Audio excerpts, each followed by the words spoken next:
Smiled while Naruto looked to be deep in thoughts but still happy. Sakura jumped from happiness. Night. Naruto was sleeping alone on his bed. The seal on his stomach started growing again. It turned red like fire. Naruto saw himself standing beneath an ocean, his foot standing just a bit below the surface of the sea, his body upside down. Despite being in the water, he still could breathe. His eyes saw an island below the surface, the destroyed buildings clear to him. Bodies of unknown people floating around the sea, near the destroyed houses and buildings. Suddenly, a man wearing white robes reaching from his neck to his foot, had the Uzumaki symbol in the chest. The man had a strange staff on his right hand, his eyes a deep purple and white hair. His bear long reaching his shoulders, his hair had grown to his waist. On top of his head was a strange small crown looking like waves of the sea. "Who are you?" the young Uzumaki asked. He couldn't feel this person, despite trying. It was almost like he wasn't even there. The old Uzumaki smiled, a genuine smile. Naruto thought. "It's good to meet you, young Uzumaki. My name is Roku Uzumaki, the first one." He stood silent at what Roku said. The young Uzumaki stood confused and a bit happy, but at the same time wondering where he was.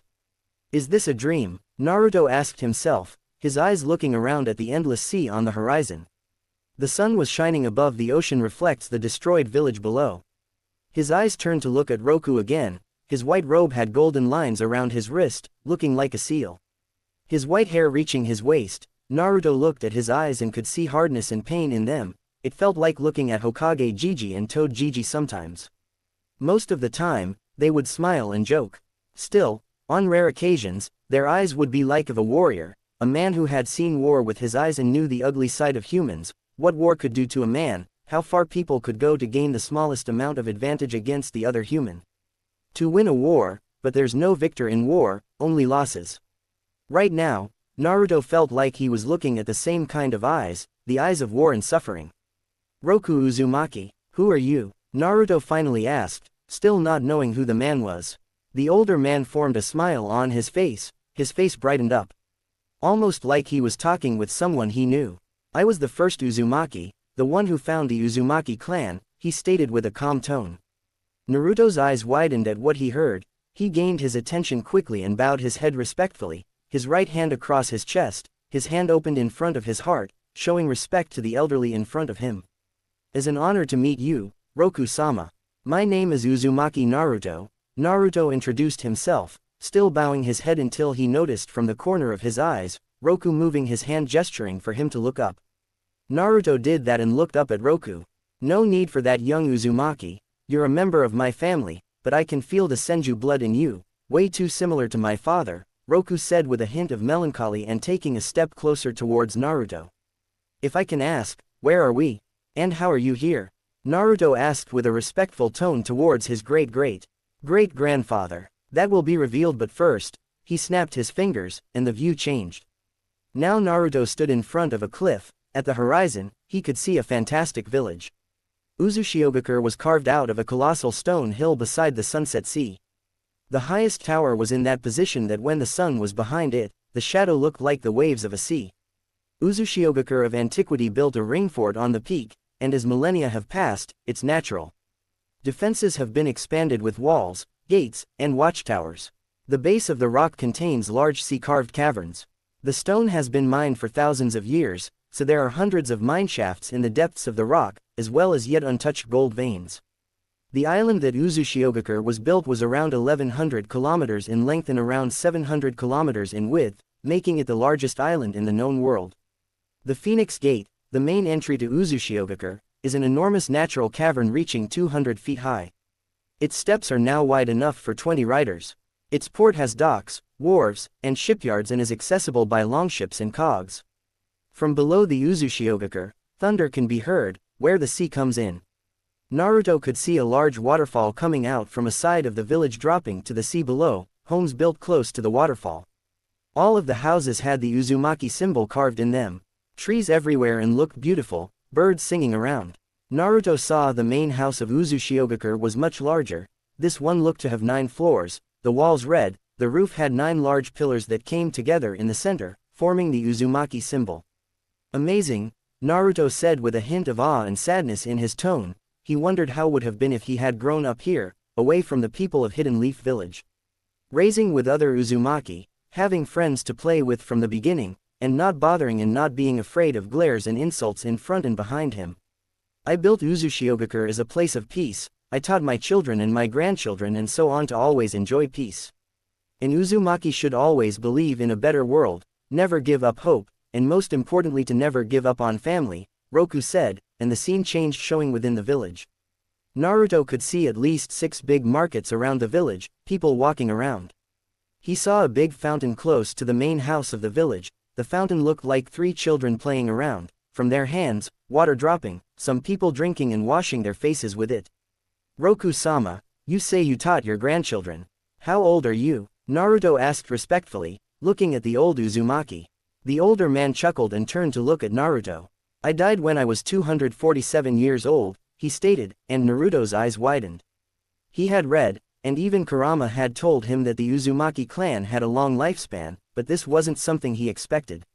Wow, I have read about it but never thought that someone could live that long, Naruto replied, still amazed by what Roku said. He chuckled, and his face grew more serious. Perhaps you're asking yourself how you are here and why? Roku asked, and Naruto nodded his head. Is because of the final seal that I made for Uzushiogakure, he stated, and Naruto saw as thin lines around the ground of Uzushiogakure started glowing red like blood. The lines spread across the whole island. Naruto looked all around and saw a giant seal that covered everything, every house, tree, and even inside some of the places. This was the seal that I made in case something happened to my clan, he stated and made a hand sign. Naruto looked below to see the seal spreading, even more. Small lines started spreading from red strings with strange marks around the ground. This seal was made to ensure the survival of our clan even in the darkest times, he stated before turning to look at Naruto. Tell me, have you felt anything the closer you got to Uzushiogakure? Roku asked with a firm tone. Naruto nodded his head, remembering the feeling he had when he first arrived in Wave and the whole time since he got here, almost like someone was calling him. This seal can detect anyone with Uzumaki blood nearby, but the seal works as a shield as well, he stated, and suddenly the whole island was covered by a giant shield that covered the entire island. If this is true, how were Kumo, Iwa, and Kiri able to attack Uzushiogakure? Why didn't the shield protect them? Naruto asked with a slightly higher tone, his hands making a fist and clenching his teeth. At that question, Roku lowered his head slightly. I don't know for sure, but I can speculate someone betrayed our clan.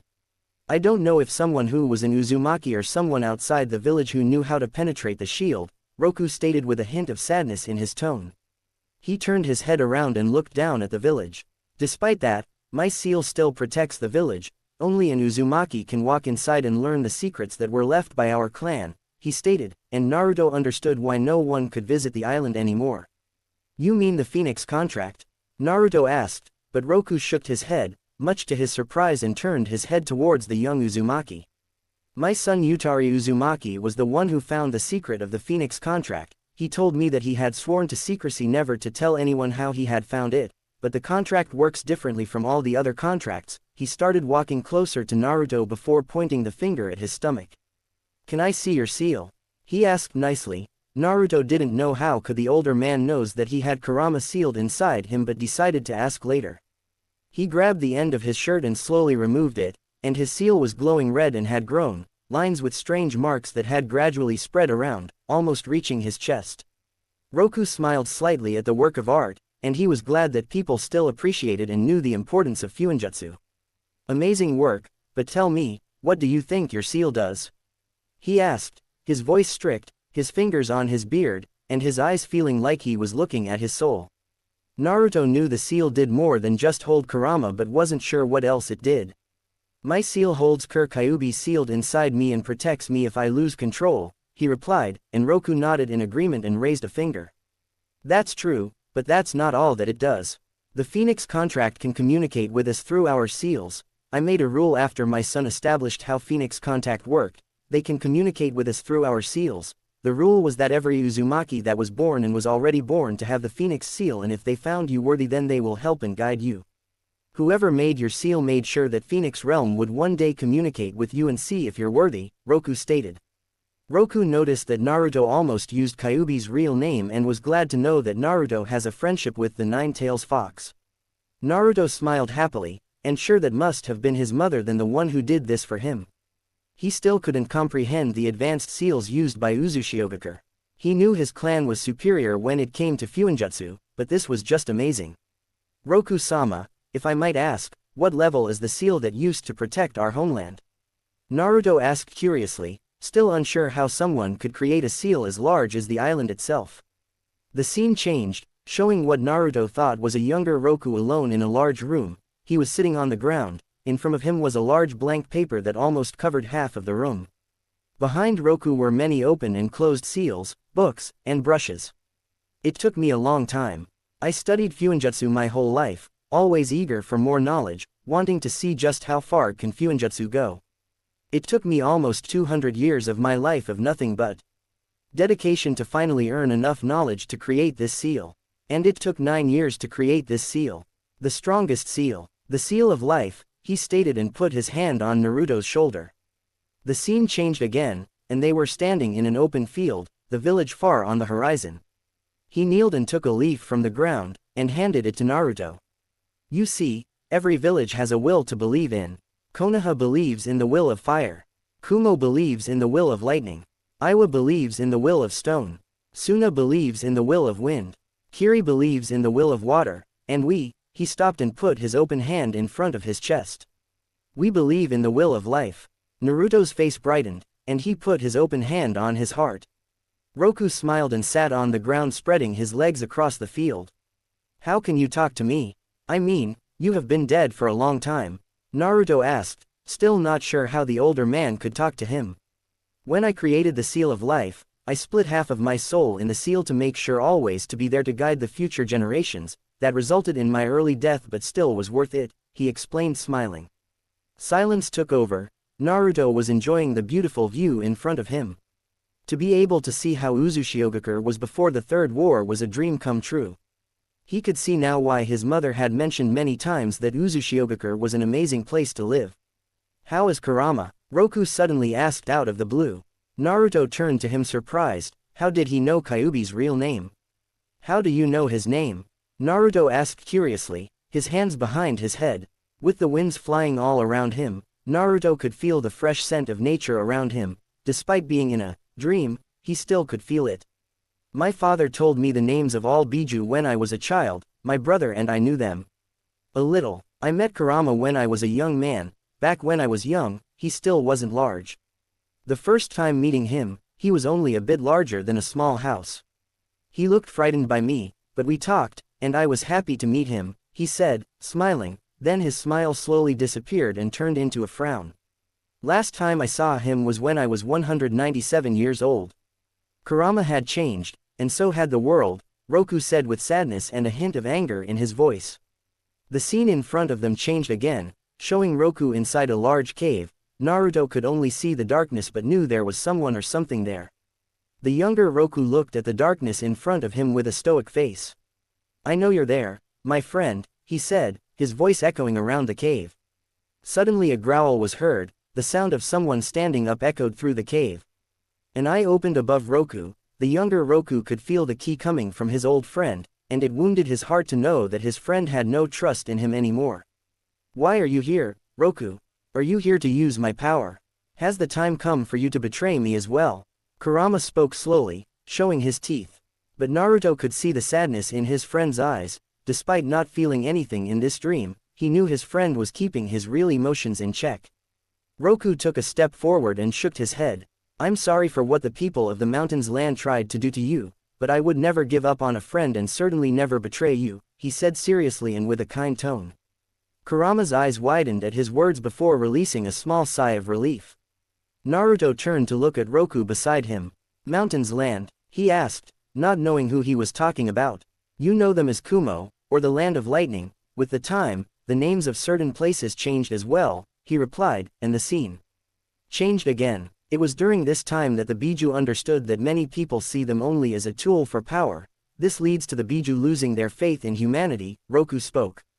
Showing Roku fighting against people with weird tattoos on their forearms. The tattoo looked like a sun split in half by a spear. Therefore, my first grandson Akashi Uzumaki made the rule that Uzumaki clan was forbidden from trying to harm in any way. shape or form the Biju, Roku said. And the scene changed, showing Uzushiogakure again but this time in ruins. Naruto felt his heart sink by what he saw. He knew his homeland was destroyed but saw a great village like this one in ruins. What should I do? Our village has been destroyed, what do you think I should do?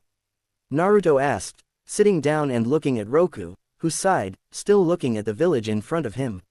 I taught my people to believe in peace and prosperity. My father told me how my uncle had turned his back to the family, he had abandoned my father to get stronger. Killed his own friends to gain more power, did it matter in the end?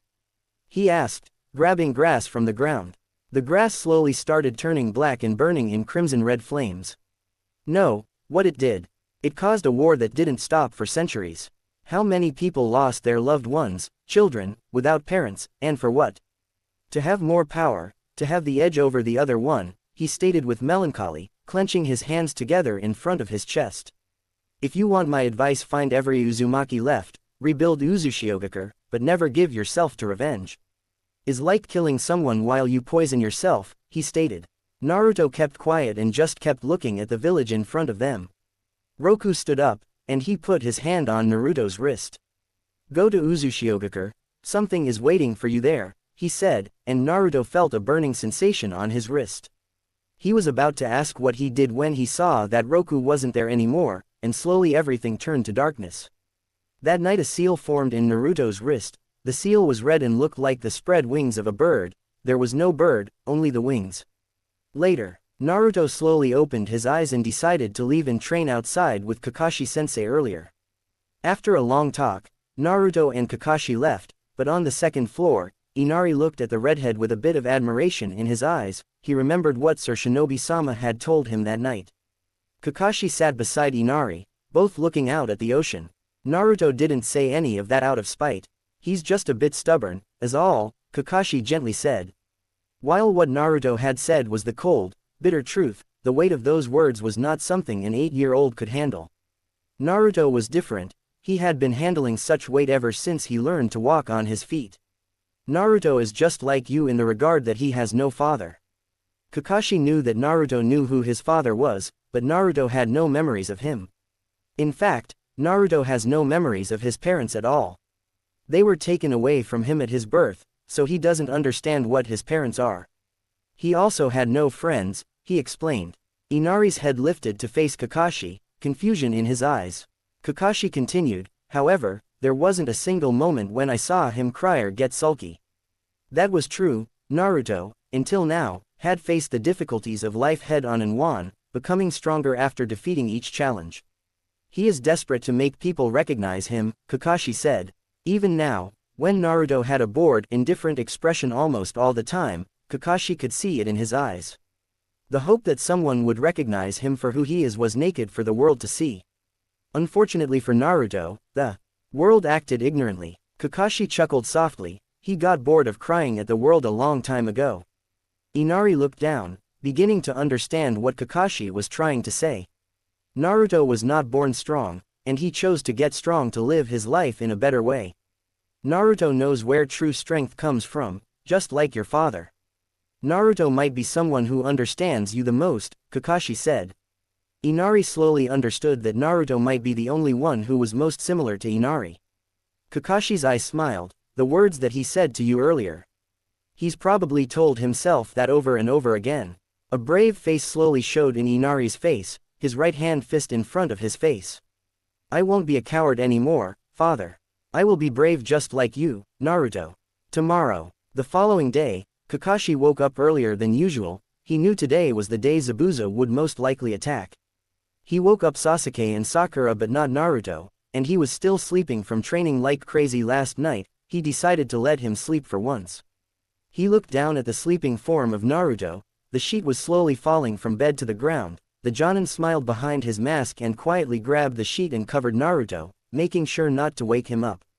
When Kakashi, Sakura, Sasuke, and Tazuna finally arrived at the bridge, they were greeted by the sight of several unconscious builders. It appeared these builders had been slung to the sides by the flat of some huge sword. Zabuza had officially returned. Where's the Uzumaki brat? I want to fight him again. Zabuza asked. You will have to fight me, he's not here right now. That's disappointing, but maybe I will get to fight him once I slice all of you. A heavy mist quickly formed around the group, confirming Kakashi's suspicion. It would be annoying to fight on this bridge. He'd have to limit his techniques if he didn't want to destroy them. It was so hard to conjure a mud wall on asphalt. Around the team appeared a group of 4 Zabuzas. Sasuke judged them as water clones, and as he looked, their muscles tensed as they prepared to swing their swords. The swing was still ungodly fast to Sasuke, but he had finally reached the level where he could duck it and off to the right. Before, they were getting owned by just one of these. Now, they were able to fight back. It was definite progress. As his team ducked, Kakashi jumped in the air and threw several shuriken at each Zabuza clones. His throw accelerated the shuriken to invisible speeds through training, and Zabuza's water clones were too busy to dodge. Around Team 7, the clones burst into water. Through the fog, Kakashi heard Zabuza whistle. Impressive brats, only a week of training, and they've already progressed this far. But it was still too soon to bring them in a battle like this. The demon's voice echoed through the fog. A single seal from Kakashi and much of the fog parted, revealing Zabuza and the shorter masked ninja standing behind him. It looks like Naruto was right. Kakashi started. Our mysterious masked friend is playing on Zabuza's team. The masked one flinched slightly at the mention of Naruto, something that both Zabuza and Kakashi noticed. The masked one's mine, Sasuke said. Kakashi held him back. Don't be foolish, you've improved immensely, but I can tell that masked ninja could face even me. Fighting him would mean your death. Kakashi argued, stepping up to Zabuza.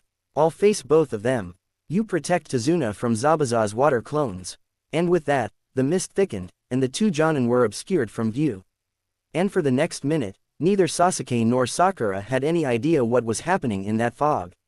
Oh, they heard sounds, stuff like the clashing of swords, the rushing of powerful water jutsu, and oddly, ice forming. Occasionally, a terrifying killing intent would wash over them only to be subdued, a split second later, by a calming intent of equal strength. Just being near this battle was akin to torture. After an endless 60 seconds, a figure came out of the fog, spinning so fast that it looked like a tornado. Sasuke was able to track and intercept Haku's weapon before it could cut him. Sasuke used his kunai and clashed with Haku's needle. The Uchiha knew this was his moment to know just how far he had gone. Ah, why didn't somebody wake me up? Naruto's voice echoes through the room like a screeching seabird. No way, they forgot to wake me up. He shoots up out of bed and goes crashing downstairs. He looks around, and he sees Tsunami preparing breakfast for them. Where are they? Naruto half shouted that his sensei had ditched him. Tsunami stopped cutting the fish when she turned her head to Naruto. Your sensei told me to let you sleep since you were tired, she explained kindly, smiling at the redhead. Naruto sighed in annoyance and just decided to leave before something could happen. He quickly wears his sandals and goes to the front of the door. See ya, Naruto waves to Tsunami. Naruto takes off on the trees, and he observes ahead for anything out of the ordinary. As he leaps through the trees, it becomes evident that Naruto's heavy training has paid off. He picks up the pace a little, his eyes flicking around as though searching for something. Then, his eyes focus on something down on the ground. Whoa, hey, what's that? He frowned, crouching down to examine the deep wounds. Naruto glances up, and there are similar marks on the surrounding trees. The same weapon made those marks. He murmured under his breath. His gaze hardens, the gears in his brain working now that the cobwebs are gone. They lead back towards the house. Could it be? Did Gato send thugs to take out Tazuna's family? The house. Back at the house, from outside, Tsunami's voice could be heard. Inari, could you give me a hand here? Inari, be right there, mother. Inari's voice was heard. Behind the house, 2 men approached the dwelling. One was tall, one short. The tall one was shirtless, with bandages circling his abdominals and a hakama on his lower half. He had tattoos all over his torso, had scars on his face, and an eye patch over his right eye. The short one still had both eyes, which never seemed to blink, 2 long teardrop tattoos directly below his eyes, and he was entirely covered from head to toe. They both carried swords that they seemed to like using if the sparkle in their eyes were any indication. The wall and door were suddenly cut apart from the outside. The tall one, the more homicidal one, apparently did the cutting. Such a waste of energy came to a stray thought from Naruto. Tsunami turned, looking frightened, and cringed back from the men entering her home through the wall. The short one, the one in charge, spoke first. So, you're Tazuna's daughter, he guessed, you'll have to come with us, now. There was a crash, and Inari entered the room. Mother. No, Tsunami yells, voice full of panic, don't come out here. Run away, hurry, don't move, the tall one yelled, then turned to his companion, should we grab this one too? No, Gato asked for just one hostage, the short one stated, he was definitely in charge. The tall one was happy with this news, turning toward Inari, pulling his sword up, about to draw. All right, then let's waste him. Inari felt his heart beating on his throat like a bell non-stop, his hands trembling like a leaf, his throat felt dry like a desert. Would this be his end? He found himself asking, but then he remembered the promise he had made to his father and Naruto. I won't be a coward anymore. Taking all the courage he could muster, he ran to grab a knife in the kitchen. He ran as fast as his legs could carry him. The man chased him in the kitchen. Inari turned around with his knife in his hands, holding it tightly in front of his chest, his eyes showing fear and courage. His hands were shaking slightly. Inari saw the man grinning in front of him with an evil smug on his face, his tongue licking his lips. Once I'm done with you, I will have a perfect time with your mother, he said, his right hand touching around his thighs. Inari felt a cold shiver through his body. No, number. Inari screamed in his head before rushing towards the thug aimlessly, his knife forward, ready to pierce his chest. The thug just smiled and made himself ready to slice him in two. Then he suddenly felt a bitingly cold gust of wind rush past his body at about the height of his neck. In his field of vision, he saw the back of an adolescent boy in a long coat. In his right hand was an okatana held in the follow-through position as if he had just cut something. Giving a flick of his wrist, the boy flung the tall one's blood off, then deliberately, in slow motion began returning the blade to its sheath. When he reached the homing position, the boy clicked the blade home, and the tall one's vision went dark. The short one was stunned at the speed of the attack because it occurred within the blink of an eye. One blink and Tazuna's daughter was cowed on the floor, the second blink and the okatana appeared in her hand, the third blink, she is gone from her position. The short one hears the click and turns just in time to see his partner's head roll forward off his neck. Shorty looks around, but the little boy is nowhere to be seen as if he was never there, to begin with, but that can't be true, right? Thanked Kami-sama, I'm only going to have to do it once, the boy said, turning to Short Stack. The whole time he is speaking, the boy is walking over to Short Round, who is so terrified he does not even have the presence of mind to run, as he looks at the boy's ice blue eyes looking down at him as he was a mere insect that held no value whatsoever. The body of the short one fell over dead, with a massive gash across his chest, almost splitting him into two pieces. His blood leaked around the floor like rain. Naruto looked down at him in disgust and spit at his corpse. Naruto's serious face changed to a softer one as he turned to look at Tsunami and Inari. Thankfully, I was right on time, he said smiling. Naruto made 10 clones of his own and said, clean this mess up, please, he gestured to the corpses. Suddenly he felt arms around him, and he looked down at Inari, hugging him for dear life, crying his eyes out, holding his clothes tightly, almost afraid that Naruto would disappear if he left him. You're all right now, Arani, he said, smiling and rubbing his hair. Tsunami looked relieved of what had happened and was trying to hold back tears. Don't worry, Inari, they won't hurt you, Naruto said gently, and Inari slowly moved his hands away and started wiping tears away from his face with his hand. Naruto turned to look at Tsunami. I have to go now, and my clones will stay here for protection. Tsunami just nodded her head, and Naruto grabbed a kunai from his bag and kneeled at Inari's level and reached out for him to grab it. Take it and protect your mother, Naruto said, and Inari glanced at the kunai, and his eyes turned to look at Naruto again. His face turned serious, and he nodded his head before grabbing the kunai. Naruto smiled and left to reach the bridge. Sasuke jumped back and looked around to see where the masked ninja was. The fog was too thick, and he could hardly see beyond 1 meter in front of him. His eyes looked around and hoping that Kakashi-sensei wasn't having a hard time against Zabuza. He remembered the talk he had with his sensei 3 days ago, and hoped his sensei would live to keep his promise. Eventually, the day turned to night, and Kakashi found himself looking up and staring at the multitude of bright and shiny stars on Tazuna's porch. Kakashi loved looking at the stars. He found it even more spiritually enlightening than meditation. It was some time after dinner that Sasuke also entered the porch and approached Kakashi. Always one for charity, Kakashi started the conversation. Wonderful night out, isn't it? Yay, Sasuke said hesitantly. He was trying to find the right words for the question but wasn't doing so well. He wasn't looking at the stars, he had something else on his mind. Can you tell me how you got your? I have the right to know. Can't you tell me how I got my Sharingan? Sasuke nodded, slightly embarrassed at his own nervousness. He was an Uchiha, damn it. He shouldn't get embarrassed. Still, Kakashi ignored his vulnerable look and focused on the question. It's a long and complicated story that I haven't told many people except Naruto and a few others, but if anyone has a right to know, you do. Do you mind a long story? Sasuke considered for a minute before shaking his head. I want to understand. Kakashi nodded and did one of his eye smiles. My lessons on empathy are finally catching on. Well, where to start? I guess I'll explain my team first. Sasuke nodded for him to continue and prepared to imagine himself in Kakashi's shoes. My sensei, at the time, was none other than the fourth Hokage. I hope I don't have to tell you how much I looked up to him.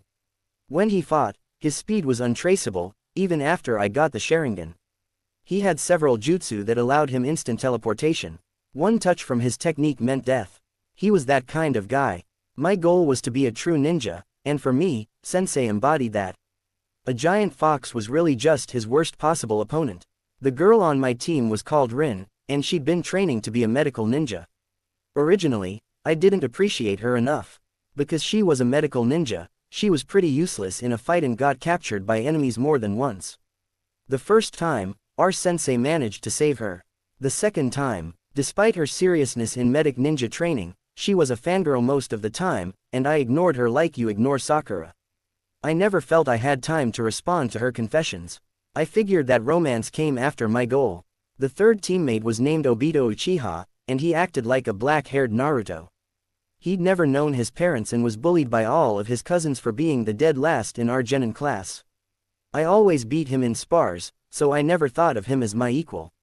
He hoped he'd get an edge on me once he unlocked his Sharingan, but despite all of his efforts, he couldn't get even a single tomo in our first 2 years as a team. I should mention that he had a crush on Rin. At the time, we were in the middle of the war, and people got promoted quickly, often lacking the skills for the job. That desperation took almost as many lives as the war itself, but it was needed to keep the village afloat. It was my second year on my team when I became Jonin, primarily for my tracking skills, though my combat was still lacking. Due to a lack of human resources, we were sent on a critical mission while our sensei joined the front lines. Around halfway into the mission, we encountered some patrolling stone ninja. 3 Chunin, I believe, though they may have been stronger. We clashed a bit in the greenery, but they gained the upper hand and captured Rin, taking off with her. I wanted to follow the rules and continue on the mission since it could have ended the war, but Obito went off to save Rin instead. Why didn't you help rescue Rin? Sasuke suddenly glared. Aren't those who abandon their teammates trash? They are. Now I know. I told you this cause I don't want you to use my method of realization. Kakashi responded sadly. Anyway, after thinking about it for a while, I did go back and rescue Obito and Rin. I managed a surprise attack on one of the Chunin who was about to kill Obito, but that hadn't been enough to assure victory. The second Chunin knew a very effective hiding in the camouflage jutsu, and he stabbed my eye out before I knew what was happening. We couldn't track his movements until Obito finally unlocked his Sharingan. We ran into the cave where Rin was being held hostage and defeated the third Chunin through teamwork, but in his dying moments, he called for reinforcements and managed to bring the cave down on top of us. I was about to get crushed by a boulder, but it was then that Kakashi finally paused, and Sasuke was let out of his trance. A single tear seemed to be dripping down from Kakashi's one visible eye, and his arms were hovering over his chest as if he wanted to hug himself. After about a second, Kakashi seemed to relax, and he managed an eye smile. I was about to get crushed by a boulder, but Obito sacrificed himself to push me out of the way. In the end, half of Obito's body was crushed by rocks. He knew he wouldn't make it and knew the stone's reinforcements were coming. He offered me his remaining Sharingan eye to replace my stabbed one, and he told me to protect Rin at all costs. With the Sharingan, I managed to hold off the reinforcements for several minutes. Just before we got overwhelmed, Rin threw one of the Hokage's flying thunder god kunai at the enemy, and Sensei teleported over to see what was wrong. He rescued us. I told this story to the council when I got back, and I was allowed to keep my new eye. The main reason I wanted to be your sensei was to repay my debt to Obito. Sorry for not telling you. The two sat silently under the moonlight. Do you hate me for this eye? Will you forgive me for having it? In the end, I guess it works out. I can teach you some of what I know about it. Kakashi said hesitantly. But do you hate me for it? Sasuke thought long and hard about what he'd heard. Kakashi had lived a hard life. The idea that a non-Uchiha had a Sharingan eye disgusted the rest. You could almost feel the sentimental value the eye held for Kakashi, and the existence of another Sharingan welder was very practical, but the whole situation rubbed some part of Sasuke the wrong way. Choosing to ignore that part for the more practical answer, Sasuke admitted, no. I don't think I do hate you for it. But you better show me how to use it when the time comes. Kakashi's eyes smiled in response. It felt as if a weight had been lifted off his shoulders. I will. Sasuke saw the masked ninja rush towards him. Sasuke used his kunai in time to block her blow, but then she did something he had never seen or even heard before. She used her free left hand to do hand signs. Sasuke's eyes widened, and before he knew it, mirrors made of ice surrounded him from every direction, creating like a cage made of mirrors with no chance of escape. His eyes roamed around to see any escape. He gritted his teeth tightly and saw the reflection of the masked man in every single mirror around him. You better surrender. You have no chance against me once I use this technique, the masked man stated as a matter of fact, like she was stating a simple truth that he should accept. Sasuke narrowed his eyes. Surrender. Don't make me laugh, he shouted, and his eyes were looking around for any opening. The mirrors were very close to each other, leaving small gaps to run outside, but he knew the enemy wouldn't just let him run outside. Deciding to test something, he made hand signs as fast as possible. Fire style. Fireball, he shouted, and a giant fireball hit the mirror in front of him. Sasuke smiled triumphantly, thinking he had destroyed one of the ice mirrors, but to his horror, he saw the mirror look as intact as before. Nice try, she said emotionlessly before she threw too many needles from every direction possible. Sasuke's eyes looked around and tried to dodge as many as he could. He jumped to his right. His eyes still see her reflection in every mirror. Sasuke felt his heart beating on his chest like a hammer slamming against his chest, but thankfully he felt no pain whatsoever. He smirked. I dodged you, he said, smiling, sure that he had dodged the attack. I wouldn't be so sure. Look at your right leg, she said, pointing towards his right leg.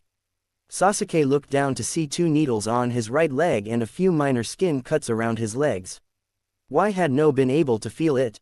He clenched his teeth, but he felt no pain to his surprise, despite knowing his wounds. He breathed heavily, and his breath was visible in front of him, but Sasuke didn't feel the cold ground. All he could feel was his heart beating in his chest. Haku moved again and threw even more needles towards him. Sasuke moved again, but he couldn't dodge all of them. His eyes roamed around the mirrors, and he knew she couldn't be in all the mirrors at once. He knew she was moving from one mirror to another. He just needed the right moment to catch her, and it would be over. Sasuke did a hand sign, and 2 regular clones showed up in front of him. Right, left, Sasuke shouted, and both of his clones ran towards their exit. Sasuke ran in the opposite direction as fast as he could, but Haku made quick work of the clones, showed up in front of Sasuke, and threw needles. Sasuke fell to the ground, his arms and legs bleeding from the wounds. Clenching his teeth tightly, he opened his eyes and looked at the masked ninja with courage. I'm not going to lose. 3 regular clones showed up in front of the boy, guarding him like a shield. Haku attacked again, making all the clones disappear. She decided to move to another mirror to attack again, but before she could reach, she saw another giant fireball rushed towards her direction, as she was moving to another mirror. Impossible. The fireball didn't reach her, but she saw her sleeve had caught on fire. She saw Sasuke smirking towards her. She felt her anger rising before attacking again with more needles.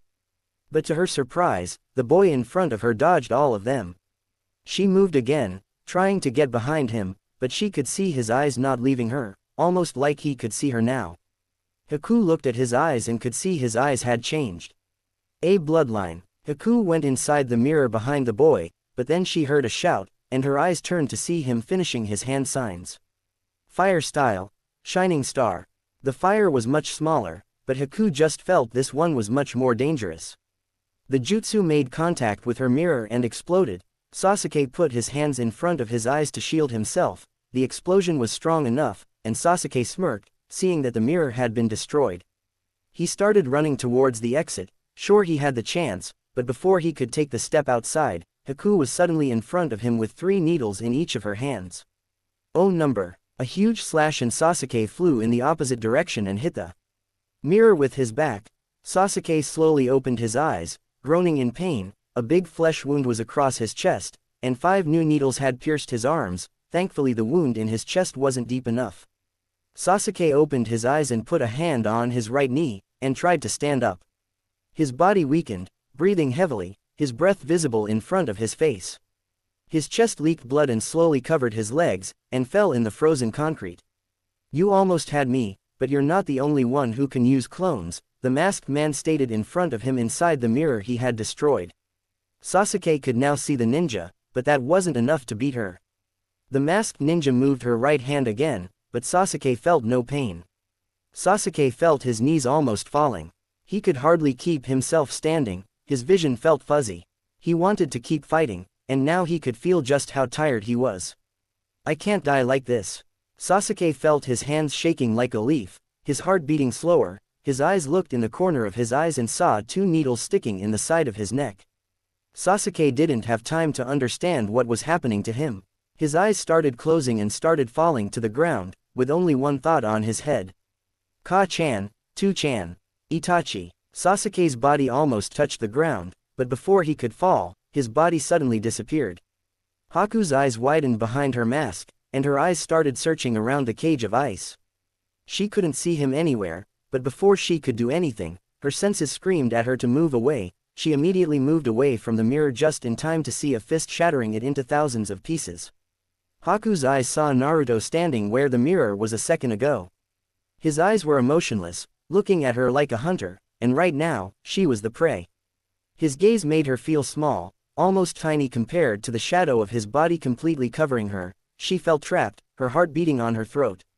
Her left hand trembling, she quickly grabbed her left wrist with her right hand to stop it from moving. Haku didn't know why she was shaking. Was the cold? No, the cold never bothered me before. Naruto took a step closer, and Haku felt the bridge shake from his foot, almost like a giant's foot. Her body moved backwards on its own, without thinking. She had been scared before, many times, but not even Zabuza-sama could make her feel cold. Her skin felt like it was cracking, sending shivers of fear and cold in her spine. Haku's eyes met Naruto's, and his eyes were red like blood, but a dark red. She could have sworn she saw a giant fox standing behind Naruto glaring at her, his eyes almost as large as her. Naruto saw Haku covered in fear, and he didn't need to see her face to know that she was terrified of him. He checked on Sasuke and was glad that the emo was just in a near-death state like Haku had done to Zabuza in the field. From what he could feel, he knew Zabuza had decided to fight. Despite Gato being a bitch, he still made a deal with the man to kill Tazuna. Naruto could somehow respect it. He was willing to finish the job, but Naruto could feel the many mercenaries walking towards the bridge. But Naruto could tell they were just useless swordsmen, their strength perhaps even lower than that of a genin. Naruto decided to deal with this. Having Zabuza and Haku on his side was better than dead. Haku, I will tell you this once. Surrender, Naruto stated, his eyes seizing her, his eyes narrowed and leaking a small amount of ki. His chakra started cracking the concrete beneath his feet like glass. Something that Haku immediately noticed. Taking a deep breath, she stood higher in her legs and looked directly at Naruto. I appreciate your concern, Naruto, but I'm nothing but a weapon for Zabuza-sama, and as one, I must fulfill my master's wishes. After all, no one likes a rusted weapon. Haku started with a cold tone. Naruto clenched his teeth at the word weapon. He hated that. Many people in Hidden Leaf Village saw him as one or just a demon. No one was a weapon of anyone. Do you hear yourself? Why would you want to do this? You're not anybody's weapon, Naruto shouted. His chakra slowly started freezing the air around them. Haku looked perplexed. The ice was getting colder, the air itself felt colder, a slight barely visible cold fog started filling the air around them. The cold spread around, the concrete around Naruto's feet started cracking and freezing. I'm sorry, Naruto, but I must fight you. Haku stated with clear regret in her voice. She slowly raised her hands in front of her chest, 3 needles in both of her hands. Naruto closed his eyes, taking a deep breath. He opened his eyes again and made a hand sign. Haku's eyes focused on him, expecting something to happen, but nothing happened, as far as she could tell. Naruto knew Zabuza was losing against Kakashi-sensei. He needed to finish this quickly. If you don't want to listen, then, he disappeared mid-sentence and showed up in front of Haku. She barely had time to understand what happened when Naruto hit her in the stomach, spreading pain in her whole body. Haku hit the mirror and immediately stood up and went inside a mirror to have her advantage. Naruto didn't try to stop her from attacking. The redhead saw her reflection in every mirror around him. He had to give credit to her jutsu. It was pretty helpful, but the downside is that it took a lot of chakras. Naruto could feel Haku's chakra was already below low chunin. She had probably only a minute or less before she couldn't use this jutsu anymore. Haku prepared and threw at least 21 needles towards Naruto, but she looked shocked when the needles stopped midair blocked by a shield created around Naruto. The shield looked made of chakra. Naruto was hardly visible anymore because of the shield around him. The needles slowly started falling in the ground one by one. Naruto's eyes turned to her and disappeared from the view. Haku then hit the concrete, her back hurting like crazy. She couldn't understand what had just happened. Her eyes slowly saw the figure of Naruto standing in front of her. He finished his hand signs and shouted, "Wind style, air breaker," he cried, and suddenly a huge wind spread in every direction. The wind strong, destroyed all the mirrors around him. Haku flew away and hit the other side of the bridge, her back and shoulder bleeding from the jutsu in his fist. Haku felt her knees weak, her breathing heavy. She tried to catch her breath, to keep fighting when she saw Naruto slowly walking towards her. When she heard a crack, her mask slowly started falling from her face. Her lower mask first fell, followed by a huge chunk covering her right eye. "Zabuza-sama, I can't defeat this boy. I'm sorry." Her mask fell in the concrete, showing her face with tears in her eyes, unshed tears. Her mind thinking of all the times she spends with Zabuza-sama. She wanted to die thinking of the good times of her life.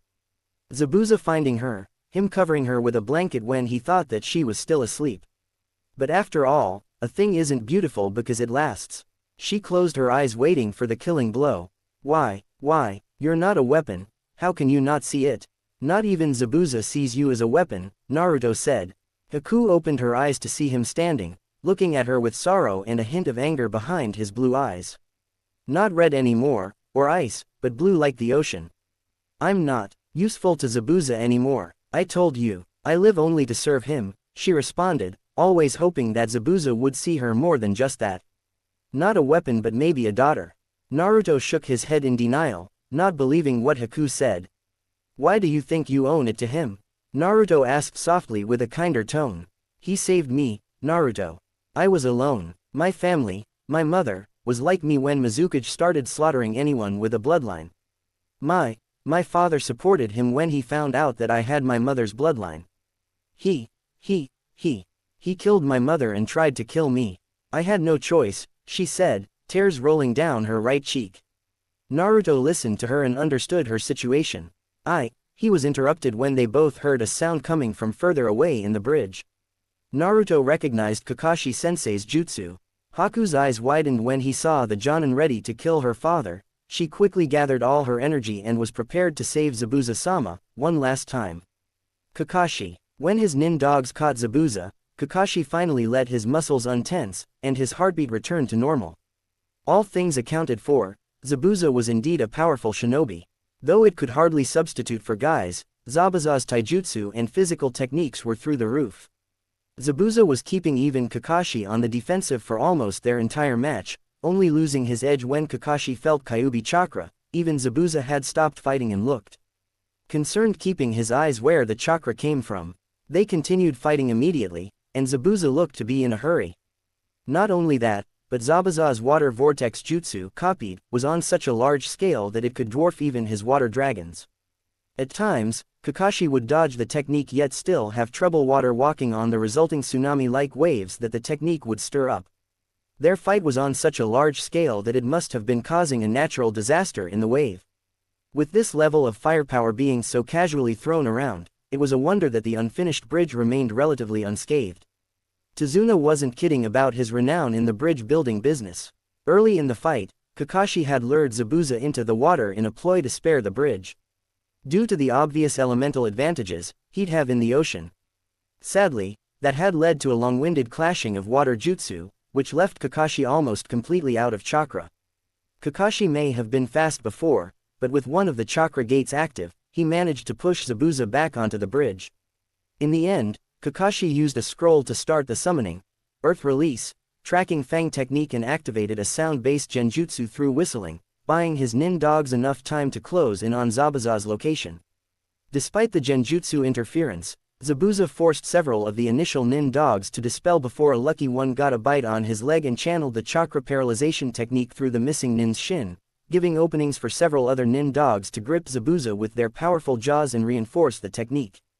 As Kakashi quickly cleared away the fog around him with his dispelling wind technique, Zabuza was revealed, standing in a very uncomfortable position with 8 nin dogs dangling off him as they maintained their paralyzation jutsu. The anger on Zabuza's face contrasted hilariously with the cute nin dogs hanging off of him. "You know, my plan wouldn't have worked so well if you hadn't shut your eyes in the mist," Kakashi said idly, as Zabuza tried unsuccessfully to shake the nin dogs off of his various limbs. "My nin dogs here are specifically designed for tracking, made to sense a faint scent from several miles away. Remember that time I let you cut me? That was to make sure you had the scent of my blood on your weapons. So I was just following your plan all along," Zabuza said in anger and self-loathing. "You had everything under control since the beginning." "Of course not," Kakashi responded. "If I had everything under control, I wouldn't have let Haku slip by me. I would have evacuated my genin miles from here with a shadow clone or finished this fight quicker. Because of my lack of control, my students might have died." "The fog is lifting," Kakashi said poetically. "I can see it now, your future is death." With his Sharingan covered, Kakashi did the 9 hand signs for his original jutsu, the Chidori. He could do the jutsu without the hand signs, but he preferred his authentic way in a controlled environment, partly to save chakra and partly for sentimentality's sake. The lightning flashed between Kakashi's fingers rather impressively, but Zabuza just scoffed. "What, I don't at least deserve a Reikiri?" Zabuza joked. Kakashi decided to ignore him. "Zabuza, you've had your fun. You've schemed your schemes. The day you deserted the Hidden Mist and became missing ninja, your name was reported to the Hidden Leaf. I know how you tried to assassinate the Misukage. You've been on the run, trying to raise funds for a second attempt for the better part of 4 years, always narrowly evading Hunter Ninja. That's what brought you here. That's why you'd stoop so low as to work for a parasite like Gato. You're a loose cannon, a threat to this country. Willing to sacrifice this place just for your ambitions.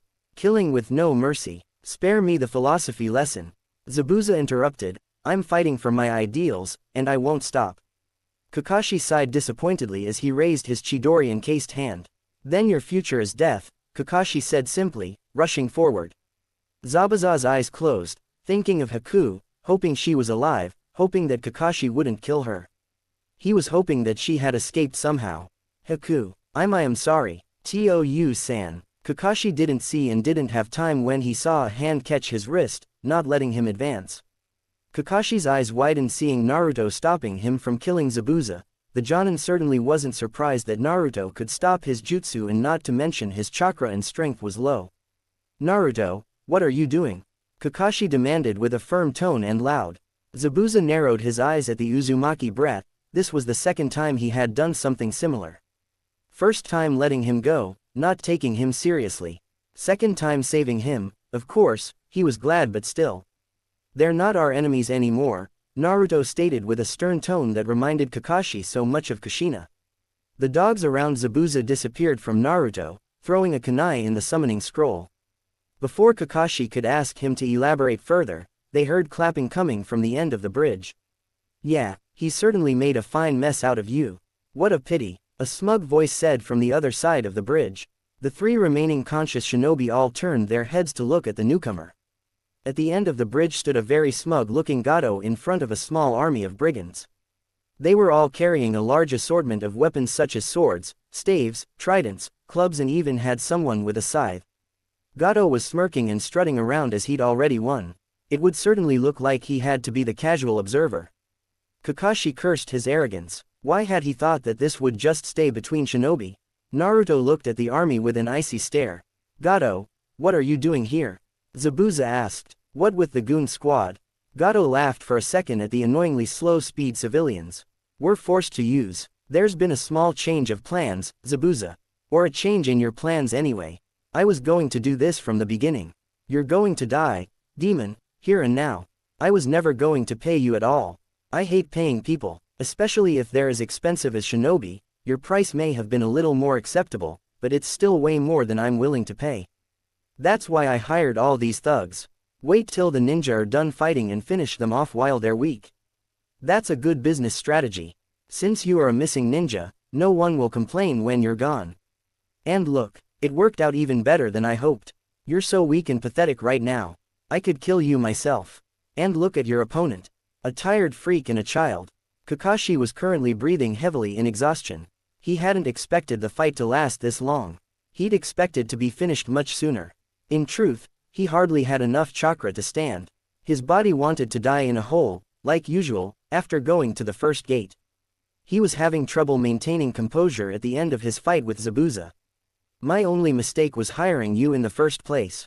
Calling yourself the demon of the hidden mist is just plain false advertisement. Gato continued, laughing. You're no demon. You are no more than a little imp. Zabuza, who had looked down until that point, snapped his head straight up. A look of pure hatred crossed his features. Haku moved closer to Zabuza, ready to fight. Forgive me, Kakashi, our fight is over. I no longer have any reason to assassinate Tazuna, which settles our differences. Gato's eyes then saw Haku standing close to Zabuza. A creepy smile spread across his face. A smile that no one liked. My man, I want to kill everyone except the girls. Each of you can have a turn with her, he said, laughing.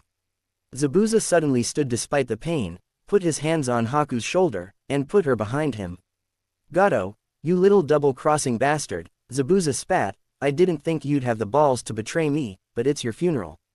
You will die screaming. Before anything could happen, the whole area was engulfed in ki, and everyone froze at the amount of ki spread around. Zabuza wondered who could have so much ki. His eyes slightly turned to look at the Uzumaki brat. His face was covered in a shadow. But his eyes were red like blood. Naruto walked forward. There were many things he didn't like, but the rotten monsters like them were the worst kind. Even Kurama was furious. They had stepped out of line, and now, they shall know pain. Suddenly two clones showed up close to Naruto, one to his right and another to his left. All three of them did hand signs that not even Kakashi recognized. The clones finished, Uzumaki style. Barrier blood. Suddenly a giant red barrier showed up. Around the bridge, it closed every direction except the direction towards Naruto and the others. The Jinchuriki finished his hand signs. Wood style. Deep forest emergency. Suddenly the bridge started shaking like an earthquake. Suddenly large trees started growing around Naruto, and they all started rushing towards the army, and what happened next was something everyone would remember. The following second, screams echoed around the bridge, the trees pierced their flesh and bones snapping. The wood came out the mouth of one and split his jaw, the blood rushing out of his mouth and skin, and slowly his face split into 3 pieces hanging in the tree-like decorations. Someone screamed until his head was smashed from the strength around his head until it exploded like a bomb. Some tried to run and jump from the bridge, but the barrier burned anyone who touched it. The wood pierced the stomach of one and came out through his eyes as blood fell in the floor like rain. One was pierced in the lungs and tree grew inside until his whole body was torn apart from the tree. Gato tried to run towards Naruto when his legs were tightened, and trees pierced him from every direction. The large tree raised high as their bodies were smashed and split into pieces. Some were hanging around the tree. The blood, skin, and flesh fall to the ground. The others kept quiet at what they saw. Kakashi knew the thugs deserved to die, but he didn't expect this. Kakashi had seen war, and a dead body was something he was familiar with. Naruto's eyes were as cold as winter. He did another hand sign and spat fire from his mouth, and the tree started burning. Zabuza had no problems and no objections with what Naruto did. In his mind, the idiots deserved worse than that, but at the same time, he was shaken beyond belief, but for a different reason. He can use wood style. Zabuza turned around and saw Haku standing behind him, looking at Naruto with a hint of caring and something else that Zabuza didn't recognize. He smiled, seeing her. I'm happy to see you all right. Haku, he said, smiling and tears slowly forming in his eyes, but he tried to keep them there. But the next thing caught him by surprise. Haku hugged him, her head in his chest, crying. I thought I lost you, too-san, she said, crying and hugging him, almost afraid that he would disappear. He put his hand on her head and rubbed her hair. I will never leave you, my daughter, he stated and hugged her back. Haku felt her shoulders getting wet from his tears but decided to enjoy the moment. Naruto and Kakashi smiled at the touching moment. Kakashi turned to look at Naruto. I didn't know you could use wood style, he stated with crossed arms, demanding an explanation from his little brother. Only Hokage-sama, Tsunade Ba-chan, and Toad Gigi know about it, Naruto stated. Kakashi nodded in understanding and decided to talk later with him. Naruto ran back over to Sasuke and Sakura, checking to see if they were okay. Sakura was in a stable condition, thankfully. Sasuke had the faintest of heartbeats, but it seemed as if he'd recovered slightly from earlier. Either Haku hadn't aimed to kill, or Sasuke, with his Sharingan, had been able to move enough in time to avoid death. Naruto was relieved beyond belief. Even with all the training, his teammate still almost got killed. He removed the Senbon scattered around his body and shunshined him back to Tsunami's house, making sure to heal him. He then came back and checked on Haku as Zabuza and Kakashi just stood watching. She was in bad shape, but she seemed as if she was going to make it. Why did you spare me? Why didn't you take my life after what you saw me do to your friend? She whispered from her position on the ground. The two Junin-level ninja heard her as they walked closer. Because your life is precious, Naruto said as he handed her over to Zabuza. At this, Kakashi smiled, and Zabuza turned to him. Some genin you've got, looks like we didn't need to be enemies after all. Maybe next time we see each other, we'll be allies. With that, Zabuza Momoichi, the demon of the hidden mist, bowed his head respectfully to Naruto. Thank you Uzumaki Naruto. 2 days later, Naruto stood in front of the house, the moon high in the sky. Tazuna had returned to work and said that the bridge would be rebuilt within 4 days. Kakashi-sensei had stated that they would stay until the bridge was built. No one had anything against it and didn't say anything. Kakashi had asked Naruto that night about what he had done to the army of Gato. His sensei had asked if he was alright and needed anything, but the redhead said he was fine. Kakashi had looked specifically but had not spoken a word against what Naruto said. Surprisingly Zabuza and Haku were standing with them until they decided to leave the wave. Right now, Naruto stood ready to reach Uzushiogakure. He had left a wood clone behind to stay and distract everyone until he returned. Are you ready, Naruto? Remember that Uzushiogakure is not exactly close, Kurama asked, knowing that Uzushiogakure wasn't exactly close to going there by running across the sea. I have checked Kurama, but there's no ship that goes to Uzushiogakure anymore, and I don't know how to use one, Naruto stated. Kurama kept quiet and decided to be ready if Naruto needed anything later. The redhead glanced at the house behind him, taking a deep breath of fresh air. He ran towards the sea to reach his homeland. Uzushiogakure. The moon shines the sea, the surface of the water, dancing close to the land, small waves hitting the shore. Despite being night, Naruto could see everything around him. His legs were shaking, his knee felt weak and numb, he felt tired, but most importantly, he reached Uzushiogakure.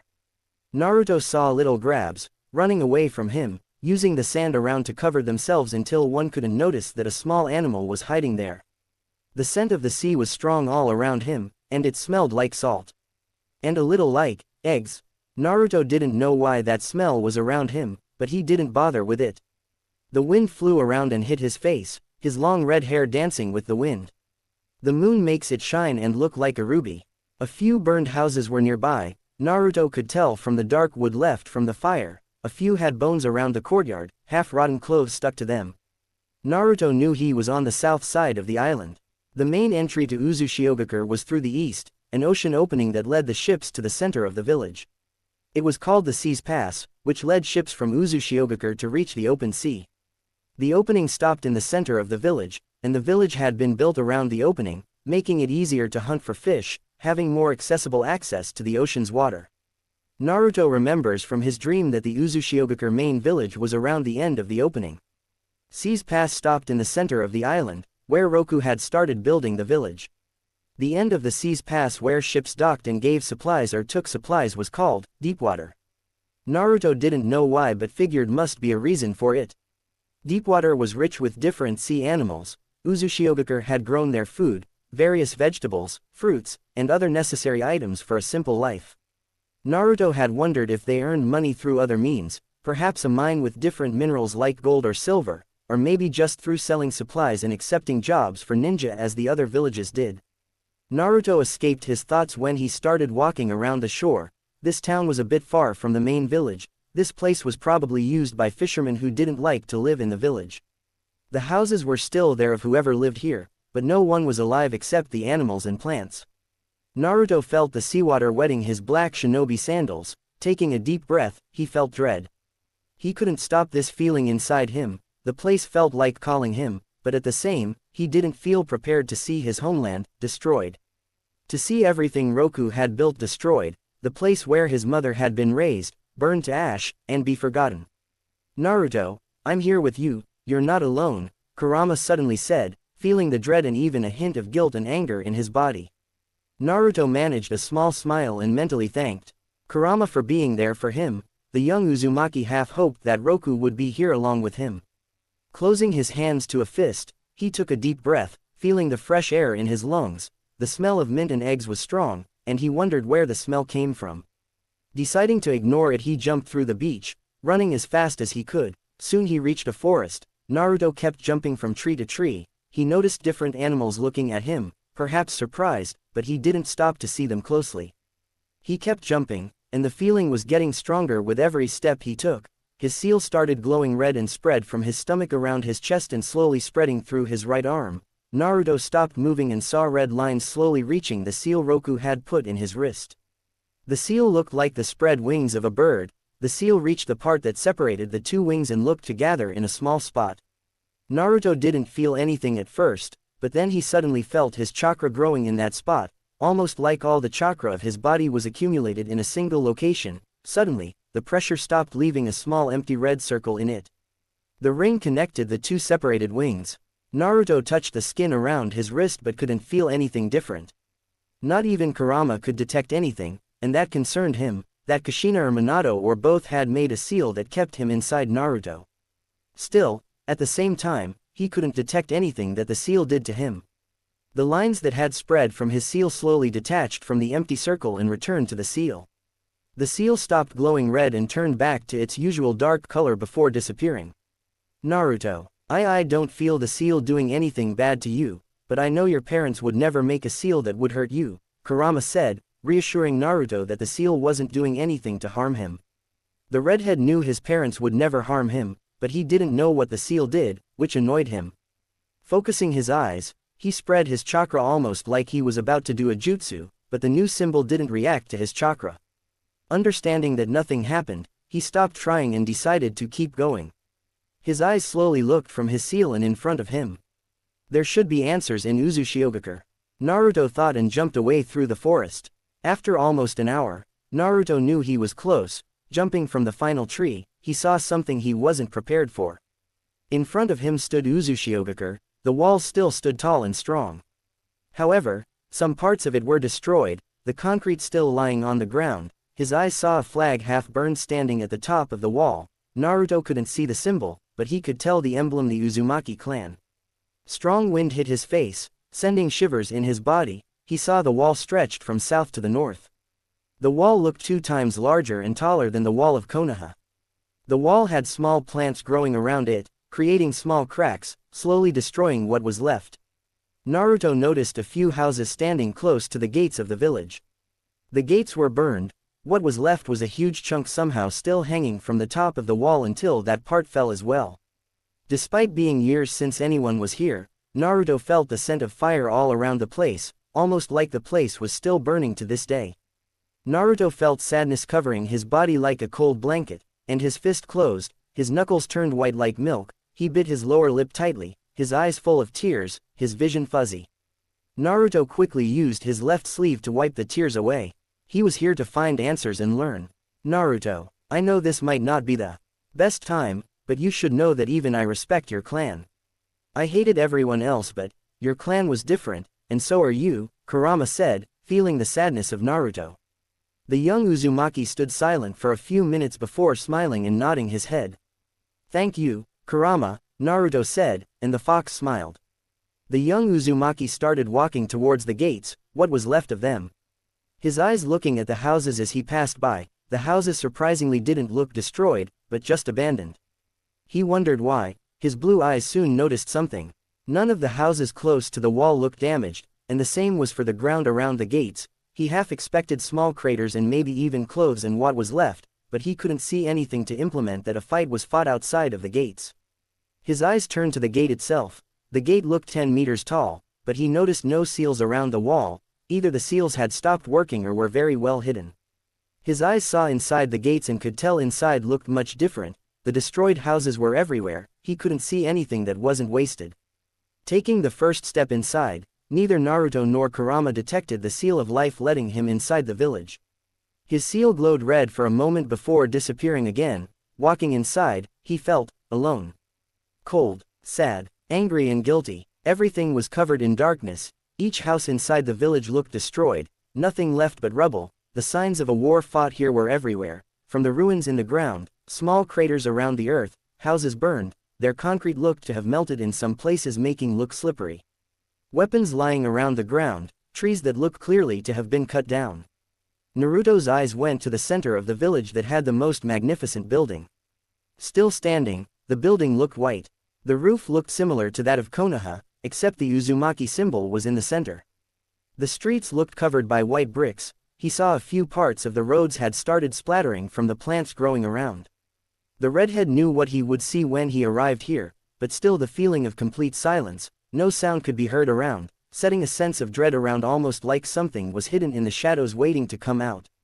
Naruto slowly walked inside a house. His footsteps were the only sound around. He slowly opened the front door made of strange wood that had weird marks around. The door made a brassy sound. Inside he saw a thick level of dirt covering everything. Everything looked gray. Naruto saw a hole in the roof and below the hole was what looked like bones and clothes still covering it.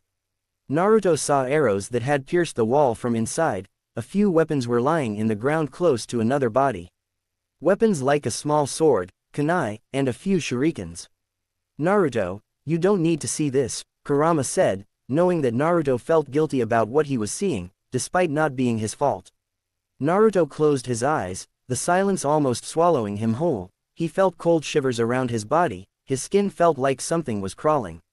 Naruto didn't say anything but just left the house, not wanting to stay there any longer. Walking through the streets, he found bones lying around, some shattered and some missing hugs chunks.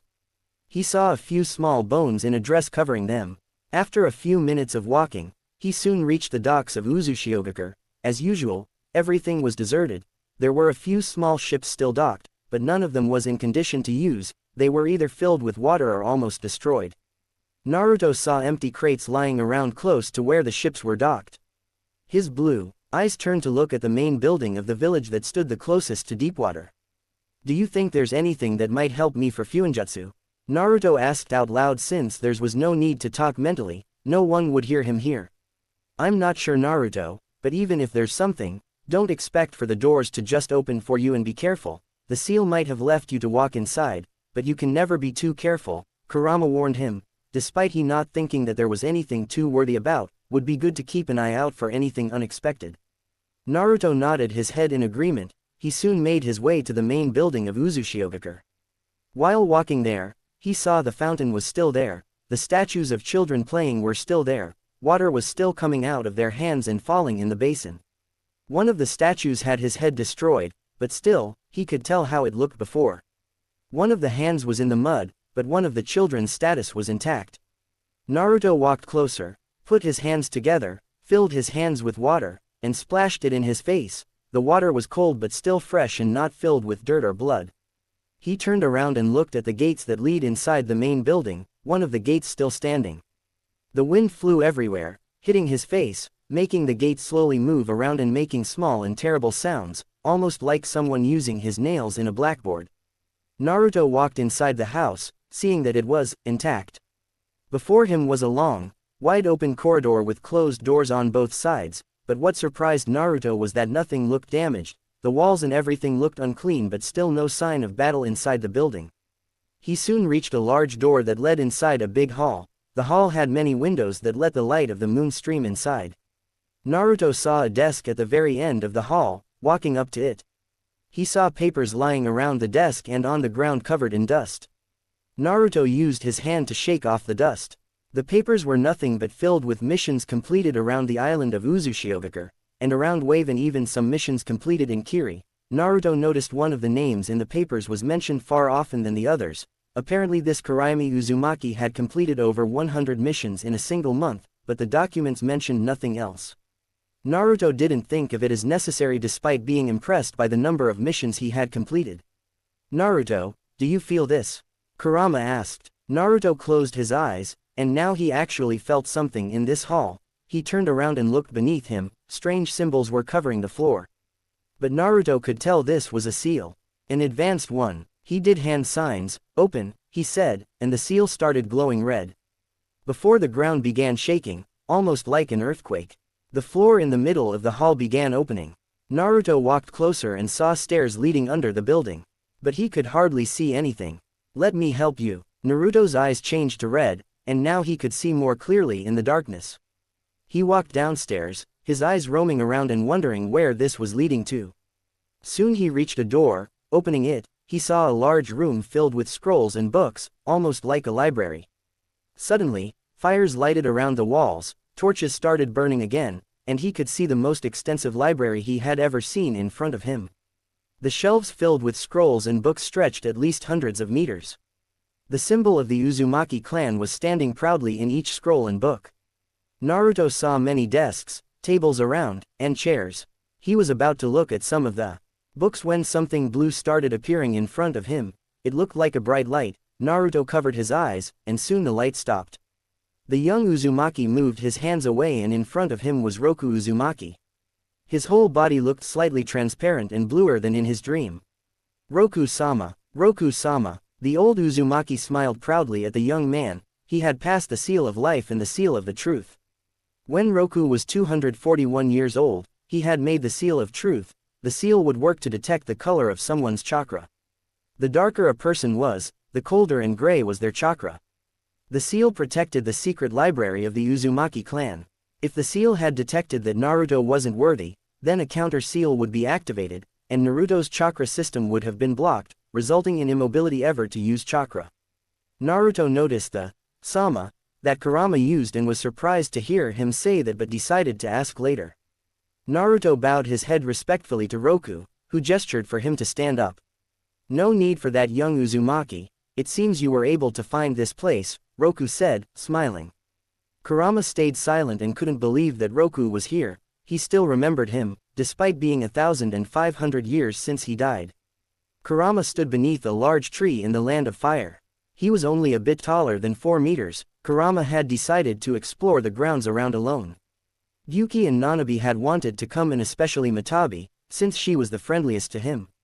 But Kurama had declined and instead told them he wanted to be alone for some time and possibly be friends with the humans since his father had told them. The others had accepted and left to go alone. Shukaku had mentioned that he wanted to flee towards the south soon enough. After all, he loved the sand. Kurama opened his mouth and closed it, his eyes still closed, enjoying the sound of the forest around him. "You're quite big," he heard a voice and immediately jumped awake. His eyes opened, and he looked forward to being met with the purple eyes of a human.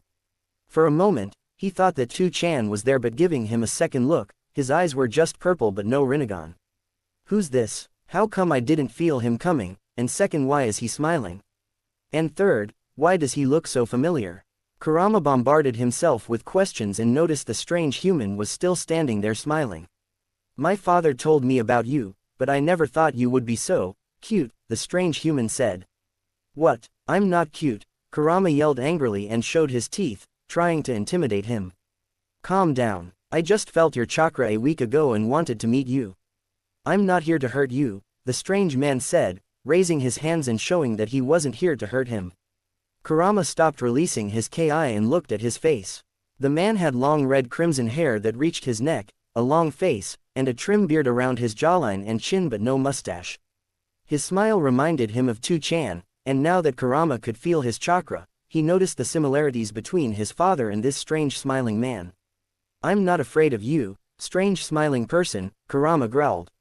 My name is Roku, and I would like to talk to you, he stated and walked closer before sitting on the ground close to Kurama. The nine-tails fox rolled his eyes. Why is that? Kurama growled. Well, my father told me a lot about you, and I would like to know you better, Roku said. Kurama narrowed his eyes slightly. Who was his father that apparently knew about them?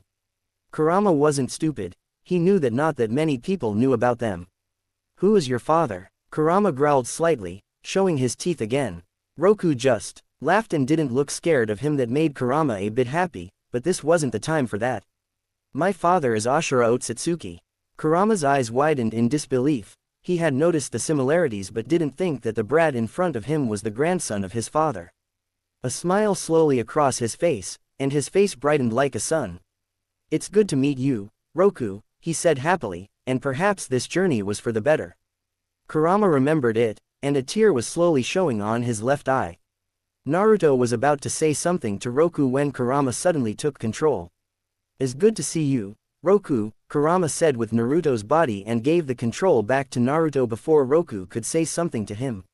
Roku chuckled slightly. One moment, the young Uzumaki was talking, and the next, Kurama was talking. You haven't changed at all, Kurama, he said smiling, a smile that Kurama recognized very well. Naruto could feel the happiness of his friend and be glad for that. I hope Kurama is not giving you problems, Roku said. Naruto shook his head. Nah, he's just an overgrown furball, he said, and even Roku could hear Kurama screaming at him for calling him a furball. Usually, Roku would have laughed, but this wasn't the moment. Roku's face suddenly changed to a serious one. He looked at Naruto. The young Uzumaki felt his eyes piercing his soul. Before you can study Fuinjutsu, young Uzumaki, I need to show you something, Roku stated with a firm tone. Naruto understood the seriousness of his tone and nodded his head. You might want to rebuild Uzushiogakure, but without understanding the past and what led to the destruction of our village, we will be doomed to repeat it, he stated, and everything changed around them. Towards them, Roku sighed sadly before making a move towards the leader. In an instant, Seiketsu, Ajana, and Roku were behind them. Water slash, they shouted, and 4 of them fell to the ground, blood streaming out of their throats except for the leader, who had a massive slash across his chest but still standing. He slowly turned his body in their direction, using his sword to stand. Blood coming out his mouth. Go ahead, I will never beg, he said through his clenched teeth. Roku sighed sadly and walked towards him. He put his blade close to his neck and looked at his enemy with sadness. Any last words? Fight, fight and keep fighting, the day will come when you will understand me. Roku nodded, and with a single swing, his head rolled down in the ground. The scene changed. Now Naruto looked at old Roku with a sad smile. That day, I understood that chakra would not unite anyone. That day I decided to build a place where everyone can call home. Uzushiogakure. The scene changed again. Right now, it showed Uzushiogakure. It was raining, and streets were forming small lakes streaming down. People were inside houses. The young Uzumaki turned with a sad face, and he could see from Roku's face that he felt sorry about that memory.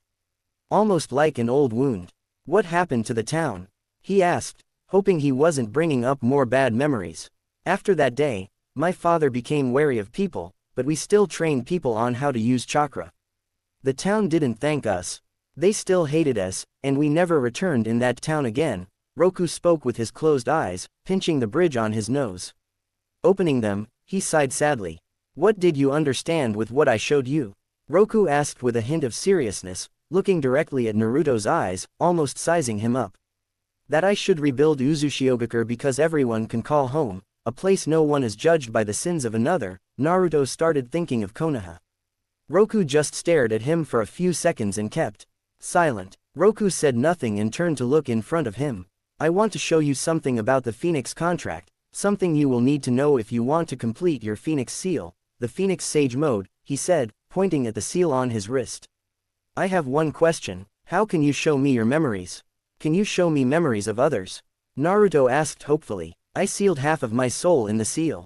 I can show you my memories, but not the memories of others, Roku said with a pained look, already knowing what the young Uzumaki was thinking.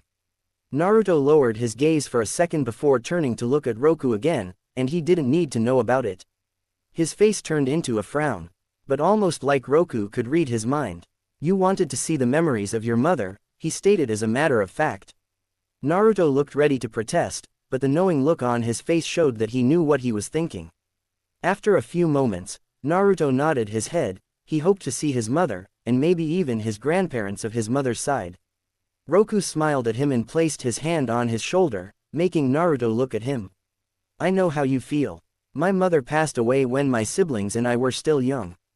But never forget she's always with you, as long as you remember her, she will never be gone, he said, placing his hand on Naruto's heart. The redhead smiled and quickly nodded his head. Roku smiled back, and the scene changed again. Now they stood in the far end of a big hall. In front of them was a large enough hall for around 50 people. Tables were around the hall with a large table above all others. Tables were sat near the walls, the center was empty. In the center stood who Naruto recognized as Roku. Despite having white hair and a long white beard, he looked younger. My lord, the lands of Wave have been attacked again. Our allies and Prince Dano Uzumaki need our help, a man said respectfully towards their leader. Outside young Roku looked calm, but inside he was fuming with anger. A few clans of the lands of Strong Stone had started attacking the borders of Wave Country, stealing and raping, and killing even the children. The small villages like Shimano and Riko were found slaughtered. Burning houses and corpses were lying around. The Uzumaki clan has an alliance with Wave and Summer Islands. Kiri Wave had sent a letter wanting help. Prince Dano was fostered in Wave for an alliance, and Roku would never let their allies down. Young Roku raised his hand, and everyone fell silent. I will go there myself. My people need me, he said and stood up, not listening to them saying that it was too dangerous. Fly higher, Sky, we don't want to scare my great-grandson, said younger Roku standing above an eagle flying across the sea. The man started from the back of the large, black, Eastern-style eagle he was currently riding atop of while he scratched a spot along with the eagle's head, causing it to hum slightly in response after its loud cry. There's no way they didn't hear that. The main wings webbing of the majestic creature were black as one might expect, but the spikes and slight webbing in between said spikes down its body, the frill of hair around its face, and at the tip of its tail were also black. Its underbelly, including the underside of its lower jaw, and its two tendrils were a dark gray color that seemed to complement the black leathers that composed most of its body quite nicely. The creature's talons were a pristine white along with its sharp beak. Finally, finishing off its appearance, the two sky blue eyes peered towards the large village it was flying towards. Wrapped around the eagle's head base was a medium-sized saddle that held the creature's rider. It wasn't anything dedicated to looking formal, judging by the lack of any designs on the leather, but merely a riding saddle that provided some measure of comfort for the rider if he needed to sit so that his body wouldn't fall. A sizable bag tied to the leather firmly with thick string was resting upon said saddle, near the hard leather that made a makeshift ledge of sorts around its edges. Then, sitting at the front of the saddle was Roku. The old leader was clad in clothing that many people of the older generation would recognize as a slightly modified of the first age of chakra version of the outfit that his father wore in his prime when he was traveling informally. He wore what seemed to be a form-fitting, long-sleeved black shirt as his first layer on his torso, as evidenced by the layer of fine black cloth that functioned like a second skin over the visible areas of his arm, detailing the toned muscle of his biceps. Atop that was a sleek piece of leather Uzumaki chest armor that also provided essential shoulder guards. Said armor was crimson with black trim, though only visible at the shoulders and collar due to another layer of clothing that rested atop parts. Finally, atop the armor, he wore a crimson, sleeveless kimono-style shirt with a lengthened back with black trim along the edges of the chest. The front portion of it ended at his waist, but the back continued down far enough that it would reach his calves. Traveling downwards from there, he wore leather arm guards that seemed to perfectly match the coloration of his exposed shoulder pads. They covered from just below his elbow down to his wrist. From there, a pair of black, fingerless gloves made out of the same fine material as his black shirt could be seen covering his hands.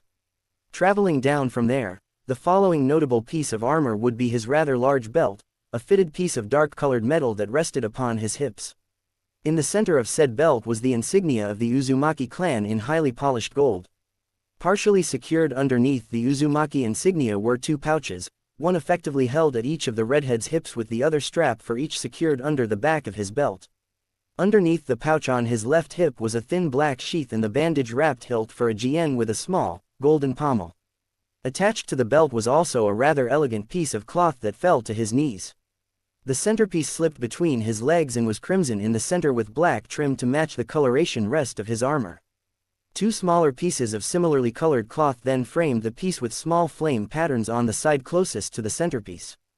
This cloth, while mostly worn for appearance's sake, also served to ensure that the elongated back of his kimono didn't swing completely in front of him to impede his movement in any significant way. Beneath that, he wore a pair of loose black pants without any sort of decoration, though they were mostly hidden from view by the cloth that hung from his belt as well as his greaves. Going with the theme already made, said greaves were primarily crimson with black trim within the center and at the ankles. Finally, finishing his ensemble was a simple pair of black shoes, though they were without the curved tips that most people from Uzushiogakure seem to wear. "Land us nice and easy, boy," Roku stated as he shifted forward a bit and pat the eagle behind the head again while they drew closer to the compound they were expected to land within. "No need to go scaring anyone here." As the redhead grew closer and closer to the ground, he directed his gaze to the figures on a large platform who were likely waiting for him to land. I suppose the one in red must be my new niece-in-law," Roku thought as he could make out their vague appearances from how close he had gotten. Slowly, a grin crept across his face. Slowly, the eagle continued its descent until it made its landing. As it did, it became evident that its body was so large that it spanned a good 3/4 of the length of an elevated stone platform it landed upon. "Okay, time to talk," the redhead stated as he stood up upon the saddle after coming to a stop. With well-practiced grace, he hopped off of the saddle even as the group of individuals moved a bit to greet him where he had landed. However, he paid them no mind for the time being and moved to the face of the eagle that had carried him so far instead. Coming around to face it directly, he met its eyes, placed a hand under its jaw, and scratched the feathers beneath, eliciting another slight hum. "Thanks, Sky, we're probably going to be here for at least a day or two, so rest up while you can," he stated as he raised the clothed hand that had scratched his lower jaw and placed it upon his beak. "I'll see if Wave will bring you something to eat a little later, alright?" The eagle merely exhaled and gave a slight nod of his head, showing that he could seemingly understand the redhead. "Great, now behave yourself, alright? I don't want to get grief about a wounded Wave member later." A warm gust of air that was more forceful than necessary was shot out of Sky's nostrils in response, showing his slight annoyance to that last remark. "Oh, come on, I wouldn't be me if I didn't pick on you at least a little bit, buddy," Roku stated with a chuckle as he patted his beak and walked away to the group that had been waiting for him for a few moments now. As he did so, he swung his gaze across the people present despite it being so early in the morning. 3 older folks dressed in formal wave robes. "Where's Ahara?" he thought as he swung his gaze to the next person. "Ah, that's probably my grandson's bride, Ritera," he continued as he spotted an elderly woman in traditional wave clothing. He continued as his gaze lingered on her appearance for a bit longer than necessary before shifting to the last person in the line. "Master Lee," Roku suddenly exclaimed as he walked forward, missing the slightly wide-eyed Ritera who was drinking in his appearance along with the others who had never seen him before. Without anything further, Roku opened his arms and embraced the slightly shorter man in a fierce hug as he moved closer, surprising everyone present even further. "It's so good to see you again," the aged man finally stated as he relinquished his hold on the man and took a few steps back. "As it is you, Lord Roku," the man stated with a bow.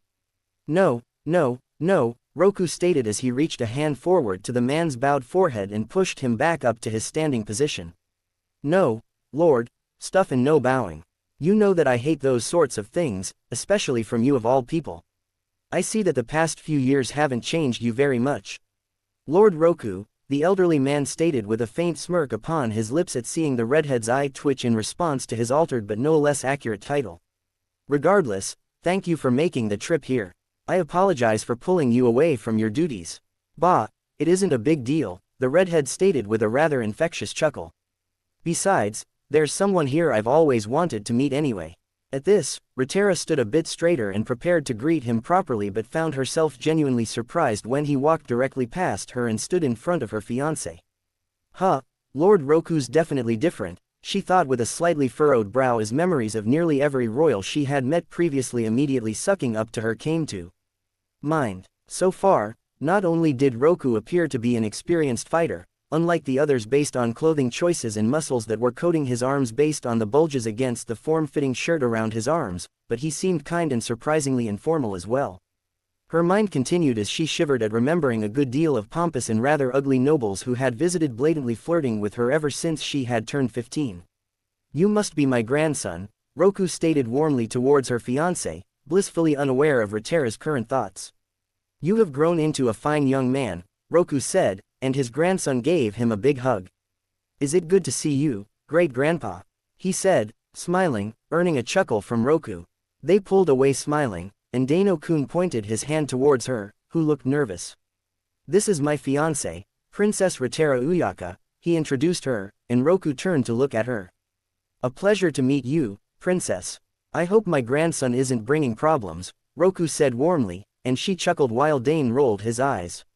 "Please, after what you said a moment ago, there's no need for formalities here," Rotera stated in a soft tone with a smile stretching upon her face.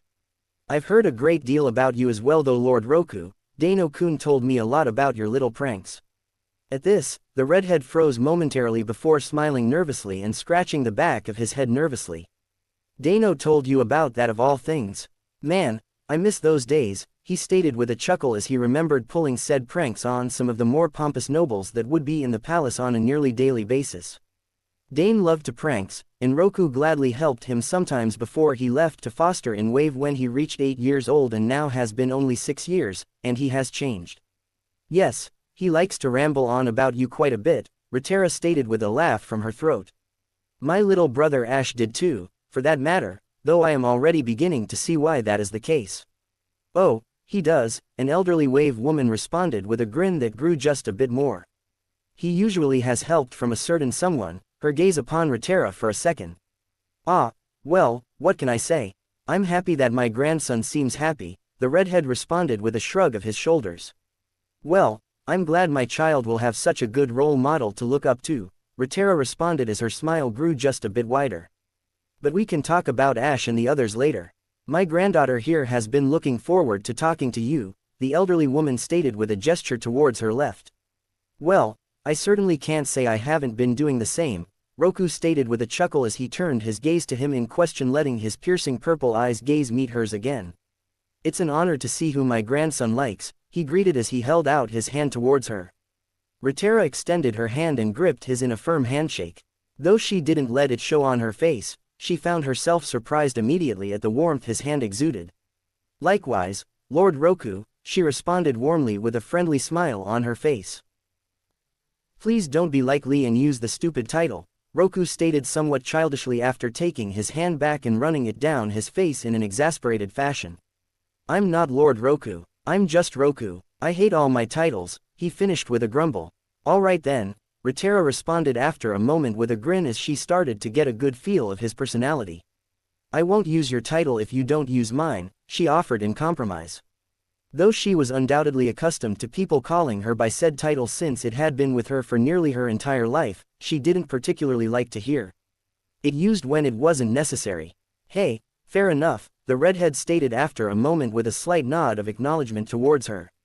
"Lord Roku, we have prepared a room for you, a hot bath, food will be delivered whenever you want," her father said, gesturing for him to follow inside. Roku soon was inside the hall, and he stood close to the man of the house. It had been a few years since the last time he visited Wave when it came to places. His favorite was, of course, Uzushiogakure, but Summer Islands were a close second. Naruto and Roku saw the man preparing for battle. The younger Roku had stated that he would protect his allies with his life if needed. His grandson had wanted to come along and fight for his country and family, but younger Roku told him to stay and protect his fiancé. "Is not because I don't trust your abilities, I'm trusting you to protect them." Dano had agreed, and Roku, along with 1,000 soldiers made of Uzumaki and Wave, mostly Uzumaki, marched towards their borders. Roku rode first in front of his army. Their scouters had sent a message that a large army from Strong Stone was marching towards Wave, and in the letter was mentioned that the leader was with them. Raimatasa of Clan Kinzoku, riding on horses after a long week, they soon reached the land that the War of Second Sun would be fought. This war happened on the year 1279 BNW. 3 clans of Strong Stone had allied with each other to conquer everything on their path. They brought on our lands around 5,000 soldiers, old Roku spoke, and Naruto gasped at the large disadvantage between them. But unlike them, we taught every one of our clan how to use chakra and fight, while in Strong Stone, only those in charge knew how to use it, Roku spoke, looking at the large field. Despite being more than 1,000 years since it happened, he still remembered it well. Naruto understood why only the leaders knew how to use chakra. They were either afraid that someone would take their place or just wanted the power only for themselves. Probably both. Young Roku stood in front of his army with a white horse, walking towards the center of the field. Alongside him stood Anaka and Itari. Reaching the middle, in front of them stood 3 people, all of them with overgrown muscles around their bodies. The middle one was holding an axe large enough to cut down a horse. His face was long with a half-sliced chin. His nose crooked to his right, long dark like crow hair that reached his chest. An armor that covered his chest, arms, waist, and legs. You wanted to discuss, then talk. How do you want to surrender? The man in the middle said, his voice high and firm. Roku stepped forward without a hint of fear behind his eyes. We seem to have been misunderstood. We're not here to discuss our surrender, and we are here to discuss yours, Roku stated with a firm tone that even Naruto felt a cold shiver of fear on his body. The man in the front laughed loudly. And who will stop us? Look at yourself, all old and weak, he said, pointing towards Roku, who looked that didn't care about what his mouth spat. I might be old, but I'm strong enough to defeat your whole army and still stand, Roku stated, adding chakra to his phoenix seal on his wrist that was fully completed. The seal started glowing red. The symbol was a phoenix with dark eyes in a white circle on his chest. We will not surrender, the man spit at Roku's face. The younger Roku looked at him straight in the eyes. When you poke a phoenix, you get burned. Roku, you know they won't accept your suggestion. A voice suddenly spoke in Roku's head. He hesitated for a moment before he nodded his head in agreement. I know, Anagar, I feel it too, but I will give them one chance, he said, trying to convince him. He moved around in his bed. Roku felt tired, yet he couldn't sleep. He let out a sad sigh, and he was lying on his back looking up at the night sky. Despite being in a tent, the top of the tent was open to looking at the beautiful sky, which always helped him think. I hope you're well, little brother, Roku, though tired of war. This wasn't the first time he had fought. He had fought many battles and wars, but not once he fought any of them for his gain. War had no victories, only loss. It had been many years since the last time he saw his little brother. Now, he had his own clan to look after. Senju clan. Roku missed his sister more than anyone else. The god took her from him. The sickness had killed her. He had tried so hard to help her, but in the end, he needed to accept it and live the rest of his life. No reason to dwell on the past. The past is written, the ink is dry. Now you need to sleep, Anagar spoke on his head. The seal of Phoenix shines red whenever the Phoenix speaks.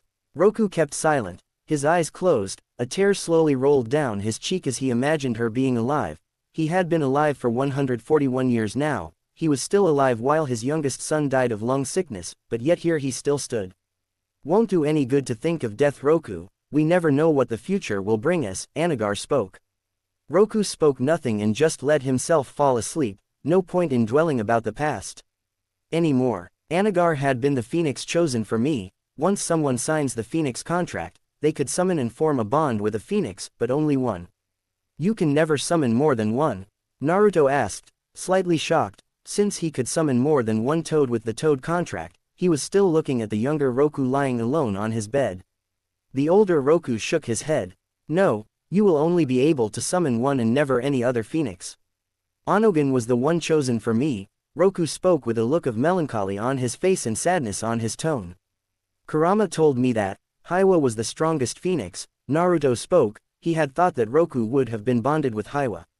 Roku left out a small chuckle and turned his head to look at Naruto. While that is true, in a way, that's not exactly how Phoenix contract works, he said and slightly put his hand on his chest. Naruto listened to him with all his attention. It's true that Haiwa is the strongest Phoenix, but my son was the only one who was able to summon him. Roku spoke the word, him, with respect but with a slight hint of fear, as well. My son Yutari was the one who founded the contract, and Haiwa saw him as worthy. But since my son died, there hasn't been a single person who was able to summon him again, he stated with a calm tone. Naruto gasped at the new information. Why is that? he asked, the question burning on his head like a wildfire. Roku just shrugged his shoulders, not knowing the answer himself. It could be for many reasons, perhaps he never found anyone else worthy enough to bond with. Onogan himself told me once that when my son fell, Hiwa had died too. His red fire had burned for a year. After 10 years, Hiwa was reborn again but never bonded with another Uzumaki, Roku said with evident sadness as he remembered when his son had left this world. The very same night, a flash of red light had illuminated the sky like a second sun for a week. Naruto's hand instinctively touched his stomach, where Kurama was sealed. The redhead saw Kurama as his best friend, he would never change with anyone else. Inside Naruto, Kurama listened to their words, he closed his eyes in silence. Kurama understood the reason why Hiwa had not bonded with anyone else despite being centuries since Yutari Uzumaki had left the world. The silence in the words made him think of Naruto and his father. Despite being centuries, he still missed his father and Naruto. Yes, as much as he hated to admit it, he would never exchange Naruto for anything else, even for freedom. He's the one, father. You were right, one day, someone will guide you all to the light, he will bring you together. Yes, Naruto is the one. Now I know, father. Naruto then turned to look at Roku again. There's something you should know, Naruto, about the Phoenix contract. Roku suddenly spoke with a serious tone, leaving all the jokes behind. When you bond with a Phoenix, you are at your strongest when you summon him, especially if you can use Phoenix Sage mode, but when you summon your Phoenix, you're vulnerable too. If the Phoenix falls, so does the one who called him. Naruto's eyes widened at the last words. His foot took a step backwards, his mind still in shock. That's quite a risk, but if the time ever comes, I will be sure to protect him, her, Naruto thought on his mind. He knew the risk was there, but he was an Uzumaki, he would make sure his children would be able to use the contract after him and pass it to future generations of the Uzumaki clan. Roku said nothing else, but he knew one secret, the Phoenix was immortal, but if the summoner fell during the battle, the Phoenix could choose to sacrifice his own life to bring him, her back, but never be reborn again. After a few minutes of complete silence, Roku thought it was time to show the young Uzumaki the war, but Naruto took a step forward. You talked about the Phoenix Sage Chakra, but what's the difference between normal Sage Chakra? Naruto asked since Roku was making it sound different from how Tojiji and Pa had explained to him. The old Roku nodded his head with a small smile visible on his face. That's because it is different, but I feel that will be easier to explain if you saw it, Roku spoke, and the scene changed again. If you poke a Phoenix, you will burn, Roku spoke with clear anger in his eyes, his teeth clenched. Itari thought his lord for a moment would start the war right now. The leader of Strong Stone clenched his teeth, he was the most muscular man from his land, and this older man dared to think is nothing but worm to step on. His knuckles were white like milk, and his eyes narrowed under his helmet shaped to look like a bull. I will kill you first, the man promised, his chest in front, showing his apparent domination in muscles weight. Roku spoke nothing but gestures to his general and commander to leave and stop wasting time with people like them. Roku turned around after the parley, he mounted his horse and kept quiet the whole time. He had little hope that people from Strong Stone would care to fix this problem without bloodshed, but it seems some people couldn't live without war.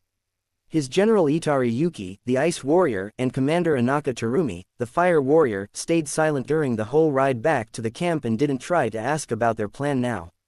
They both knew Roku Uzumaki was a strong person and possibly the most muscular man in the world, but they were against around 5,000 soldiers from Strong Stone.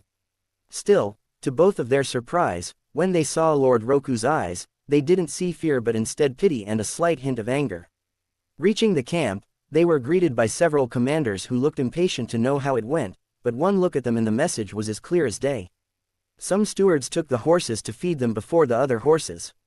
Roku made his way over to the main tent, his commanders and general following without saying a single word.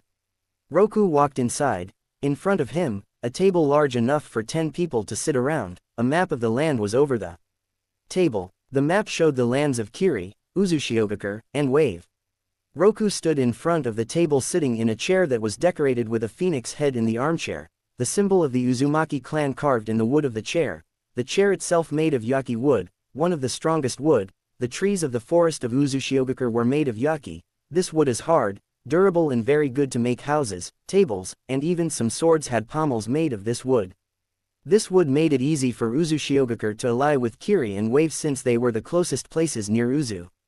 Roku saw his commanders taking their seats. The general took the seat the last.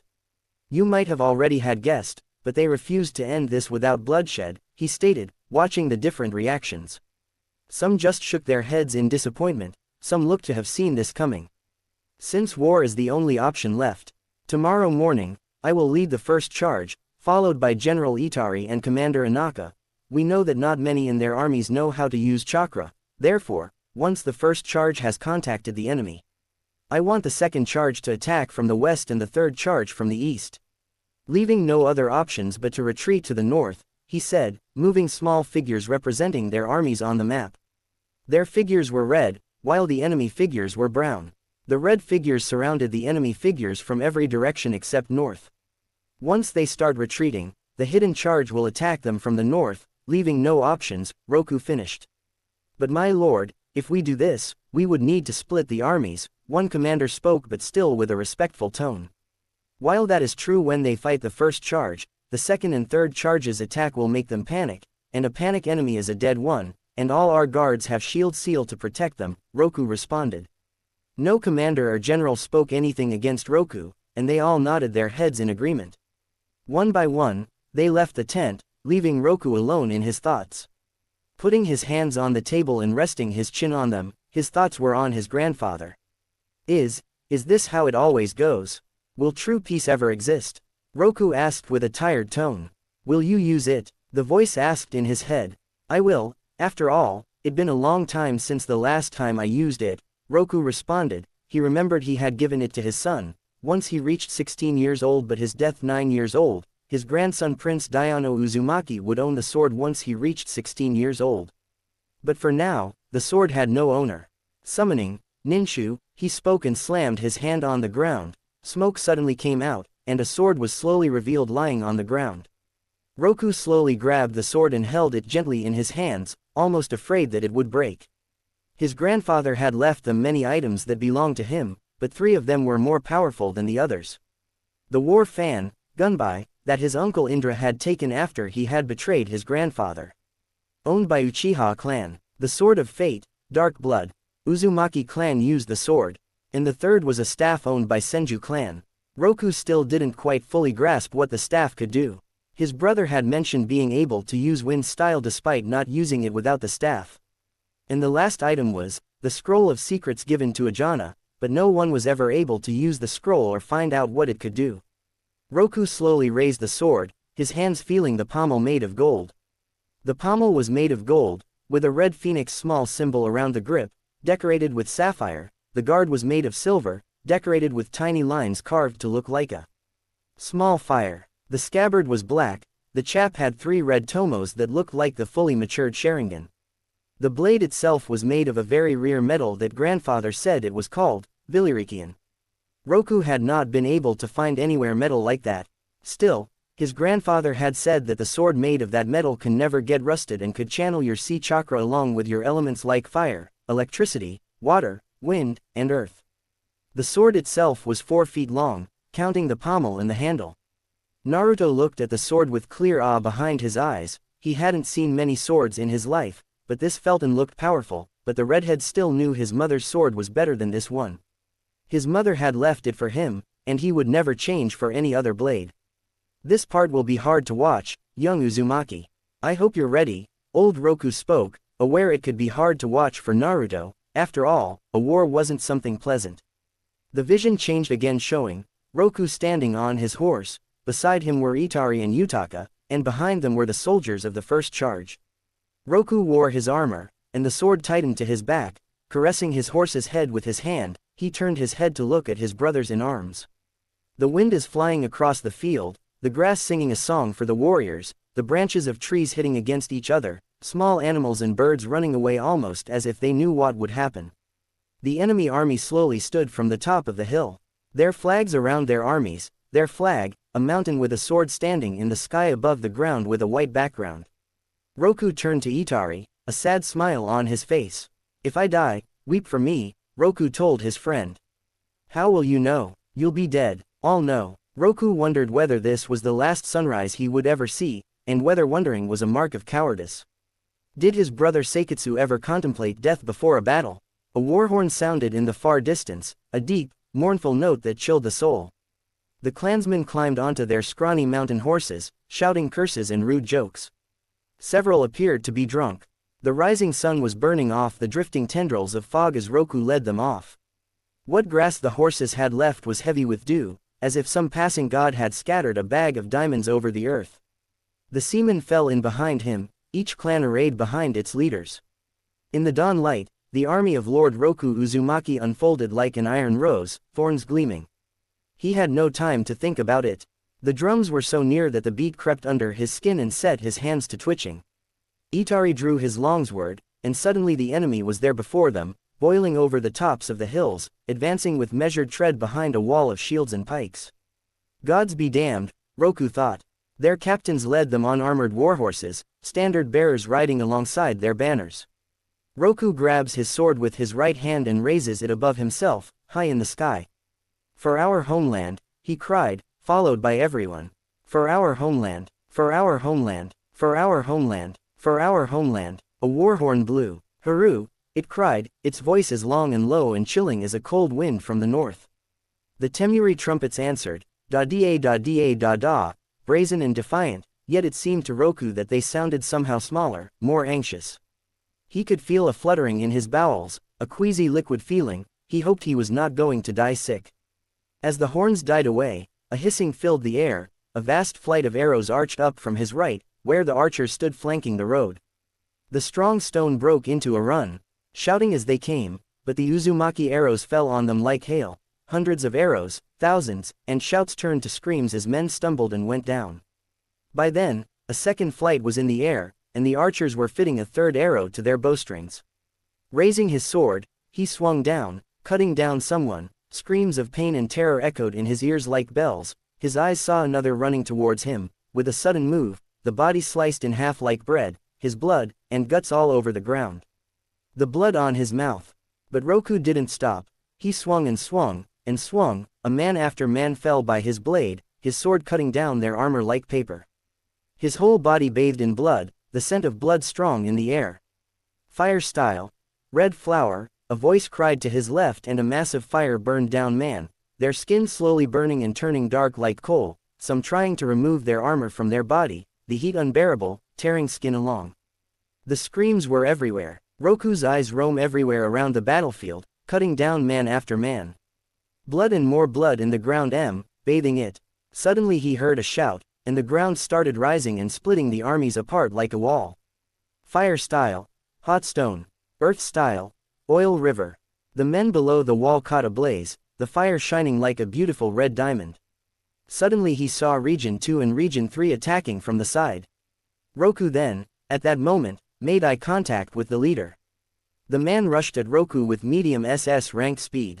Roku blocked the axe with his blade, and they both jumped away and ended up close to a river. Another step and their blades clashed again. The leader swung his axe and swung to his middle body, ready to tear him apart. Still, Roku dodged, causing all the trees behind him to be cut down and fall like nothing. The leader rushed again. Roku blocked it repeatedly, the sound of metal clashing echoed in his ears. He stopped another swing, the ground beneath his feet splashed like water from the strength behind his axe. Jumping away, Roku sheathed his sword, pressure style.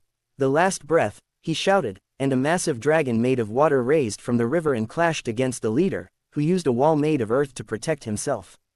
But the water destroyed the ground and hit the leader. The water started rising around him, and his whole body was in a large bubble made of water, slowly rising above the ground. Roku had an open hand towards the water and closed it. Within a second, the bubble shrinks and then immediately expands, exploding in a mix of blood and water. Roku took a deep breath when his sensei screamed at him to move, and he jumped high in the air, barely dodging the swing of a giant sword. The sword was 6 feet tall, and the man was growling at Roku. "You killed my brother," the man cried, raising his sword. Roku glanced at his army. Deciding to end this, he slammed his hands together, causing the ground to shake. Earth suddenly raised around Roku, protecting him from every direction. Roku sat down and started focusing on his chakra. Outside, Itari was fighting the enemy general. The enemy moved towards him with low SS rank speed. Itari breathed heavily, and his old age was starting to get to him. Just die, the general cried, finishing his hand signs. Earth style. Red ground, the ground started changing shape, raising with point ends rushing towards him like giant swords. Itari jumped away, avoiding many of them. But unknown to the general, Itari started doing hand signs. Suddenly the ground raised behind him, crushing him from behind. Itari jumped away in the last second, his left arm not there anymore, finishing his hand sing. Ice style. Sky dragon, suddenly the air around them froze immediately, a giant dragon with a long tail formed above them. The dragon rushed towards the enemy with high SS rank speed. The enemy had no time and was crushed and split into different parts, but the dragon didn't stop. The dragon rushed towards the enemy line, crushing them. Suddenly a sudden pressure was spread around the air, almost crushing him. Itari smiled at the familiar feeling. Roku, you son of a bitch. Roku. The wall protecting him exploded all around him. His C chakra had reached its maximum, his appearance had changed as well. His hair looked like red flames, his eyebrows were crimson red and burning, his eyes looked like a red whirlpool, his veins around his body had turned red and were visible across the skin, and in the chest was the symbol of Uzumaki clan. His chakra had changed color from blue to crimson red. The enemy looked pale, and everyone had stopped fighting. Some had fallen unconscious by the pressure of his chakra.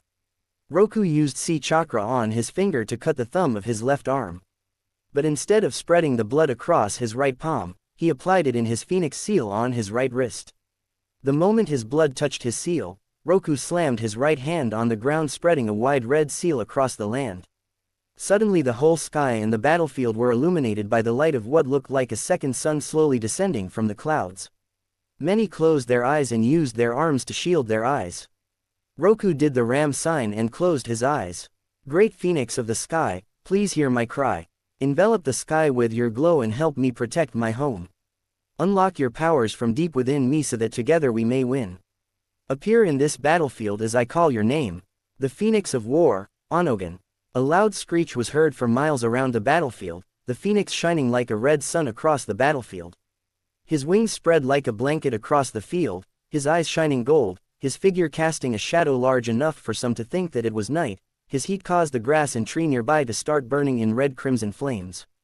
Naruto watched in awe. He gasped at the size of Onogan. He was easily the same size as Kurama. Despite not being there, Naruto could feel and see the amount of power. The grass and trees around the battlefield started burning, exploding in red-crimson flames, burning it immediately. Roku looked at his enemy dead in the eye, and he started walking backwards, afraid of Roku. Onogan, dust style, blind light. The phoenix started illuminating more light, burning the enemy army.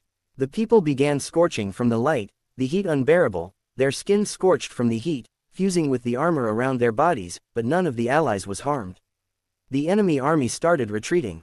The war was lost. Onogan started moving his wings, causing tornadoes to appear. His body flew higher, the tornado made trees fly towards it, their root ripping out of the ground, enemies being sliced by the speed of the wind. Onogan, light style, falling star. Onogan started spitting out fire from his mouth, but the fire spread all around him, causing his body to bathe in red flames, looking like a bird made of fire. His colossal body started descending towards the ground. His speed was unmatched. The wind caused by his speed made many be launched away. His whole body fell in the middle of the enemy army like a star and exploded. His fire spread around like wildfire, reaching 100 meters in the air. The heat burned down trees and turned them into ash within seconds. The fire was spread in 1 mile diameter, the fire everywhere burning everything. A large shield of earth protection the allies. The ash started falling from the sky like snow, ash of the enemies, and everything burned. The allies started cheering for their victory. Roku closed his eyes, the phoenix sage chakra left him, and his appearance was normal. The enemy in front of him had fallen on his knees, his whole face pales like snow. His entire body was shaking like a leaf. The fire still in the field slowly raised, taking the form of a bird, and Onogan raised again from the ashes with a loud cry echoing throughout the battlefield. His body ascended above the clouds and disappeared. Roku looked at the only enemy left. Pulling out his sword, he reached over him and put the blade close to his neck. Any last words? YUK killed all of them. I protected my family and homeland. I will always protect them, Roku said and swung his sword. The vision changed again, but Roku and Naruto stood in darkness. Naruto could feel water below his feet, almost like standing in a dark sea. It was the same view he had when he entered his mindscape. Everything was dark, except no sewers. He looked around but couldn't see anyone around him, and his eyes turned to look at Roku, who was silent. "Why are we here?" Naruto asked, confused, thinking he would show him more of his memories, but almost like he could read his mind. Roku shook his head in denial. "It's time for you to return, young Uzumaki. More shall be revealed later, but enough is for now," Roku stated with a painful look on his face. Naruto looked shocked. He wanted to see more of his clan's history. The books he had read didn't mention anything about the Uzumaki throughout the years. Most of all, Naruto wanted to know how exactly Kumo, Kiri and Iwa were able to defeat his homeland. The redhead knew better than to underestimate three large villages like them, especially Kumo. Konoha might be known as the strongest village thanks to the reputation of Hashirama, Tobirama, Sarutobi in his prime and his father. He knew the strength of the cage showed the power of the village. But Kumo had strong cages, like the third Raikage. A cage was strong, Naruto knew, but none of the cages right now matched Tobirama, Hashirama, Roku and Madara Uchiha. "You said the strength of Phoenix works differently, how does it work?" Naruto asked, remembering the strength shown by Onogan. "That's true, the reason why it is different is because of the bond we create. The stronger the will of the summoner is, the stronger the Phoenix is, and the stronger the bond is, the better," Roku stated. Naruto nodded in understanding and wondered how strong a Phoenix could be. He wasn't able to feel it when he saw it, but he knew when Roku summoned Onogan, he was stronger than Four Tails. Naruto knew the amount of strength he had when he tried to control the Four Tails of Kurama, and he was sure Onogan had surpassed that strength. "Roku-sama, do you know who might have been the one to have been Cage of Uzushiogakure when the three villages attacked?" Naruto asked respectfully. Roku narrowed his eyes slightly before turning back to normal, almost like he remembered something he didn't want to. After a few seconds of silence, Roku spoke. "I don't know, the clan was thriving when the attack happened. I saw no reason to interfere, and despite what you might think, I didn't know everything that happened. I was just an advisor. The last time Uzumaki clan needed help was when Morgan Uzumaki, the Dark Phoenix, betrayed our clan," Roku stated, much to Naruto's surprise. The redhead had never thought, not once, that an Uzumaki could be a traitor. None of the people he knew ever spoke terrible of the Uzumaki clan, so why would this man do that?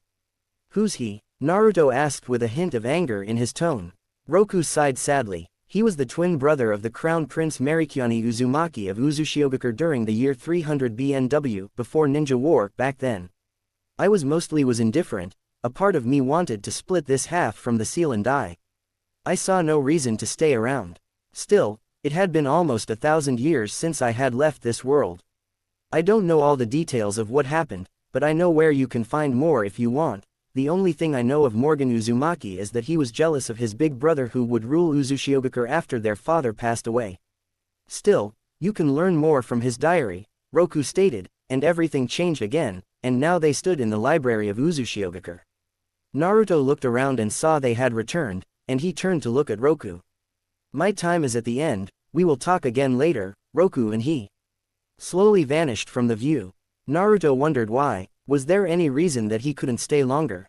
Knowing Roku, there must be a reason, Kurama stated. Naruto nodded in agreement and turned to look at the books.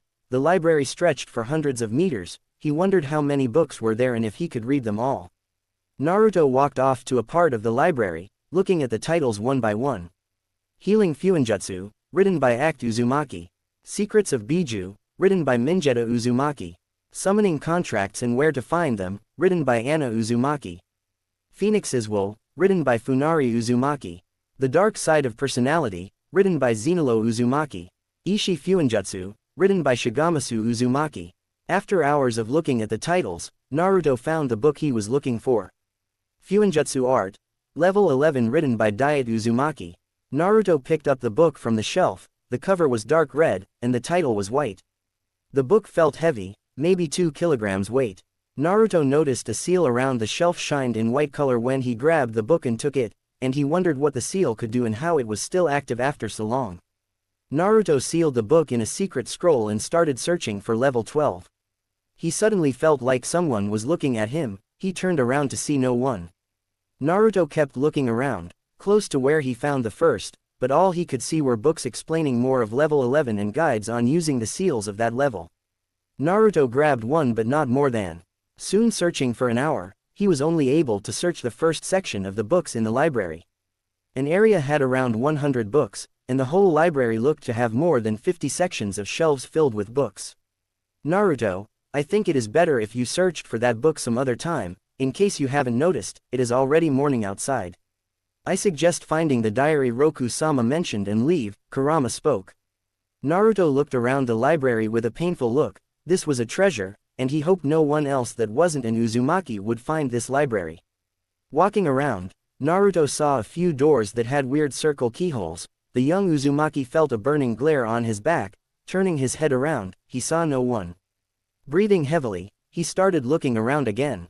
Naruto wondered where he was supposed to find the diary. Soon he reached a door that had been written, "History of Uzumaki Clan." The redhead read and put the hand on the handle, and it opened.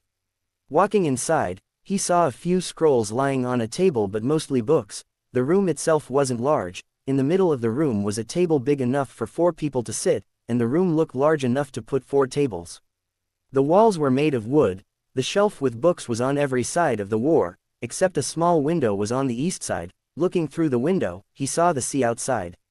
To his surprise, he didn't feel cold or anything, but the silence around made him feel alone. Everything was covered in a thin layer of dust. Naruto grabbed a book from the shelf, but the books inside this room were twice smaller. The title wrote, "The History of the Second Age of Chakra. Controlling Fuinjutsu," written by Shigamasu Uzumaki. He put it back and searched more. Soon he reached a book. The Dark Phoenix. Naruto decided to keep this one and soon found the one he was looking for.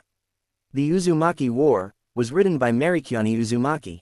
Naruto immediately turned around as if someone was leaning against the door watching him. Turning around, he saw no one. Just my imagination. Grabbing the book, Naruto left the library of Uzushiogakure. Naruto soon left the library but couldn't shake off the feeling that someone was watching him, but he couldn't see anyone around despite checking. Naruto soon found himself outside the gates of his homeland. Turning around to look at his home, he sighed sadly and kneeled. "I will rebuild this place. Uzushiogakure will be reborn again." Soon Naruto had returned during the night. The clone he had left disappeared, and the young Uzumaki fell asleep immediately. It was done. The bridge was finally completed. Through the blood, sweat and tears of Tazuna, his workers, and Team 7, the bridge had reached its final stages quickly, and eventually, it was complete. Tazuna, Tsunami and Team 7 were standing on the end of the bridge with the workers, staring at the border of the Land of Fire with unrestrained joy. The celebrations were on. A raid of one of Gado's ships by Team 7 fueled the party, providing food and drink for themselves and their families. The party was loud, and it was long, lasting through the night. The mood on the day after completion was melancholy, to say the least. Everyone was there to say goodbye to Haku and Zabuza, who was still recovering from their injuries at the hands of Naruto and Kakashi. Despite their less than favorable first encounter, Haku had come to enjoy the company of the Konoha shinobi. They had been kinder to her than she had deserved, and they knew it, but they held no ill will towards her. "Goodbye, Haku," said Kakashi, strapping the backpack containing her equipment onto her shoulders. "Yes, Kakashi-san," said Haku. "Thank you for treating me so well despite my status as an enemy ninja." Kakashi then looked at Zabuza, who looked slightly annoyed from all the goodbyes, since he just wanted to return to Kiri and help end the war. "I hope we meet again, and next time in better terms," Kakashi said, smiling behind his mask and offering his hand to shake. Zabuza groaned before shaking his hand and walking close to Naruto, who smiled at the larger man. "Next time we meet Uzumaki brat, we will have another Kenjutsu fight to see who's better," he stated with seriousness but still calm tone. "I'm counting the days. Take care of Haku," Naruto said smiling, and they both shook their hands. Zabuza backed away to give his daughter some time to say goodbye to Naruto while he was in deep thought of what the brat told him last night but decided to wait until he met Mae-sama. Haku apologized to Sasuke for injuring him, but he just brushed it off. "No need," Sasuke said, smiling, making Sakura glare at Haku, who smiled back. Sasuke knew he had lost, despite his wounded pride, but the fight with her unlocked his Sharingan, which eased his injured pride, and he now knew. I'm one step closer to defeating Itachi. Haku walked over to Naruto and bowed her head, much to his surprise. I will never be able to repay you, Naruto-kun. You saved me and my two-san, and that will never be forgiven if you ever need help. Don't hesitate to come to us, she said, raising her head. She felt bad she couldn't give him anything, but Naruto just smiled. You don't have to repay me anything, he said and glanced at Zabuza. Take care of your old man, he said, making Haku giggle while Zabuza was giving him a death glare. Haku turned around and stood beside Zabuza. Get out of here, shouted Naruto with a wide grin. My sword hand is itching, and I see two missing nins out in the open. Haku giggled and ran into the forest with Zabuza as fast as her bandages would allow her. She was nice, said Tsunami, standing close to her father and Inari. Too bad she was on the wrong side, Sakura added. There are no wrong sides, said Kakashi. When it comes to ninja, it's all about loyalty. Kakashi was now fully recovered, abandoning his crutch for preference of his legs. He still had some soreness, but it would pass with time. I understand, said Tsunami. Naruto and Sasuke are on guard duty, said Kakashi. Naruto, I want clone patrols all over the border. I want 3 sent back to me if you see anything dangerous. And have a few tail Haku and Zabuza while you're at it. Got it, sensei, said Naruto, summoning about 40 clones. He sent 3 of them after Haku and put the rest into 3 teams aside from one, who sat with him on top of Gamma, who he summoned right after. What are you doing? Asked Sasuke, watching the remaining Naruto clone open a book. Studying advanced Fuinjutsu, said Naruto, crossing his arms. It makes it easier to concentrate when I have clones do it for me. Ultimate multitasking. Can you teach me that? Asked Sasuke. Peef. Hell no, said Naruto. He winced at the dark glare Sasuke sent his way and threw his hands up in a placating gesture. Hey, I have way more chakra than you do, that's what makes it so easy for me to make so many clones. Any more than 5 will kill you. Sasuke continued to glare at him before walking to one side of the bridge and climbing up to sit on top of the low wall that acted as a guard rail for anyone crossing. Naruto tapped Gamma on the head, and the toad leapt onto the opposite wall in a single bound. The clones soon returned, confirming that Zabuza and Haku were all right and nothing to worry about. Tomorrow. The following day, Team 7 were leaving. The whole wave was there to say goodbye to them, especially to Naruto. Naruto noticed Inari crying and stepped over to the boy and ruffled his hair. I promised myself I wouldn't cry ever again, Inari said as he looked down. Naruto smiled and said, it's all right to cry, Inari. Crying when someone says goodbye is just a way to show the bond you have with that person. Take good care of everybody, all right. Inari nodded, and Naruto rejoined his group as the rest said their goodbyes before turning around and began walking across the bridge. One of the villagers looked thoughtful and said, by the way, what are we going to call the bridge? Tazuna rubbed his chin in thought and said, how about the Bridge of New Beginnings? Nah, I think Naruto Bridge will be a perfect name, Inari said, drawing agreement from the others, and Tazuna smiled at him. Question mark. The door opening sound echoed in his ears, the sound of footsteps walking inside was heard around the room, his foot and arms around the ceiling. The heartbeat of the newcomer was calm and normal, but the older one was faster, probably nervous. Same for the 2 heartbeats standing near the older heartbeat. Kukuku has been some time, Danzo, but tell me why did you want to meet me? I'm sure it is not because you miss my company, the voice of the newcomer was heard, his heartbeat slightly rising from excitement. Danzo coughed. I heard you want to attack Konoha in the coming Chunin exam, his voice emotionless but his heartbeat raising again, afraid. A burst of sinister laughter was heard, the sound of the tongue was heard, licking his lips. That is true, Danzo, after all. You know what I want, the voice was heard, licking his lips again. His heartbeat raised from excitement. Then we can make a deal. I want you to deal with the old man when you make your move, and in return, my root forces will do the right thing, and you will have what you want in a silver platter, Danzo said sounding emotionless. But the ninja could feel his heartbeat, much faster than average. Very well then, but I want a few new test subjects, the sinister voice said, licking his lips. Hokage-sama will want to know this. Itachi-san, when do you think we will get busy again? The past years have been boring, and we've received no word from Pain, Kisame said. He was sitting on a small rock just beside Itachi, who was also sitting on a rock. Both Akatsuki members were within the Earth country. It has been a few years since they all even gathered together. He was used to something like this, but it was usually boring since the missions they were tasked to do were always challenging and fun. But they've been doing nothing but keeping a low profile over the past years, and quite frankly, Kisame was frustrated with the lack of action. He was sure that even the other members would agree with him on this one. The first one who would back him up would be Deidara, surely the suicidal blonde Mrs. making things explode. Kisame looked down at his partner and nearly frowned. Itachi was content with the peace. If more than anything, the Uchiha would rather have this peace last for a few more years than back him up in a good battle against worthy foes. The stoic Uchiha wouldn't even spar with him. For all his power, Itachi didn't like fighting as much as he did. It was such a waste. Soon, Itachi responded after going through some thoughts. It seems that the organization has taken a new order of business. We were busy making a name, but we were quickly forced to halt our missions and keep a low profile. Since then, there has been nothing, and even if we do something, it isn't like our usual business. More to that man has also disappeared. It had been years since Itachi saw him, and he could feel that something had happened. It was tough to get any information from a Megakure since Pain always kept things secret. There was just no way of entering the village without the man knowing. Having this knowledge, Itachi never bothered to infiltrate the village as it would only draw out suspicions from that man, and he didn't want to deal with it.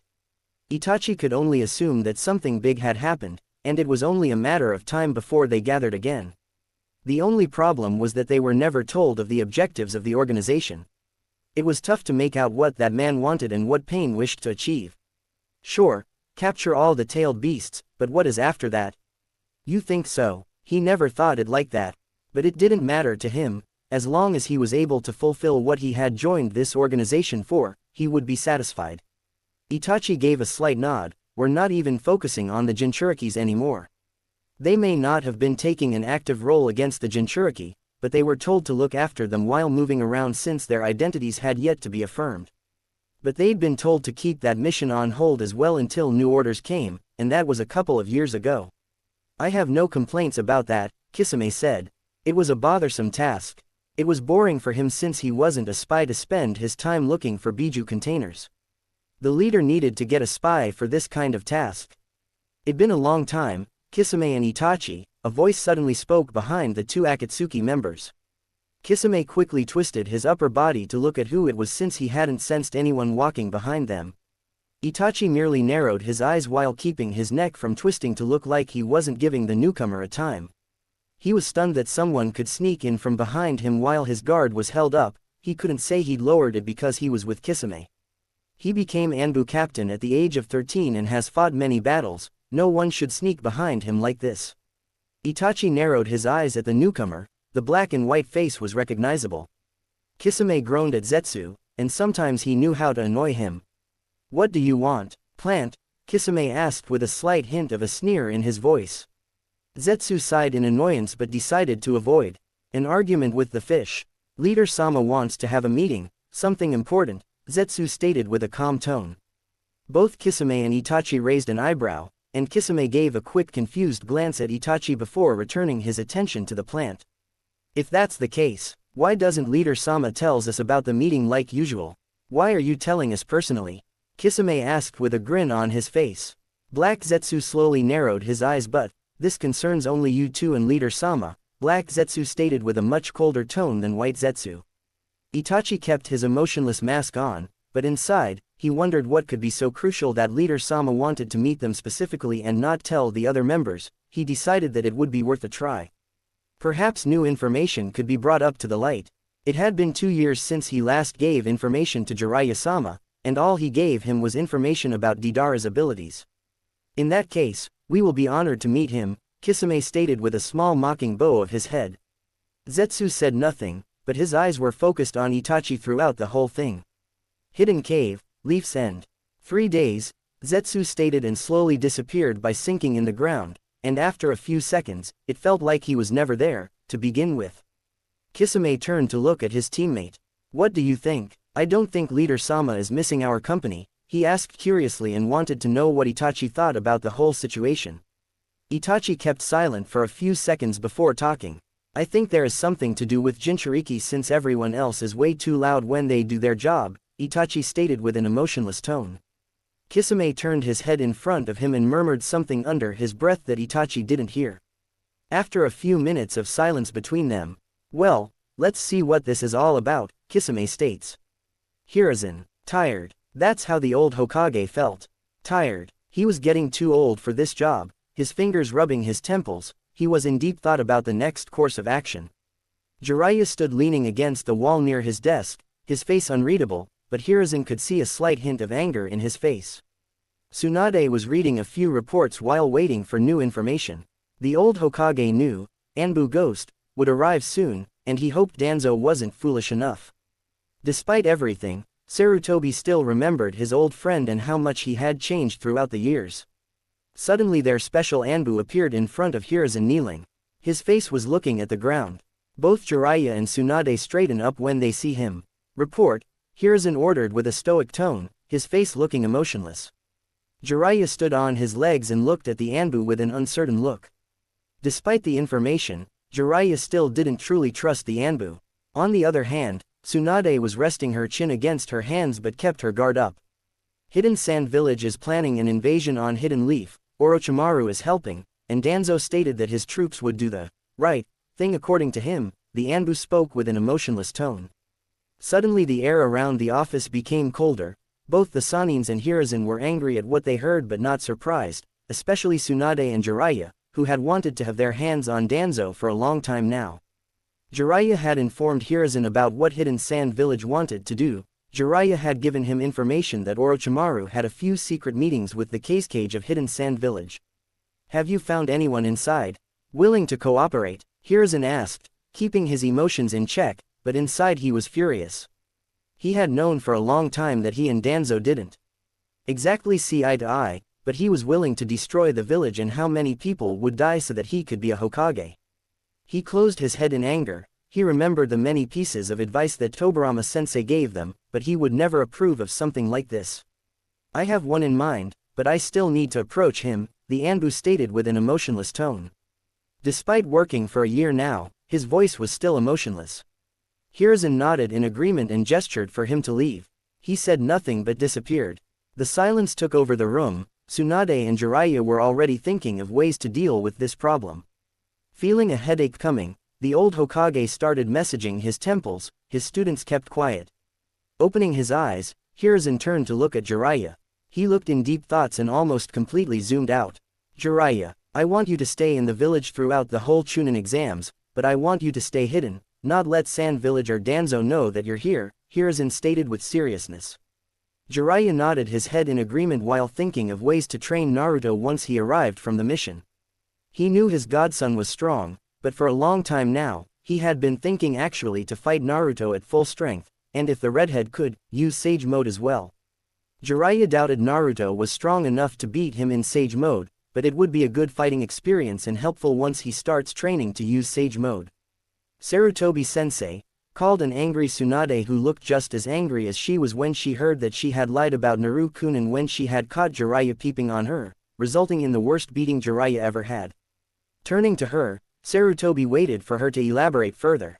"Why are we waiting? Let's kill that son of bitch right now," she half yelled at her sensei. Sarutobi gestures for her to keep quiet despite Silence Seal still being active. "I will explain the plan I have in mind, but for that to work, we will wait until Kakashi arrives," Sarutobi stated with a calm tone. Tsunade raised an eyebrow at that while Jiraiya had a few ideas why his old sensei needed Kakashi. "Why him? I hope you're not thinking to include Na," she was interrupted when Hiruzen raised his hand in denial. "No, I'm not. If anything, I wish to include him in this as little as possible," Hiruzen stated and opened a secret drawer in his desk. Opening it, he grabbed a bottle of whiskey and 3 little glasses.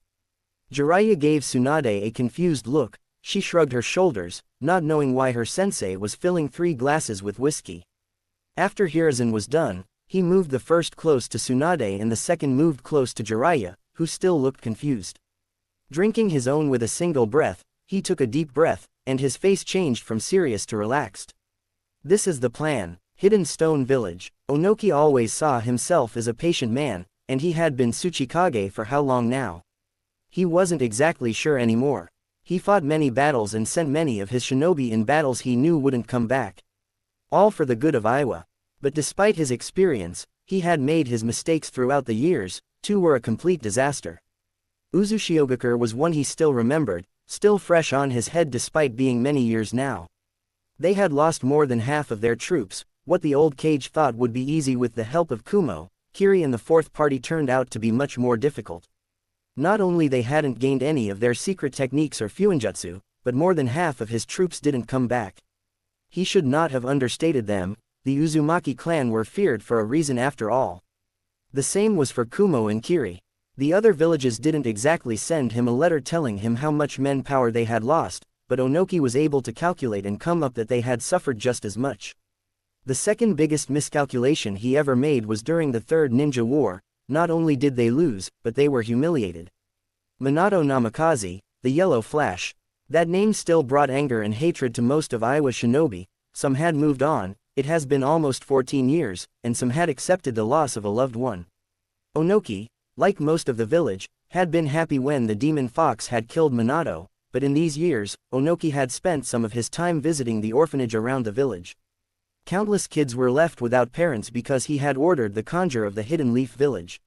Many of the kids were taught by the teachers why their parents were dead, words like, "Your father fought to protect his country, but the leaf dogs led by Minato Namikaze killed them." Onoki didn't know what to make of it, seeing all these children without parents because of him. Taking a deep breath, he decided to put that thought at the back of his head and decided to work on his paperwork. But before he could even grab his pen, the door slammed open by none other than his granddaughter, who looked like she had just seen a ghost. Onoki was about to ask what was wrong when she talked first. "Grandfather, a man with a message from Hidden Sound Village has come," she started, pulling out a scroll from her porch. Onoki raised an eyebrow at the name but decided to read the letter. Grabbing the scroll, he opened it and started reading. "Hidden Leaf Village is announcing Chunin exams soon to be held in their village. The time has come to avenge your loved ones, to have your hands on the one who destroyed your families. A song and sand will work together, will stone step on the leaf." Onoki narrowed his eyes at the letter he put on the table and turned to look at Kuretsuchi, who was waiting eagerly. "Council meeting," he stated. Later, every important person of Hidden Stone Village had gathered in the council room waiting for their Kage the following hours. Many of the clan heads such as Akaishiten, Kostoba, Lataka and Agenka were there waiting.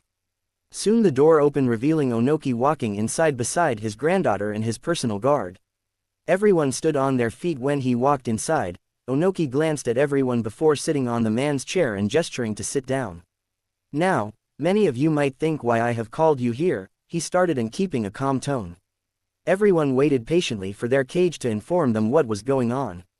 "Orochimaru most likely rules Hidden Sound Village, which we are informed is planning to attack the leaf with the help of Hidden Sand Village when Chunin exams are held." He spoke and saw small smirks on many faces, but what Onoki said next caught all of them by surprise. "We will do nothing," he stated, making almost everyone gasp at the old Tsuchikage. Silence took over the room, many people still trying to process what the Kage just said. Kuretsuchi herself was looking at him like he had just gone mad. In her mind, this was the moment to have their hands on Hidden Leaf finally, but instead, he denies it. Some tried to stand up, but a glare from Onoki made them sit down with as much as a whisper from their mouth. Onoki eyed everyone carefully before opening his mouth to talk again. "The Hokage had sent me a message that my village is invited in Chunin exams, and I will send one team to participate in the exams. But in no way, shape or form, we will start any conflict or join any conflict against Leaf Village unless they force us." One couldn't wait and stood up but kept a respectful tone towards his Kage. "Why Tsuchikage? We can finally have Hidden Leaf in our grasp," one head clan named Takahono Folker said, not meeting the eyes of his Kage. Onoki sighed, seeing this happening from a mile away. He was the Kage of this village, and what he says goes. He could tell that his reasons were his alone, and he had no business to know his reasons but decided to speak since he knew his granddaughter would ask him the same question once the meeting was over. "Reason is simple. Our army is still weak from the war, the stakes would be too high, and if we lost, the whole Iwa would be done for, and not mention that Konoha holds the strongest Biju in their hands. And the Sound Village is new, they're weak and not a real ally you can count on," Onoki stated at his council. Some nodded their heads in agreement, some looked uncertain, while some looked ready to straight up refuse what their cage stated but decided to keep their mouth shut. After a few moments of silence. Very well, this meeting is over, Onoki stated, standing up and gesturing for Kuretsuchi to follow him. Reaching his office, Onoki sat on his chair and turned to look at his granddaughter. She stood there waiting for him to talk. Do you understand why? Do you understand why I don't want to start this war? Onoki asked, waiting to hear what his granddaughter thought about it. Despite her not straight up disapproving of what he decided, Onoki knew his granddaughter disagreed. After a minute of silence, is it because we are not powerful enough, yet? She said with a look of anger on her face. Sighing, he shook his head. That's why you're still a Chunin. I want to send a team in Konoha. Send for Team 9 to come here, Onoki ordered with a slight hint of disappointment in his tone, something that the young Chunin noticed.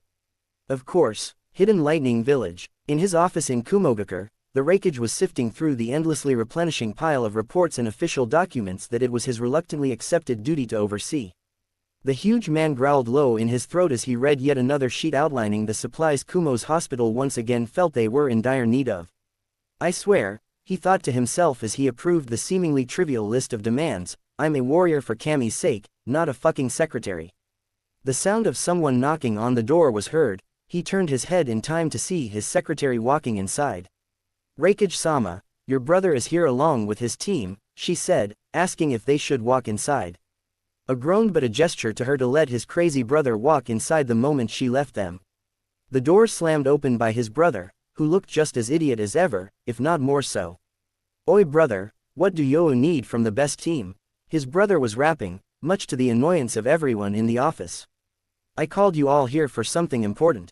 In a few weeks, the Chunin exams will be in Konoha, and I am thinking of sending your teams to represent Kumogakure. The 6 genin looked at the Raikage in shock and stood up straighter. So we're going to be pitted against genin from other countries. But what if another country sends in Junin, who are disguised as genin, and we end up fighting against them, and I'm the only one who lives? Everyone will think Kumo is weak since everyone but me died, and they decide to attack Kumo because of it, which will lead to the 4th Great Shinobi War. People will then always remember me as the harbinger making me live a life of shame, Omoi said. Karui then bonked him on the head for his comment. Atsui then decided to reassure his friend, don't worry, Omoi, no one can beat us. We're going to be the top dogs of this thing, and when we win, we're going to all be Chunin and getting to wear the bling, and we all will look so hot. En said, what bling? Karui asked him. The flak jacket, Atsui said. Moving on. A yelled to get Genin's attention that looked at their leader, embarrassed that they got off topic. After muttering about rude Genin, he continued, while I want you 6 to go to be promoted, this is also a mission. Seeing that he had everyone's attention, he spoke again, your mission is simple and has 2 objectives. One is to all make it to the final round, which will be fighting and to show everyone why Kumo is the most powerful nation. And second is to defeat a certain individual. He then held up a picture of a redhead boy who the girl all looked amazed by his face. Yugito looked at the photo and couldn't help but admit that this one screamed and seemed as strong and handsome as Sin.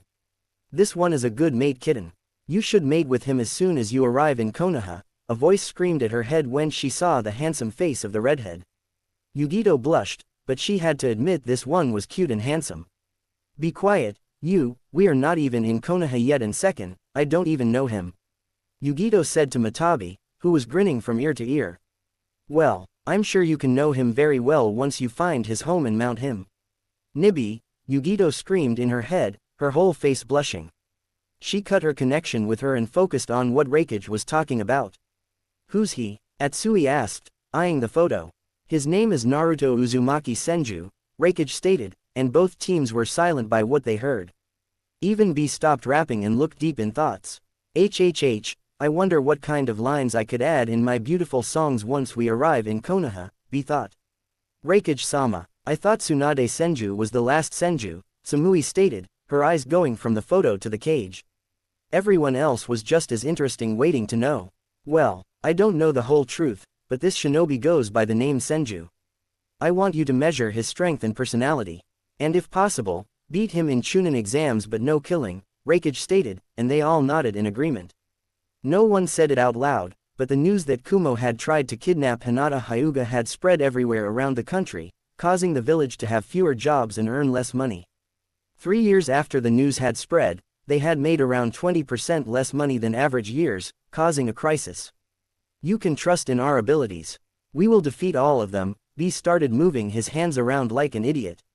A groaned, tired of him and told them to leave. Once they left, A looked at the photo. Well, this will be interesting, he said, looking at the picture, knowing who the parents were. The redhead reminded him of the Red Death, just the thought sent a cold shiver in his whole body and the father. Let's see how fast your son is, Minato-san, Reikage said respectfully for his former rival. 2 weeks after the wave mission and Kakashi was at his wit's end. He wanted to know what the hell had happened to his team. Where was the excellent teamwork that led them to defeat such strong opponents? Where was the concern for each other? Where was the determination? It was as though returning to Konoha had brought back their bad habits threefold. Sakura was even more determined to get Sasuke to notice her. Kakashi had thought she would finally get serious about becoming a ninja after feeling so useless in the land of waves, but no one run-in with Ino, and she had forgotten all about that. She also seemed even more determined to bring down Naruto than ever before. Eternal rival, I found you. The sudden loud scream jarred Kakashi from his thoughts and nearly caused him to jump. Only years of training prevented it. How 6-foot-tall green spandex wearing overly loud crazy could sneak up on him would forever be a mystery, no matter how many times it happened. Ah, did you say something?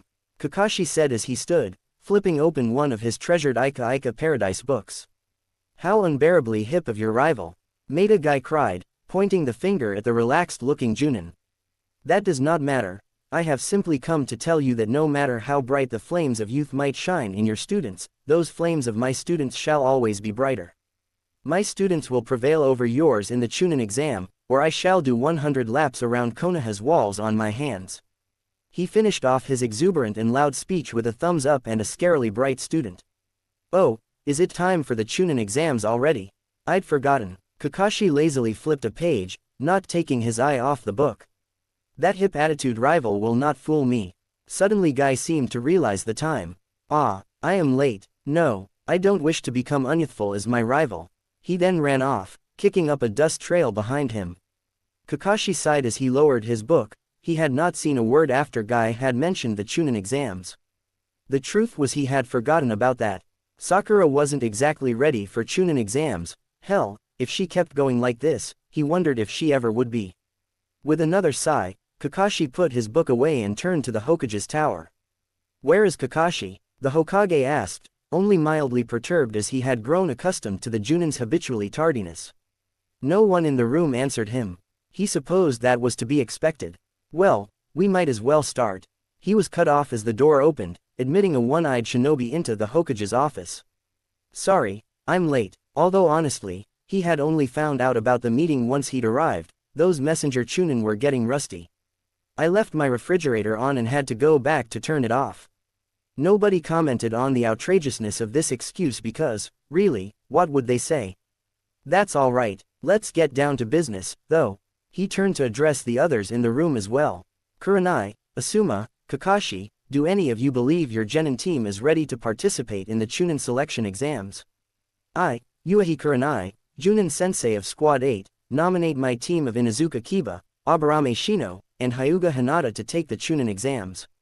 She had stepped forward as she had begun to talk and now stepped back as she finished. I, Sarutobi Asuma, Junin Sensei of Squad 10, nominate my team to take the exams. He hadn't even bothered to take the cigarette out of his mouth.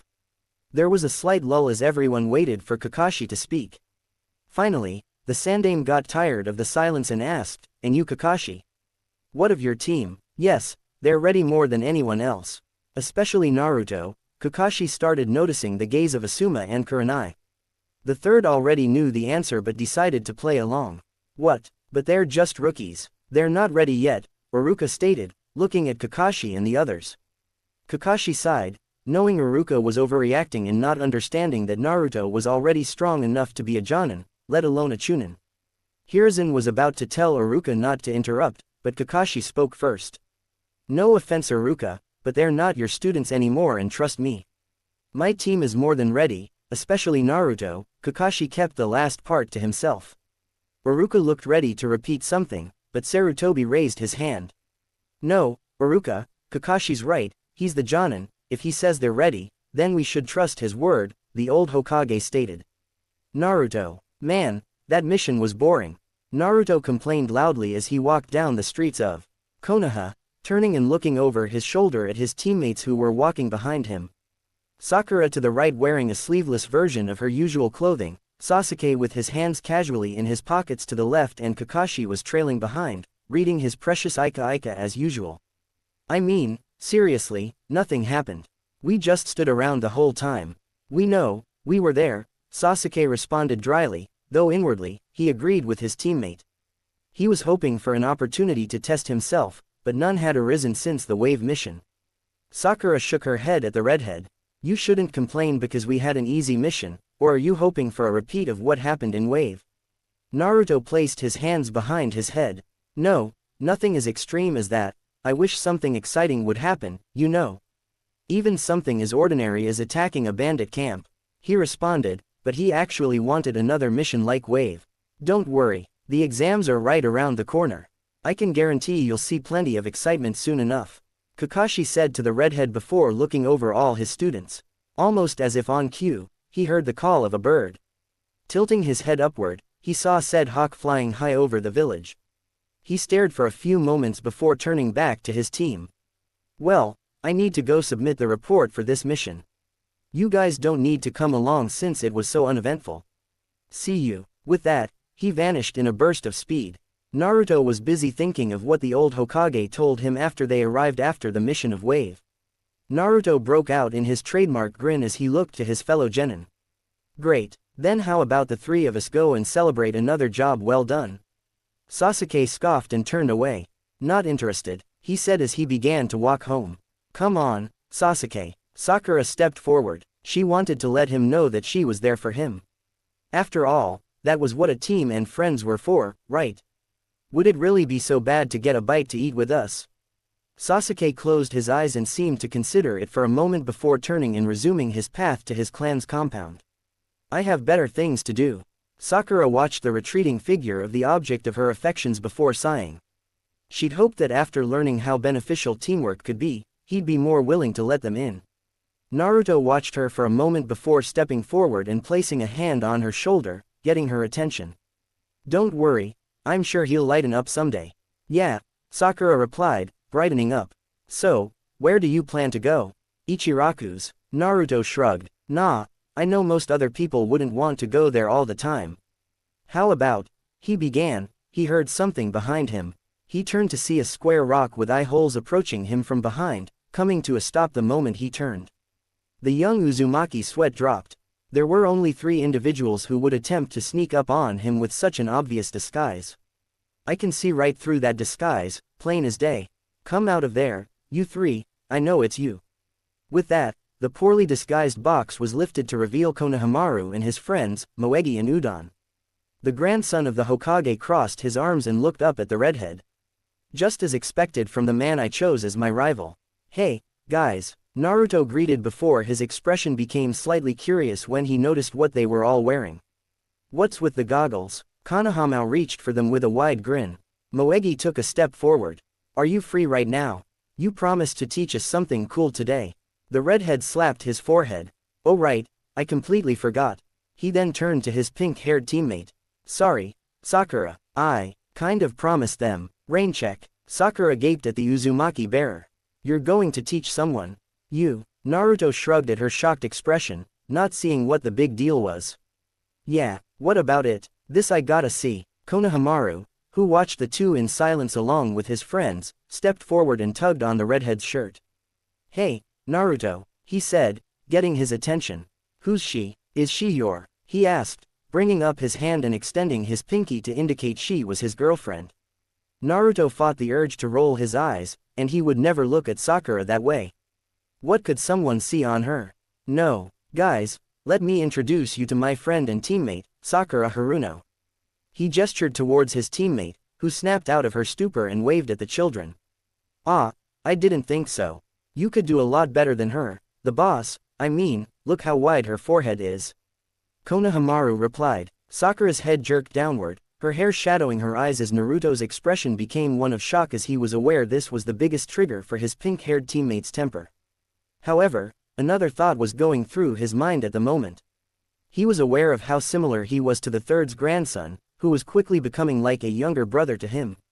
He quickly cast this thought aside as he noticed Sakura's rage would go off any moment. "Konohamaru," he said before jerking his head in the pink-haired Kunoichi's direction, causing him and the other kids to notice the girl's simmering anger. Their eyes widened as they shivered in fear at the small amount of killing intent leaking from the girl. "You should start running, now." If Naruto protected him from this, he wouldn't learn anything. Besides, the 3 academy students would get over it when he came through with his promise. The Konohamaru Corps immediately bolted, running as if their lives depended on it, as Sakura took off in pursuit, her eyes crazed, and her mouth twisted into a wicked smile. Once alone, the redhead sighed at what he'd just witnessed. Was he really going to stand by and do nothing? He briefly wondered if he should have told Sakura who Konohamaru was. While the brown-haired boy didn't like using his grandfather's name, it might save him a beating here. Deciding he'd better rescue Konohamaru, he started off in their direction only to halt when he heard a yelp in the direction the 4 had run off in. Meanwhile, in the mission room of the administration building, where several Chunin was lounging as they awaited their turn to claim a mission or payment for a completed mission, Kakashi was handing the mission account to Iruka. "Thanks for the report," Iruka said to the silver-haired man as he took the paper from him. The Chunin skimmed over the report briefly before turning his gaze to the Jonin before him. "So, how's Naruto? Is he getting along okay with his teammates?" "Oh, he's doing quite well," Kakashi replied in his usual relaxed tone of voice. His rivalry with Sasuke's the same as ever, but he and Sakura are on okay terms these days. Iruka smiled and chuckled slightly, remembering Naruto's irritation whenever Sakura opened her mouth to say anything. "Really? That's good to hear." He raised his hand to his face and scratched his cheek. "I've been so busy around here. I haven't seen him since he got back from the Land of Waves. I'm a little worried." "There's nothing to worry about," the copy ninja replied. "Naruto's grown a great deal since the mission to Wave. He seems just the same as ever on the surface, but he's improved dramatically and has matured quite a bit. Someday soon, his skills may even surpass the person he respects most," he said with his eye smile. "Actually, considering what I've seen of him lately, that day's not too far off." "Is that so?" Iruka asked with a grin, glad to hear his younger brother figure was doing so well. Maybe after his shift here was over, he could check up on the redhead rascal. If nothing else, spending time with the hyperactive child would cure him of the boredom he felt from sitting around here for several hours. Sakura's eyes narrowed as she stared at the 2 figures before her, one of whom was holding Konohamaru by his collar, as she stood protectively in front of the other 2 academic students. Her quest to unleash her righteous fury upon the brown-haired boy had come to an abrupt end when he ran into the foreign ninja who now held him in the air. They both seemed to be a few years older than her and wore the forehead protector of Sunagaku. The first wore a black, baggy, full bodysuit with a red and yellow circle on the front with a black hood that covered his head completely and had cat-like ears and his forehead protector stitched into it. He was also sporting purple face paint and had black eyes and unidentifiable objects wrapped in bandages tied to his back. The other, a Kunoichi, had green eyes and blonde hair tied into 4 ponytails and a rather generous figure. She wore a light purple garment that went down about halfway down her thighs with a red sash across her waist that held a large iron fan to heat back and fishnet worn over her shoulders and legs on her right calf and her left thigh. She wore a black forehead protector tied around her neck. "That hurt, you little runt," the male ninja said to Konohamaru, his eyes squinted close. The blonde Kunoichi glared disapprovingly at her teammate. "Stop it, Kankuro, you're going to get us in trouble." Sakura took a step forward, while she'd wanted to pound the young boy for that comment on her forehead. This Suna ninja might seriously hurt him. "Listen, it was my fault he ran into you. I'm sorry. Now, why don't you just put him down?" Well, there's a slight problem with that," Kankuro responded with a slight grin as he raised his fist. "You see, I hate annoying runts like him. And seeing them act so disrespectfully, makes me want to kill them." Sakura's eyes widened before she fell into a fighting stance while the 2 other members of the Konohamaru Corps cowered behind her, tears of fear trailing down from Moegi's eyes. "Oh, so you want to protect him, huh? Well, sorry," he said, his tone insincere. but I can't let him get away with disrespecting me like that. The blonde turned her head away with a sigh. Whatever. Do what you want. I'm not getting involved. Well then, I think I'll have a little fun before he shows up, Kankuro replied, turning his attention back to the boy in his hand and preparing to punch him. Sakura moved to interrupt his attack, only to be stopped by a hand on her shoulder. Kankuro threw a punch to the academy student in his hand, his smirk widening slightly as he struck true and his fist collided with the boy's cheek, only for his and the kunoichi's expressions to morph into one of shock when the boy burst into smoke at the moment of impact. Kankuro stared at the palm of his now empty hand with wide eyes. What the? He started. Hey, jackass, a voice called out, drawing his and the kunoichi, his sister's, attention. They both turned their heads away from the fading cloud back to the group before them to see that there were two new additions. One was familiar, the boy that had been in Kankuro's hand, who was now looking slightly startled at what had occurred in the past few moments. One moment, he had been helpless in the hand of the sand ninja. The next thing he knew, he'd suddenly been transported to safety so fast that his vision had been reduced to a blur. A shadow clone had replaced the young boy at the last moment. Unfortunately, being unaccustomed to moving at such speeds left the boy extremely disorientated. The other was unfamiliar to the Suna ninja and the one who had pulled Konohamaru out of the proverbial fire and held back Sakura, Naruto, who was now looking at Kankuro with a scowl. Didn't anyone ever teach you not to pick on someone smaller than you? Sakura smiled, relieved to see the boy was safe and unharmed. Naruto. At the same time, Konohamaru had finally regained his bearings and said along with his classmates, "Boss." Kankuro gritted his teeth when he felt a blade across his neck. He felt immobile, he felt cold, his fingers started shaking, the same pressure when Gaara had. Naruto stood behind him with his sword close to his neck, ready to splice his throat. Temari gasped. She had not been able to see Naruto move, not even a little. She felt the pressure coming out of the redhead, but her hands went to her weapon behind her back, ready to fight. "I wouldn't do that, miss," she gasped when she heard the voice behind her. She had heard many cold and emotionless voices, mainly from Gaara, but this guy's voice sent shivers throughout the whole body. Worse than Gaara and the tip of a sword slightly touching behind her neck. "Now, what are you doing? You're in another village and already trying to harm a citizen of the other village. That's enough to execute you, and not mentioning he's the grandson of the current Kage," Naruto stated with a cold tone that frightened even the others. Temari clenched her teeth and gave Kankuro an angry look for putting them in a situation like this for no reason whatsoever. Kankuro himself didn't know what to say, he felt terrified. "Now, you better leave since your friend isn't happy." Naruto started looking at the tree where One Tail stood. For a moment, neither Kankuro nor Temari understood what he meant when they both watched in horror as Gaara came out of the tree looking at them with a death glare.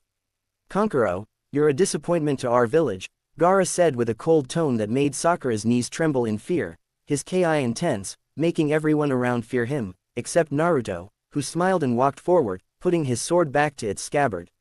"Now, no need to be angry, Mr. One," Naruto said, a smile not leaving his face. Gaara shunted close to him, but he didn't back away like all the others, he stood his ground, almost daring him to actually do something. Temari and Kankuro were shocked to hear what the redhead called their brother. "Huao," Temari tried to say while her brother and the redhead were busy matching their ki. "Mr. Nine, I will prove my existence by killing you," Gaara stated coldly. Naruto just grinned even more before his eyes turned red like blood. "Tell Shukaku he's welcome to try, but last time he ended up eating dirt within the first minute," Kurama spoke with Naruto's body. Everyone was pale when they heard the demonic voice except Gaara, whose eyes widened before he grabbed his head with his hands, murmuring under his breath, "Mother will have your blood," but before Gaara could do anything, two voices interrupted them. "OJ Naru-kun, always searching for trouble. You haven't changed." Naruto didn't need to look to know who was talking. "Has been a long time. Asha-chan and Fu-chan." In the village hidden in the leaves, the Sandaime Hokage Sarutobi Hiruzen was seated in a large chair in front of a large table with multiple people sitting along the sides. They were the most influential people in the village, from clan heads to wealthy business people. The civilian side was on the right whilst the shinobi side was on the left. Hiruzen's teammates Kaharu and Homura were seated on his right and left. The god of shinobi cleared his throat, whatever idle conversations that had been going on stopped.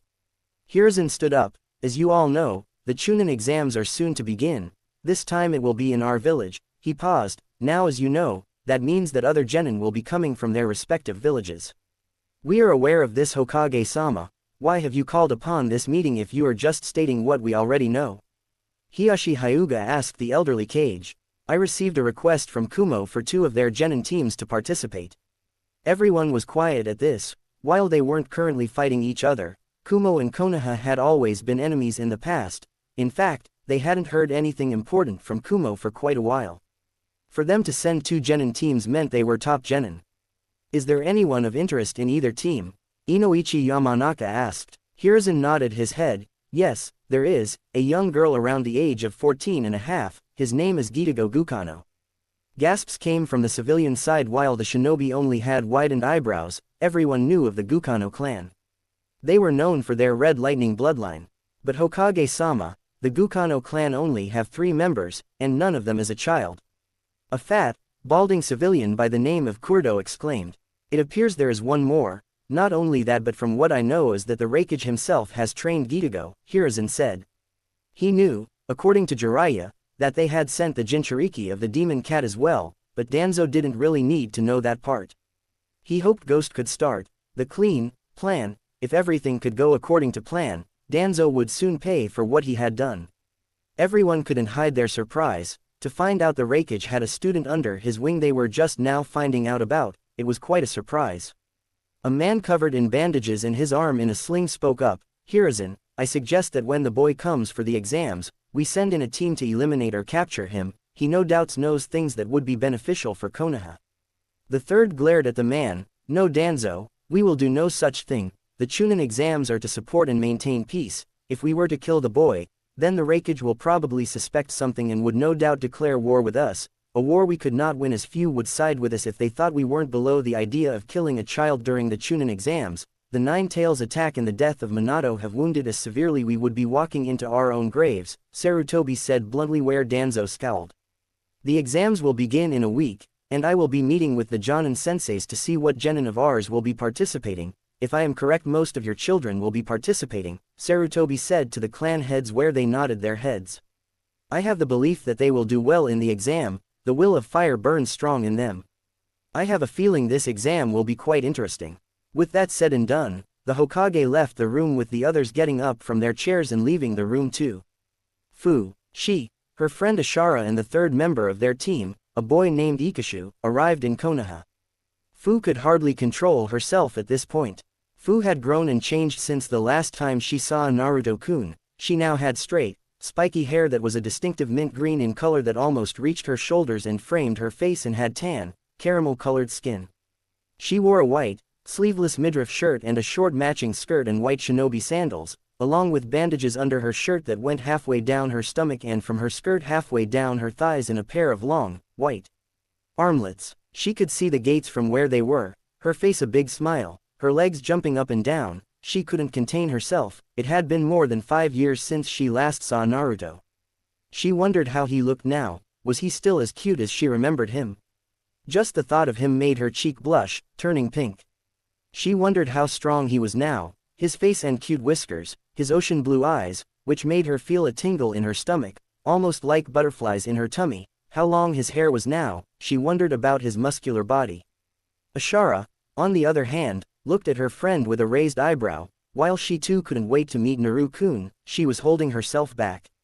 In the past 5 years, she has grown into a beautiful woman, buxom and beautiful, with white skin, large purple eyes and long, thick red hair that falls in ringlets to the middle of her back. She has full lips, a husky voice, and round ripe breasts. Her face was shaped like a heart, small forehead and a small straight nose, sharp like a blade, wearing a red shirt with secret seals drawn in her shoulders. A small opening in her chest showed her cleavage. The sleeve of her right hand was cut open up to her elbow. The sword of her mother, Dakiberdo, tightened behind her back. She was wearing darkened red pants that had dark lines around her thighs that reached to her feet. Dark sandal shoes with a small dagger hidden in a small seal in the left sandal. Small pouches tightened around her hip, filled with sealing scrolls. The phoenix seal in her right wrist had grown a great significance. Now she had the wings and a small head of a phoenix. The seal hadn't fully appeared yet, but Asha hoped to be able to summon a phoenix soon. In her mind was what Roshi told her 2 years ago. There's another Uzumaki, but his chakra is dark. Ashara wasn't sure how could Uncle Roshi know about it and why would the chakra be dark.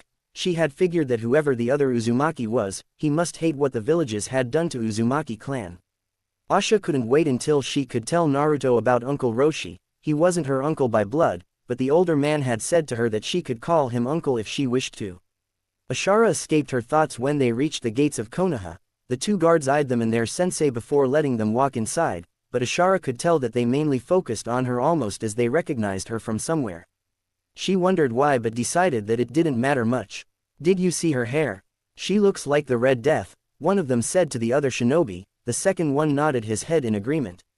Soon they reached the hotel where they would be staying. Walking inside the room, their Jonin turned to look at them. You can walk around and explore the village, but I want no problem whatsoever from any of you, Jonin demanded with a strict tone, pointing the finger at each one of them. Ashara rolled her eyes in slight annoyance. Ikashu looked to be with his mind completely somewhere else, while Fu was her usual happy self, her bright and cute smile not leaving her face. Taku-sensei, you know we would never do anything, Fu said innocently. Their sensei had a tick mark on his forehead. While true Fu never really caused problems, but her happy attitude was really annoying sometimes.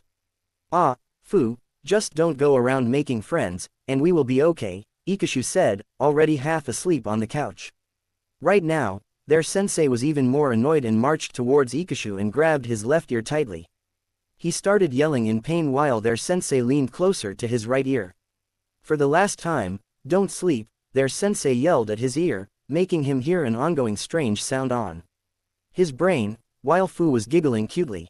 After a few seconds, the sound went away. Fine, just don't be surprised when I don't grow enough, Ikashu said in defeat. Their sensei nodded and left the room. Ashara turned to look at Fu and noticed that Ishiku had already fallen into a deep sleep and was snoring like there was no tomorrow. Asha gestured for Fu to follow her. Walking outside, they jumped at the top of a roof to look at the village. She could see houses as far as the eye could see. The Hidden Leaf village was indeed huge, and the most fantastic thing to Asha was the statue of the previous Hokage. Wonder how it looks from up there, Fu said, looking up at the statue of the fourth Hokage. Ashara wondered if Naruto had taken a lot after his father's looks, while his hair was all from Kushina Uzumaki, the Red Death, but she wondered if his handsome face was from his father. Can you sense him? Fu suddenly asked Asha. The young redhead escaped her thoughts. She focused and could feel a significant spike of chakra coming from close to their location. Before she could tell Fu to follow her, the Jinchuriki girl was jumping towards the location. Asha soon followed behind her. This way, Chome tells me she can feel the furball from that location, Fu informed her, pointing a finger towards a place between a few buildings. Asha nodded in understanding and wondered what could make Naruto raise his chakra and if she would need to protect him. Naruto, mother will have your blood. But before Gaara could do anything, two voices interrupted them. OJ Naru-kun, always searching for trouble. You haven't changed. Naruto didn't need to look to know who was talking. Has been a long time. Asha-chan and Fu-chan. Everyone looked up in time to see two girls jumping down behind the Suna shinobi. Naruto recognized both of them immediately. Fu looked much cuter and prettier than ever before, her smile on her face. While Ashara looked gorgeously beautiful, but Naruto noticed the glare she was giving the Jinchuriki of Shukaku. Before Naruto could talk to them, Fu threw herself in his arms like an arrow, almost making him fall to the ground. It's good to see you, Naruto-kun, she said softly on his ear while rubbing her cheek against his. Usually Naruto would hug her back but couldn't help but blush. From her close contact, her skin sent shivers in his whole body like electricity. She smelled like fresh mint, her soft breasts felt good against his chest, and Naruto felt a sensation on the middle of his body. Fu, perhaps you should let him go before you crush him, Ashara said in annoyance while still keeping an eye on the redhead Jinchuriki. Ashara could feel the Jinchuriki inside him and wondered which one he had, but what bothered her was his ice glare. Filled with hatred and anger and a slight hint of sadness. Naruto pulled away, smiling brightly at Fu, who smiled back. It's so good to see you, Fu-chan. You look amazing, he said, grinning from ear to ear. Fu blushed from his compliment, something that everyone noticed. His attention turned to look at the redhead girl walking closer to him. Asha, you have changed, you look beautiful, Naruto said with a slight wink that made her blush. Ashara beamed at him and threw her arms around him, hugging him close to her. Her height same as his, she could feel his heartbeat beating faster for her and Fu. Naruto felt the strong scent of nature in her, a fresh scent, the same he felt whenever he was close to a river. Ashara closed her eyes and felt the strong build body beneath his clothes. The feeling of his muscular build made her feel something funny. Pulling away, she looked at his blue eyes for a second before they all turned to look at Gaara, who looked angry. Naruto took a step forward thinking that he might try anything. Why do you look so gloom, Shukaku-kun? We are all friends here, Fu said, smiling, leaning closer to Gaara. With that said, the sand shinobis froze in place. They were sure right now that nothing could stop Gaara from going berserk, ruining the mission before it even began. On the other hand, Sakura looked ready to run away from the murderous glare from the Chibi Jinchuriki. He released his ki, which made Sakura fall to her knees, barely able to breathe. Thankfully, Konohamaru and his friends had left before this could escalate. Temari and Kankuro were shaking like a leaf and felt like they had returned in time when their little brother had first lost control. The images of what Gaara did many years ago were in their minds. While Fu was smiling, she was prepared if One-Tail-kun wanted to fight them. Ashara moved her hand on the pommel of her sword while Naruto looked relaxed. It seems it is true, even allied villages act like assholes towards each other. They all turned to see a bunch of new faces, and Naruto couldn't help but grin. Is there any gathering that I don't know about? All 5 Biju asked at the same time. 1. What do you mean, mother? Gaara asked, focused on the new faces while still being wary of the silly girl. Don't do anything right now. The girl with the ponytail is the damn cat, while the one with big black eyes is Hachibi. Shukaka spoke in his head, and Gaara nodded while still feeling a strange feeling now that he was surrounded by 4 people who were just like him. 2. What do you mean, Nibi? Yugito asked while looking at the handsome man in front of her. While it slightly irked her to see him with 2 other women, she still liked what she saw. Knowing what her Jinchuriki was thinking, usually, she would tease her, but right now, the situation was a bit serious. The hot one is number 9, the short one with a large strange bag tightened to his back is number 1, and the girl with orange eyes is number 7, but don't underestimate any of them. I can tell each one of them at least talks with their respective Jinchuriki, Nibi warned. 7. What do you mean, Chome? Fu asked happily to make new friends, especially to meet new people that are like her. The hungry girl is Matabi, and the stupid one is Gyuki, Chome replied with a hint of happiness to meet her brothers and sister again after such a long time. 8. What ISSS that Yo might me on? Are you talking about the angry fox or the cocky number 1? B asked, moving his hands around like an idiot. Hachibi sighed, tired of his stupid rap, and it was worthless. Yes, you baka, but don't lose your focus. The redhead fox is not to be taken lightly, Yuki warned, hoping that the warning would actually go through his head for once. It's good to meet you, Naruto said, taking a step closer. Miss 2 and Mr. 8, he stated, grinning. Sakura looked confused about what was happening, while Temari and Kankuro looked horrified. Gaara, on the other hand, had a strange creepy smile on his face. I'm 9, Furball wants to say, hi, Naruto said, earning a growl from Kurama. Why would I say, hi? I'm the Kyuubi, why should I care about my worthless brothers and sisters? Kurama screamed in his head. Naruto chuckled slightly. B looked genuinely surprised to hear that apparently, Mr. 9 was talking with his host. It seems Kurama has changed. That's new. Never saw that one coming, Hachibi stated while Nibi was thinking the exact words with Yugito. Knowing they hadn't introduced themselves yet, Yugito walked first. My name is Yugito, the idiot behind me is B-sensei. My name is Fu, I'm Lucky 7, it is amazing to meet new friends. My name is Naruto, it is nice to meet you all. My NNN name is Killer B. Hachibi and I stick like a bee, B said with a strange tone and voice that Naruto didn't quite understand him, while Yugito was shaking her head. You said your name is Fu. I will enjoy spilling your blood, Gaara threatened with a cold look. Fu just laughed it off and leaned closer. I don't like to fight friends, but if you hurt my best friends, you will find that you won't like the results, Fu replied, smiling, but her eyes looked like a darker orange. And a darker aura had surrendered her. Ashara recognized the chakra as Chome's chakra. Gaara kept his cold glare. He glanced at Naruto before walking away from them, followed by his siblings. The dark aura around Fu disappeared, and she turned around with the same smile as if nothing had happened. Yugito was about to say something to Naruto when they saw Samui walking towards them. "Sensei, come on," she shouted at them.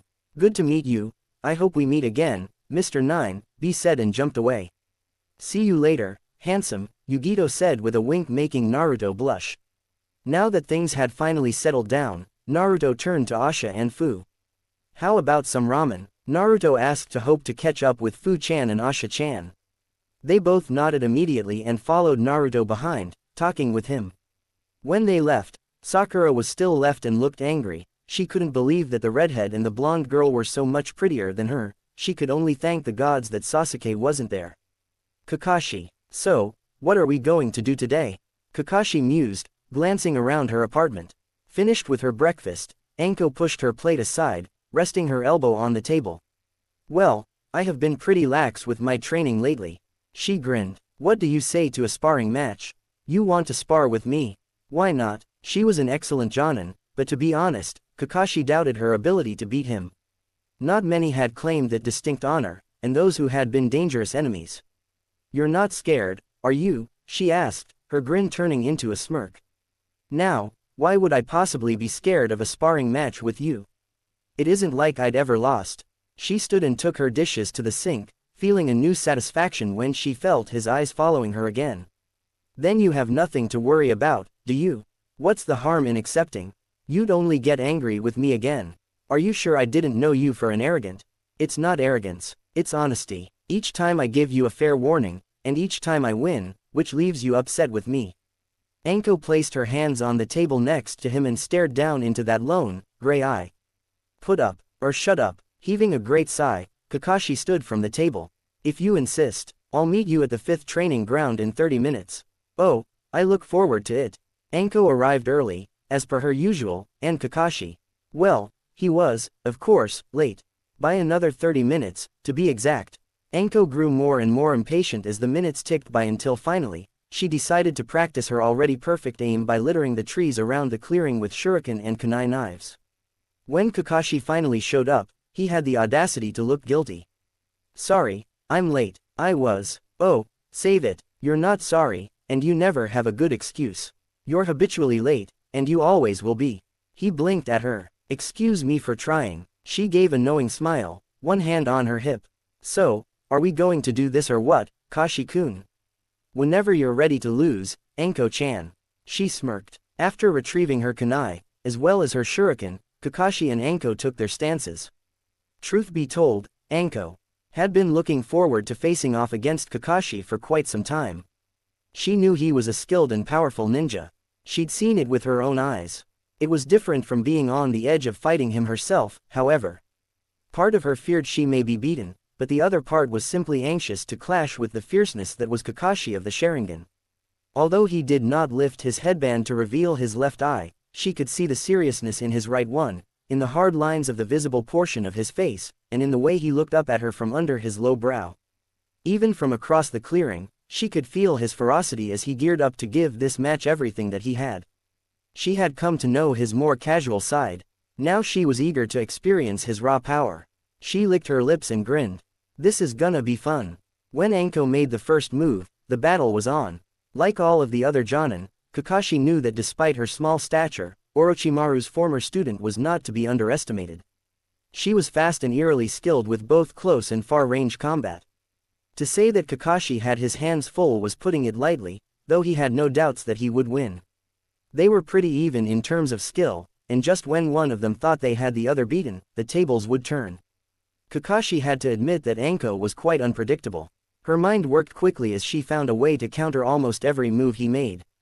She was a strong fighter, and when they clashed, he looked into her eyes and admired the fire that burned within them.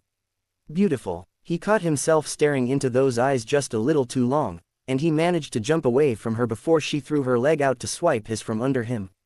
Fire style, fireball jutsu. Anko leapt out of the way just in time as flames consumed the clearing. Kakashi waited until all the fire had dissipated, hoping he'd gotten her with that attack, but he was disappointed to see that she had evaded him yet again.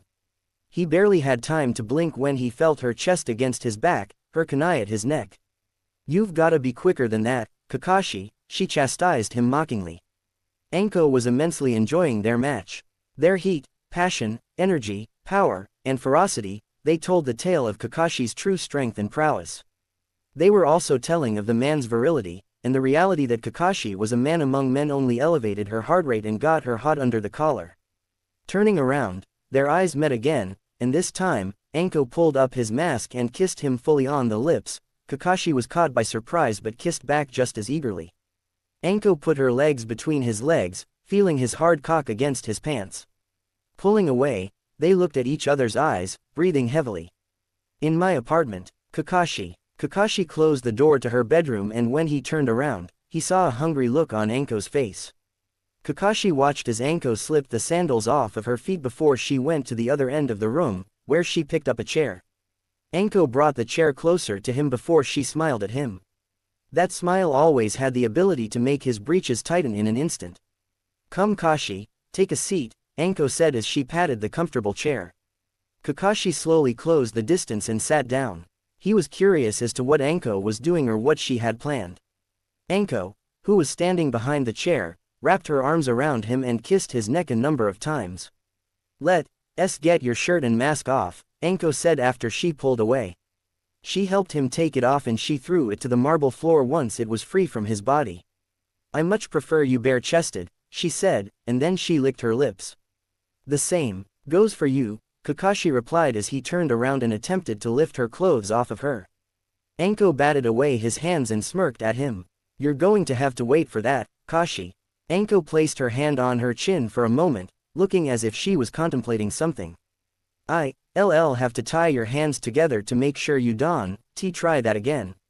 What? Kakashi asked, dumbfounded. It was not that he was unaccustomed to the situation but rather he had not expected it.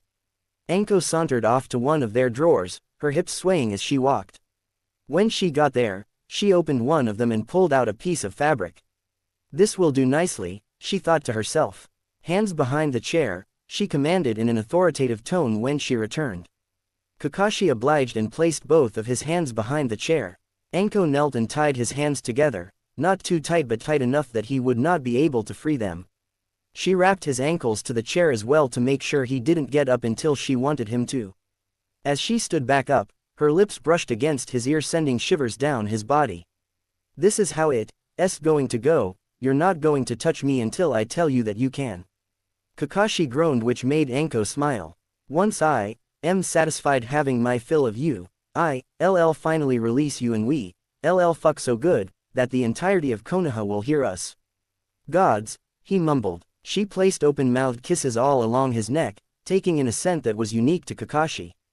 It was a mixture of his natural aroma as well as some of the shampoo he used when he bathed. Her arms came across his chest from her position behind him and she loved the feeling of her skin against his.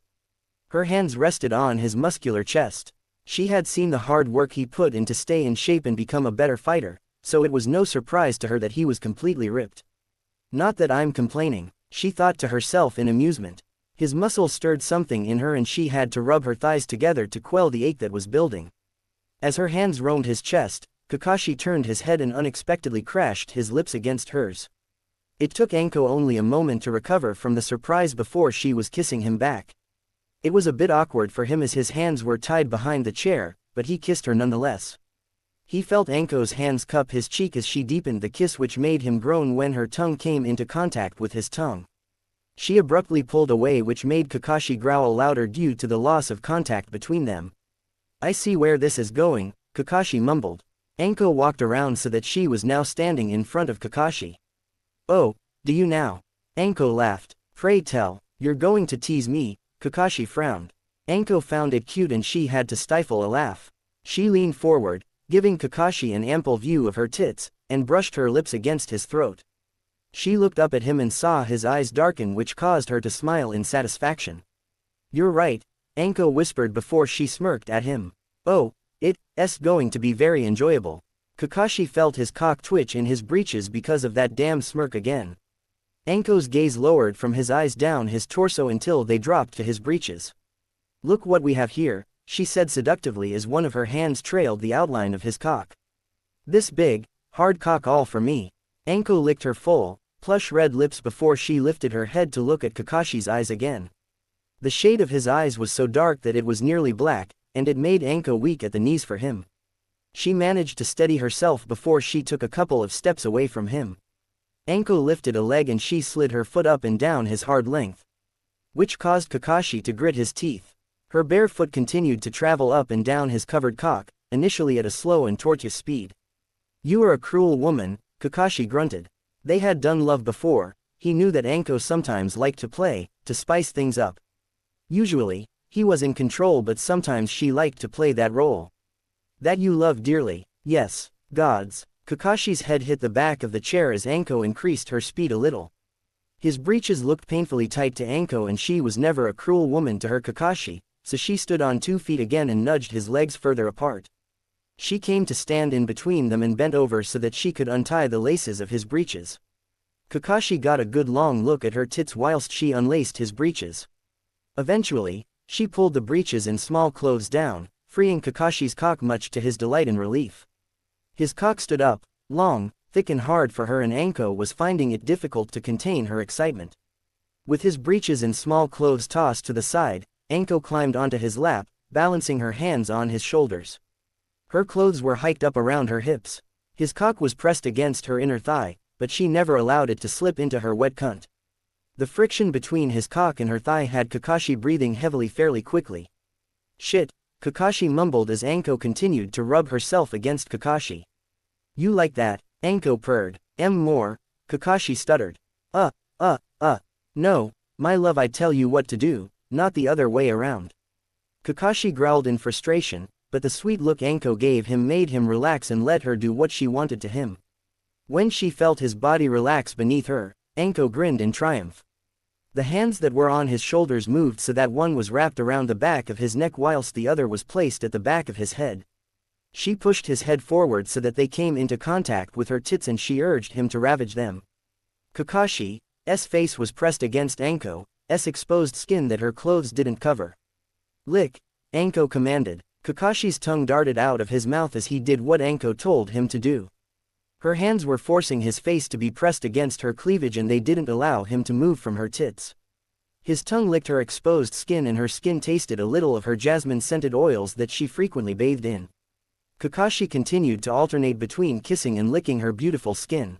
"Just like that, don't stop, Kakashi," Anko said, encouraging Kakashi by pushing his face even more firmly against her soft tits.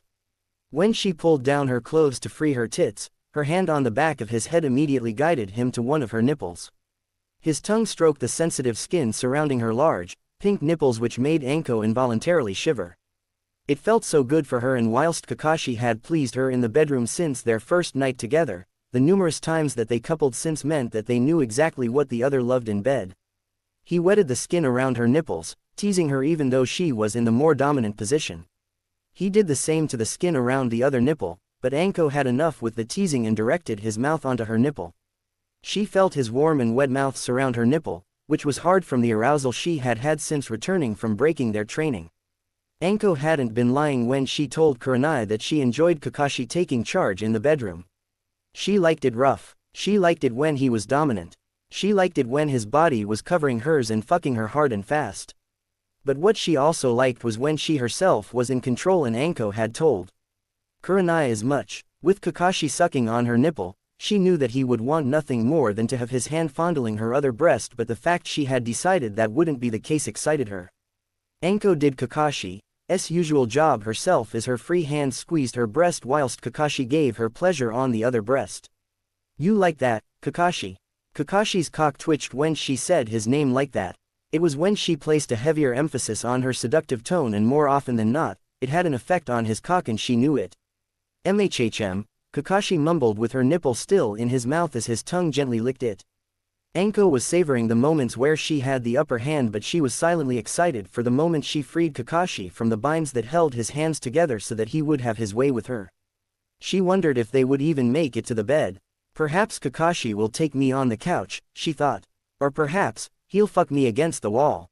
Before her mind could conjure up more wicked images, she was brought back to reality as she heard Kakashi release her nipple with a loud pop. "I must have subconsciously relaxed my grip on the back of his head so that he could pull away," Anko supposed. She returned her tight grip on his pretty hair as she guided him to the other tit. Kakashi winced a little at the tight grip, but it did nothing to lower his arousal but rather increased it. His teeth lightly grazed the tip of her nipple, which made Anko arch her back.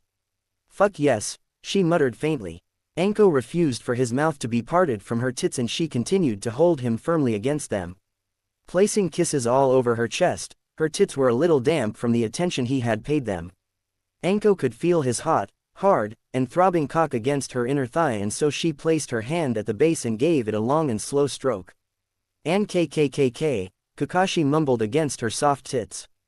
Anko knew she was driving Kakashi crazy and he had done a fine job kissing, licking, and sucking on her tits, so she decided that he did deserve a reward for his hard work. Although this may be even more tortuous than before, Anko thought mischievously. Anko crawled out of his lap and stood up. She saw the desire in Kakashi's eyes and she, therefore, decided to give him a personal show. She slowly began to remove her clothes, although one might argue calling it clothes as there was very little clothing and it didn't leave much to the imagination, touching herself in several places in the process. She glanced over her shoulder a couple of times and saw that Kakashi was struggling to keep still. Good, she thought wickedly. She danced slowly and sensually in front of him as she took off her clothes for him. Her hips swayed from side to side as she was deliberately slow in taking off her clothes. "Like what you see?" Anko asked as she tossed her clothes away from them and onto the marble floor. "Very much so," Kakashi replied, his arousal clear for her to see as his cock was begging for attention. She whipped her dark hair over her shoulder as she took a few steps towards him. She was a step away from him when she remembered something and stepped past him. Kakashi groaned loudly in frustration, not liking that she was continuously teasing him. Although the view of her stripping her clothes was fantastic. "1 second, he heard Anko say from somewhere behind him. Anko returned a few moments later with a couple of soft pillows and she threw them to the ground between his legs. "You didn't want your Anko to hurt her knees, did you, Kashi?" "Of course not," he choked as she gripped the base of his cock and began to stroke it. The marble floor would have scraped and hurt her knees, so Anko got some pillows too. Make sure that didn't happen. She bent down and got on her knees in front of him as she continued to stroke his cock. "I'll have you begging before too long, beloved." She licked her lips before getting right to it and she gave his cock a long lick from the base to the tip. She felt Kakashi shudder and she smiled before giving his hard cock another lick. Her tongue glided across his skin, caressing his cock with increasing urgency. With each lick, she was more eager, and when her tongue reached the head of his cock, she wrapped her lips around it and twirled her tongue across the slit, making him moan her name loudly. Her nails dug into his thigh whilst her other hand stroked his cock whilst Anko sucked the head of his cock. Each time she lowered her head back onto his member, she took a little more of his big, thick cock in her mouth. Kakashi's head fell back against the chair with a loud thud. Having his hands tied behind the chair was torture because he desperately wanted to thread his fingers through her black hair whilst she sucked on his cock. And that was another thing that he was finding hard. He knew and Anko knew that she was an expert at sucking his cock, and both knew that she knew he would soon be begging her for a retrieve more before too long. "I will not break so easily, Ank," he thought, although he wasn't sure if he was lying to himself or not. Her tongue glided over the skin of his cock as she took more of him in her mouth. Her eyes were focused on watching Kakashi's reaction and he had to close his eyes because staring at her whilst she took him deep in her mouth nearly made him finish far earlier than he had hoped for. His eyes were scrunched up as jolts of pleasure surged through his body. "Fuck," he spat. "MHHM, tell me how much you like me sucking your cock," Anko said, but it wasn't the easiest thing to make out because her mouth was full with of Kakashi's cock. He mumbled something unintelligible and Anko smiled internally. When she took the entirety of his cock in her mouth, the sound of Kakashi's heavy breathing was the only one in the room. Her lips were at the base of his cock, pressed against his coarse hair above his cock. She held the position for a few moments before suddenly lifting her mouth off of his cock. She took a couple of deep breaths as a strand of spit dribbled down her chin and then fell in the valley of her tits. Anko lifted her hand off of his thigh and lowered it down to the increasing wetness that she felt between her legs since they first came back to her bedroom. A couple of her fingers glided through her folds, coating them in her arousal. She slipped 2 fingers into her cunt, watching Kakashi as she fucked herself with her fingers. His mouth was agape, and his dark eyes were nearly fully dilated whilst he watched her fingers slide in and out of her wet twat. Whilst she was doing a fine job pleasuring herself, Kakashi wished it was his fingers or preferably his cock inside of Anko, and Anko wished for that too, but she was enjoying teasing him. Her fingers curled inside of her and a throaty moan escaped her lips which made Kakashi's throbbing cock twitch. "Please," Kakashi whispered. Anko smirked victoriously. "I knew it wouldn't take long. Although I would have thought perhaps sucking his cock would have gotten him to beg rather than me touching myself. Oh well, it doesn't matter what I did to make him beg. All that matters is that he's begging for more." Kakashi saw her smirk and shook his head in amusement. "You know, as soon as my hands are untied, I'm the one who's going to have you begging for more." "Oh, I know," she grinned. Her fingers slipped out of her cunt, soaked in her juices.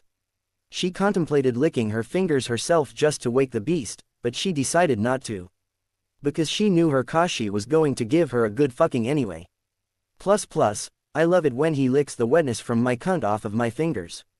Anko lifted her index and middle finger to Kakashi's mouth and he wrapped his lips around her two fingers. Kakashi's eyes involuntarily closed as his mouth engulfed her fingers, tasting her on his tongue. His tongue swiped the juices off of her fingers, making both Kakashi and Anko moan as he did so. She slid her entire fingers in his mouth, allowing him to take every drop of her before Kakashi pulled his mouth away. He licked his lips, savoring the taste of her, and it made him eager to have a taste from the source. "Delectable," Kakashi said. Anko stood up but remained between his legs. She gripped his hair and brought their mouths together, her tongue instantly granted access into his mouth. She tasted herself on his lips and tongue and she moaned at the thought of having Kakashi's head between her legs, devouring her between her legs before too long. As their lips parted, Kakashi's lips tried to follow her, and she smirked as she moved out of range of his mouth. Anko knelt back down between his parted legs and her fingers closed around the base of his cock. She spat on his cock, covering it in her spit before she began to stroke his cock with both of her hands. The motion of Anko stroking Kakashi's spit-soaked cock caused loud squelching sounds to reverberate throughout the room. "Gods, you are perfect," Kakashi groaned as Anko's hands worked on his cock. Her hands moved in a circular motion and her thumb rubbed the tip of his cock, which made Kakashi gasp loudly. One of her hands left his cock to fondle his balls, which shot another burst of pleasure through Kakashi's body. Anko placed kisses all along his thighs before her lips came into contact with his balls. With her hand holding his balls, she licked the underside of it, making Kakashi's cock twitch in her hand, which was still stroking him. Anko licked every part of his sack, leaving him quivering for release, but she wasn't going to give it to him just yet. Anko took one of his balls in her mouth, sucking on it, which elicited a delightful sound to her ears. Kakashi's deep but quiet growl was her reward for the work her tongue did to him, but she also had another reward in mind, one that would please her greatly. Kakashi was on the edge of his release when Anko stopped pleasuring him. He opened his eyes, which were full-blown with lust and need. His eyes were pleading with her, but she smiled mischievously at him. He groaned loudly when he realized she wasn't going to let him come just yet, and all it did was make Anko laugh. She had a nice and sweet laugh, and for a moment, he forgot about the need for his release, but rather he concentrated on the beautiful sound escaping her plush lips. "Oh, my sweet, lovely Kashi, your release is going to have to wait," Anko revealed. "Right now, you're going to make me cum." Lemon ended. Naruto. The streets of Konoha were busy. Because of the Chunin exams, many ninjas from foreign lands came to participate, but mostly tourists and people who came to see the finals that would start after a month. They were still time before the final exam started, but some people have come early to see everything. These were the best times for any kind of business in Konoha, from restaurants, weapon shops, decoration shops, picture shops, and many others. The streets were buzzing with people walking around, and in one of the streets, Naruto, Ashara, and Fu were walking around and checking out the shops around the village. "How have you been you two doing without me?" Naruto asked, looking at Fu. "It has been a bit boring without you, Naruto, but Asha made sure for me to always be busy with training. I can't wait to show my new jutsus," Fu almost shouted at the end, making many people stare at them with raised eyebrows. "I missed you too as well, especially your happy attitude," Naruto replied with a cheeky smile that made Fu blush. "Has anything interesting happened?" Ashara asked, leaning closer to Naruto, who blushed furiously from her close contact, not mentioning, Naruto had noticed that she had grown in the right places. No, stop it. I'm not like Toad Gigi," Naruto thought, trying to distract himself. "Well, Many things have happened, but I will start from the very beginning. But first, let's reach Ichiraku Ramen, Naruto stated as they keep walking towards Ichiraku. Both Fu and Asha wondered just how good this restaurant was. Naruto had mentioned it many times the last time he was at Taki. With enthusiasm, they soon reached the restaurant. Walking inside, Tsuki turned and smiled when he noticed Naruto walking inside followed by two girls. "OJJ Naruto, is good to see you, my boy," he said smiling and walking over to them. Naruto returned the smile and took a seat along with Fu and Asha. Taking their seats, Naruto shook his hands with Tsuki. "It's good to see you, sorry for not visiting for a while, being busy with missions," Naruto said with a sad smile, but Tsuki just laughed and patted him on the shoulder. "Don't worry Naruto, just grow strong, healthy, and happy. That's what's important," he replied before turning his attention to the two girls. "Who are you, friends?" he asked with a small smirk and teasing tone that made Naruto blush and started rubbing his hair nervously. "No, they're just friends. She's Fu, and she's Ashara," Naruto introduced them pointing at them. Hoping they wouldn't be more teasing, Fu waves her hand with a big smile on her face. "It's a pleasure to meet you Mr. Tsuki," Fu replied happily. "It's good to meet you Mr. And I wanted to personally thank you for treating Naruto kindly when he needed most," Ashara said with a small bow of respect. Tsuki was touched by her words. "It was no problem miss. Naruto is just like everyone else, and not mentioning our favorite customer." Just then Ayame walked from behind the restaurant carrying an empty plate, but her blank face lightened up like a candle when she noticed Naruto. Naruto, before the redhead could even process a response, he was engulfed by a bone-crushing hug. "It's so good to see you Naruto-kun," Ajame continued hugging him tightly. Naruto's face turned blue. Asia, I can't," he tried to say. Noticing his discomfort, Ajame pulled away from Naruto, who drank a whole glass of water and still trying to catch his breath. "I'm sorry Naruto," she said still smiling, but then she noticed the two girls. The green girl was patting his back while the other one was glaring daggers at her. Forming a smirk on her face, "I see, you have been busy Naruto. If I had known, I would have brought some candles for your date," she said cheekily, making the three of them blush.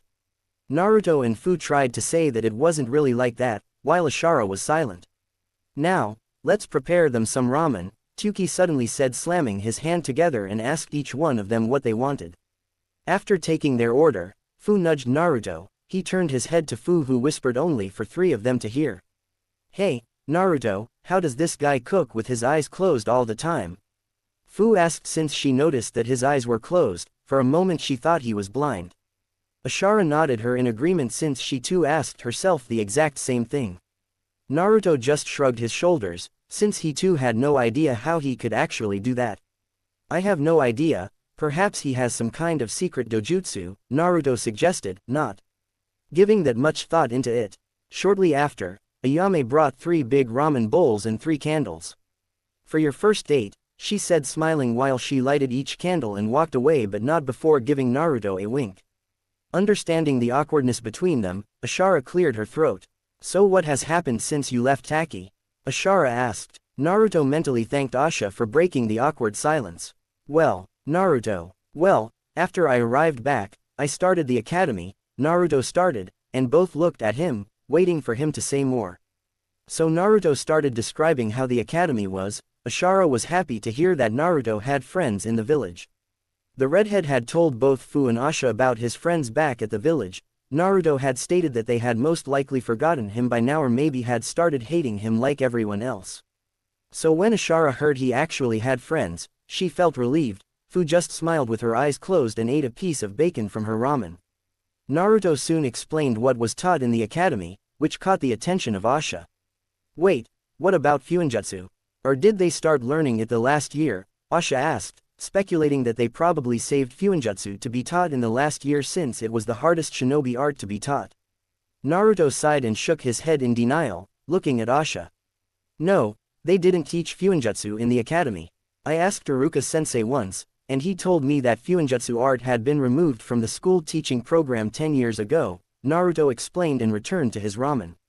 This caused both Asha and Fu to raise an eyebrow in confusion. The academy in Taki taught them Fuinjutsu level 1 at the 4th year until the last year. One of the exams to become a genin asked from the student to seal any weapon in a scroll.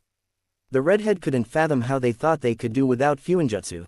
By removing it from the school program, they had dug their own grave. If anyone in academy were a prodigy in Fuinjutsu, they wouldn't be able to know that unless someone introduced it to him/her. While Fu was thinking the same thing, she wasn't exactly the best when it came to the art of Fuinjutsu, but being friends with Ashara for almost a decade, she reached level 2 in Fuinjutsu. Drinking the whole bowl with ramen, Naruto ordered a second one, soon followed by Asha and Fu. "This is delicious, Chef-sama," Asha complimented the man, who smiled at her. "Oh, thank you, it is always good for a chef to know that his art is appreciated," he responded and soon started preparing more ramen for his customers.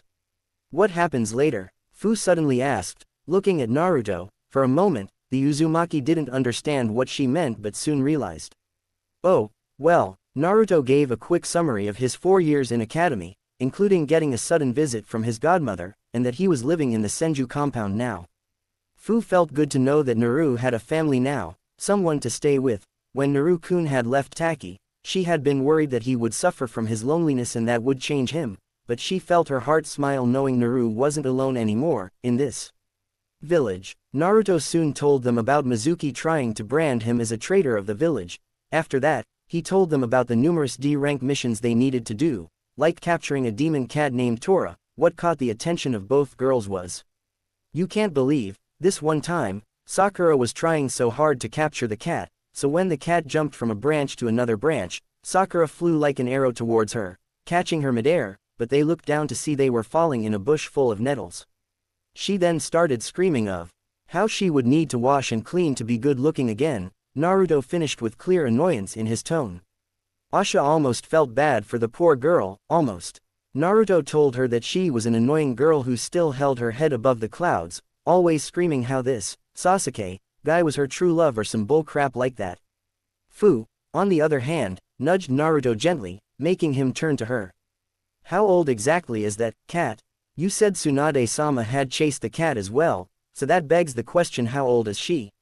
Fu asked, wondering. Naruto just shrugged his shoulders, not knowing the answer. "Who knows, I asked Tsunade-ba-chan the same question, but she just laughed and said, I don't know myself. All I remember that cat had been around even when my grandfather was alive," according to Sarutobi-sensei, Naruto explained, and they returned to eating the second bowl of ramen. After another hour of eating, they were finally done. 30 bowl Naruto. "Next time I will beat you," Ashara stated as they were walking away from Ichiraku. Fu turned to them. "Thank you for the delicious food, Tsuki-san," she said, smiling and waving at them. Naruto and Asha did the same before they turned and decided to visit other places in the village. "Naruto-kun, you told us that Konoha had a beautiful sunset from the top of the Hokage mountain," Fu said, walking close to Naruto. "Well, yes, we can go once it is close to sunset," Naruto said, agreeing and looking at the sun still high in the sky. If he had to guess, he would say it was around 5 p.m. to 6 p.m. "Very well, I want to see other stores around the village," Fu suggested, and they soon started making their way towards the other stores of the village. While walking there, Asha noticed a few cold stares towards Naruto. She leaned closer to him, and her other hand was resting on the small punch around her thighs that carried several seals with weapons. Naruto noticed her tense muscles and grabbed her hand with his, making her cheeks slightly blush. Holding his hand made her feel like a fire was turning inside. Her tummy felt funny, like butterflies. She knew what it was, and her eyes went to his defined muscles around his arm. His clothes covered his stomach. She knew he was very muscular and wondered just how much stronger Naruto had gotten since the last time. Just the thought of his body made her cheeks blush even more, turning crimson red. "Don't worry about that, they can send their hatred towards me as much as they want, but they will never be as happy as I am right now," Naruto responded, giving her a reassuring, beautiful smile. Fu felt touched to know that Naruto was happy because of her and Ashara. Suddenly Ashara remembered something that she had wanted to ask Naruto for some time now. "Naruto, do you know if Jiraiya-sama is in the village?" she asked while smiling slyly with a husky tone. This caused Naruto to raise his eyebrows for 2 reasons. What was up with that smile and that tone? Why his godfather? Naruto knew Tojiji had taught Asha a few things about Fuinjutsu and wondered if she wanted to be taught more since Jiraiya was a master in Fuinjutsu. The question caused Fu to sigh and roll her eyes in annoyance. Naruto noticed this and saw her murmuring something under her breath. Oh number, both Kurama and Chome thought at the same time. Why? Naruto asked with insecurity in his tone. A small part of him dreaded what the reason could be. Ashara put her hand on a pouch behind her and pulled out a book written by Jiraiya. I wanted to know when he would release the new edition of Ika Ika books. Ashara asked, holding the cursed book in her hands in front of her chest. This caused Naruto and Kurama to freeze in place. For a long moment, Naruto was sure he had heard his friend wrong. He closed his eyes tightly, almost expecting it to be a bad dream, and once he opened them, he would see that it was just that. Opening them, he saw Asha still holding the book in her hands and smiling innocently towards him. For some reason, that made Naruto's blood turn cold as ice. He opened his mouth to speak, to say anything, but no words were coming out. The only thing coming out were a few whimpers. Finally, understanding this was true and not a dream. What? Naruto and Kurama screamed out loud, gaining the attention of many people around them. Fu covered her ears with her hands, shaking her head, knowing this reaction would come. When Ashara first started reading the stupid books a few months ago, Fu had been wondering if the books were notes and tips to help in Fuinjutsu. Since Ashara has been this much invested only in Fuinjutsu, sure she trained her sword fighting, her ninjutsu, and her genjutsu a little, but nowhere near the level of Fuinjutsu. When Fu had taken the book at night and opened it to read it, within the first 5 pages, she understood what the book was all about and had screamed in the middle of the night, causing Ashara to wake up and look around for anyone immediately. It had taken half an hour for Ashara to understand that Fu had screamed because of the book. Now, Fu was waiting for the upcoming storm between the two. Why are you reading that garbage? Naruto half shouted, pointing the finger at the book.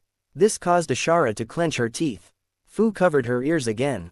This is not garbage. This is art, she shouted. Naruto looked even more confused and lost of words, looking at Asha, who was performing some pre-rehearsed victory dance complete with confetti and a large sign that read, "This is true art," in big, bold letters. Fu had closed her eyes in complete shame, shaking her head, looking at her now. Both Kurama and Chome were thinking the same thing. Matabi and her would be perfect for each other. Naruto groaned after hearing Kurama saying that. He started murmuring something about killing a particular toad. Okay, enough with this. As for Toad Gigi, he's out of the village right now, Naruto said, lowering Ashara's hands. She whined that Jiraiya-sensei wasn't around but hoped he would be around until the end of Chunin exams. Seeing that the situation was back to normal, Fu walked over to them and put a hand on both of their shoulders. Turning to look at her, she smiled. How about we visit the shops now, she suggested, and they started walking towards the shops. Fu saw many shops, but none had anything that interesting. Some had souvenirs. Soon, they visited the 5th shop filled with different decorations. This one had a large red carpet on the floor decorated to look like flames. Walking inside, Fu saw small necklaces behind glass. She eyed each one and saw one that caught her attention. This one looked like a butterfly with green wings and a blue body. She opened the glass and took it in her hand to examine it more closely. Her face beamed. She was turning to Naruto, who was helping Ashara with something. Naru-kun, can you help me to wear it? Fu asked innocently and showed her puppy eyes. Naruto chuckled nervously. His face blushed. He couldn't help but see how cute Fu looked right now. Nodding his head, he walked over to her and helped her with the necklace. Fu beamed after he was done and turned around. How does it look? She asked, hoping that Naruto liked it. It looks beautiful, Fu, it makes you look even cuter, Naruto blurted out without thinking. His face turned as red as his hair, while Fu spread her arms and hugged him, slightly rubbing her cheek against his. Just her skin alone made Naruto feel a burning sensation on his middle. Hugging her back, he pulled away. It suits you, Fu-chan, Ashara complimented. Soon Fu paid for the necklace, even though Naruto had wanted to pay it himself, but Fu had assured him that it was no problem whatsoever. Walking outside, they resumed walking around the shops. How about we go to my home? I'm sure Shizune-chan and Ba-chan would be happy to meet you too, Naruto suggested, earning a nod from both of them. As they were walking away, Naruto felt 3 chakra levels hiding behind them. His eyes roamed around and saw that there were barely any civilians in this part of the street. Turning around. Come out, I know you're there, Naruto shouted. Ashara narrowed her eyes at the 3 genins walking from behind a tree. One of them jumped from the tree while the 2 others came out from behind the tree. With a single glance, Naruto saw they looked around his age but couldn't help but feel the amount of chakra they had. All three of them were trying to suppress it, especially the guy in the middle. While the two girls had low Jonin chakra level, the one in the middle had around high Jonin chakra level. Looking at their headbands, Naruto's eyes narrowed at the Iowa shinobi in front of them. "Who are you?" Naruto asked with a firm tone and released a small amount of ki. The one in the middle took a step forward, looking unfazed by his ki. "Just wanted to see with my own eyes, you must be Naruto Uzumaki Senju. My name is Akano Agenka, my twin sister Ikamano Agenka, and her friend Lulja Lataka," he introduced them. Naruto's eyes slightly widened at his last name. "Agenka, I thought that clan died in the first ninja war?" Naruto asked himself. The one named Akano had aqua eyes, dark lines that went from the middle of his eyes to his jawline. Triangle-shaped face, slightly small nose, small eyebrows, long gray hair like ash that reached his cheeks, three fangs that covered his right eye, that had a small slash above his eyebrow. A long dark shirt underneath his dark blue jacket, blue shinobi pants, with dark red sandals, a strange sword handle tightened around his thighs, but no steel attached to the handle, just an empty dark handle. He was slightly taller than Naruto and had a strange chakra that Naruto couldn't explain. "Kurama, do you feel this?" Naruto asked him, still keeping his eyes on the shinobi in front of him. "I don't know Naruto, he feels like he has two different types of chakra, but I can't feel any biju sealed inside him. I don't know what that might be, but be careful, he's not to be underestimated," Kurama stated. Naruto mentally nodded his head and turned his attention at the guy in front of him. Akano said nothing before a small smirk spread on his face. "You done talking to him?" he asked with a strong tone. Naruto's eyes widened, and so did Ashara's and Fu's and Kurama, but surprisingly, Chome didn't look surprised by what he said. Naruto wanted to ask how could he know but kept his mouth shut. Only then did Naruto notice his right hand. The whole hand was covered in white bandages. He narrowed his eyes at that. He wondered what he was hiding. "You will be in Chunin exams?" Naruto asked, already knowing the answer. "I will. I'm looking forward to our match. It will be an honorable fight," he stated respectfully with a small smile at the edge of his lips. He bowed his head slightly and gestured for his team to walk away. Naruto had a slight smile on his face. This exam will indeed be interesting, he thought, remembering the strong shinobis of this exam. Gaara, Yugito and Akano. He turned to look at Asha and Fu. Soon they left and were in front of the gates of Senju compound. Fu felt nervous and was holding her left ring finger with her right hand, her eyes not focusing on the gate, instead of at the ground, anywhere else except the entrance. Ashara held her chest high, and her eyes filled with confidence. She knew the one she would be meeting was Tsunade-sama, one of the Sannin of the Konoha. From the corner of her eyes, she noticed the state of Fu and put a reassuring hand on her shoulder. Fu looked at her, and Ashara smiled at her. "Don't worry, there's no need to be nervous," Asha whispered, hoping she helped her. Fu's face lightened up like a firecracker, and her orange eyes focused on the door opening. Outside came a woman with dark hair holding a pig. A smile formed on her face when she saw Naruto. "Naruto-kun," she said quickly, giving him a bear hug. Naruto was desperately trying to talk. "Shizu-chan." Understanding what was happening, Shizune let go of her little brother, her hands behind her neck and chuckling nervously. Only then did she notice the two girls that were basically in his arms, a smirk on her face.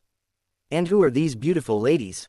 I didn't know you have found girlfriends," Shizune said, smirking, and started laughing when both Naruto and the green-haired girl tried to deny anything, while the redhead had a slight smile on her face.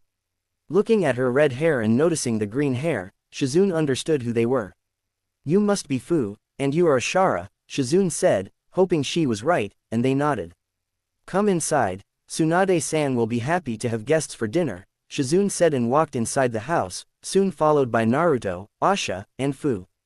At the doorstep, they removed their sandals and walked inside. Fu looked around in wonder at the beautiful house. At the same time, Ashara kept a neutral face and followed behind without saying anything, but from the corner of her eyes, she could see that the house was indeed beautiful. Opening another door, they walked inside in what Asha guessed should be the dining room. In the middle of the room stood a large table made of decorated wood. In the center of the table was the Senju clan symbol carved. At the edges she could see little carving that made it look like the symbol of Konoha. At the head of the table was sitting a woman. Ashara immediately was confused. She had thought that the Sanins were old, Jiraiya-sama was old, at least around their 50s or 60s, Asha wasn't sure, but the woman in front of them was anything but old. Tsunade had a cup of tea near her, and, reading a few scrolls, hearing the door opening, she moved her eyes from the scroll to whoever came inside. She had expected Shizune, but instead, she saw Naruto standing at the door and two unknown girls by his side. "Naruto-kun," she said smiling and stood up smiling, giving him a quick kiss on the forehead. "Tsunade-san," the Sannin raised her eyebrow at the name. The redhead always called her Ba-chan or Tsunade Ba-chan, much to her annoyance. The redhead hadn't called her like that since almost 4 years ago. "Who are your lady friends?" Tsunade interjected before he could say whatever he wanted to say. Naruto chuckled nervously, and Ashara saw that as her cue to introduce herself. "My name is Ashara Uzumaki," she said with a firm tone. "So this is the Uzumaki girl. The other girl must be Fu, Jinchuriki of Nanabe. My name is Fu, and I hope we can be great friends," Fu said, smiling like usual. Tsunade thought she was kind of weird, but she had figured it out a long time ago by now that in the shinobi world, everyone was weird in their own way, no exceptions. She narrowed her eyes at the little brats, and for a second, Naruto was afraid his godmother might tell them to go away. "I see, well, we were just about to eat. So you can eat with us," Tsunade decided and wanted to know more about them. Naruto sighed in relief while Fu gulped. Ashara kept her calm and wasn't intimidated by the Sannin, yet. Everyone was seated at the main table. Tsunade sat at the head of the table while the others sat at the sides. Shizune and Naruto sat at the right side of Tsunade while Ashara and Fu sat at her left. "So, Naruto had talked about you too." Tsunade started drinking a bit of tea. "Only good things, I hope," Ashara said with a hint of respect in her tone. "Of course, now what is that you two like to do in your free time?" she asked, and Naruto wondered if she was interrogating them. "I like to learn Fuinjutsu, read my books, sing and spend time with my friends," Ashara replied first and pointed at Fu and Naruto as her friends. Tsunade said nothing, and her brown eyes turned at the green-haired girl. "I like to spend time with my friends, and I enjoy nature, especially birds. I also like to visit new places and make new friends," Fu replied with a cute smile on end. Again, Tsunade said nothing and decided to break the ice between them. "You're here for Chunin exams, I hope you're ready for everything," Tsunade said with a half-joking tone, easing the tension between them. "We have prepared as much as we could. If we fail, that means we weren't ready yet," Ashara responded. "You will be Chunin by the end of this exam," Naruto said. "Well, I wish all three of you good luck." With that said, they kept talking about their favorite places and their plans for the future. Ashara said that one day she would like to see Valley of Thdn, since it was the place where Hashirama and Uchiha Madara had fought almost a century ago. Tsunade noted that their answers about the future were pretty vague, especially Ashara's response. The Sannin couldn't help but feel worried about the future. Kakashi had told them that Naruto had left at night to go to Uzushiogakure without telling him anything. The worst part was that Naruto hadn't told her anything once he arrived in the village.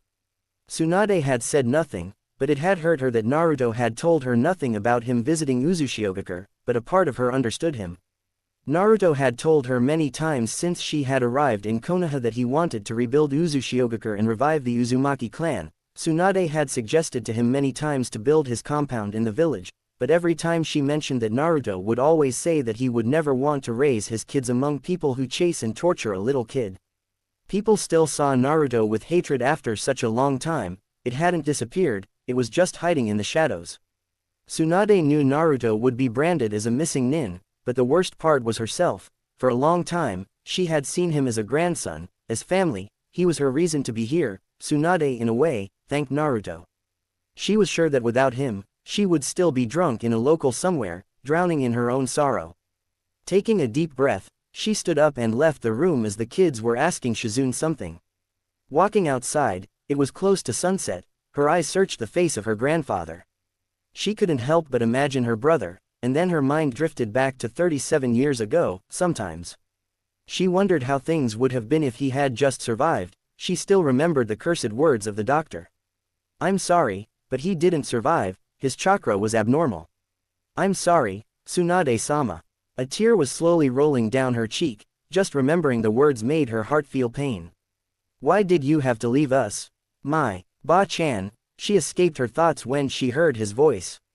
She quickly whipped the tears from her cheek and turned around to look at Naruto. Just looking at him reminded her so much of Kushina, Minato, and somehow of Jiraiya. Naru-kun, what are you doing outside? Tsunade asked with a teasing tone. Naruto chuckled, his hands behind his neck. I could ask you the same thing, but Asha got in a conversation with Shizu-chan, and Fu looked interested, he replied. Naruto, of course, had felt the sadness of his grandmother and wanted to know what was happening. You alright, Ba-chan?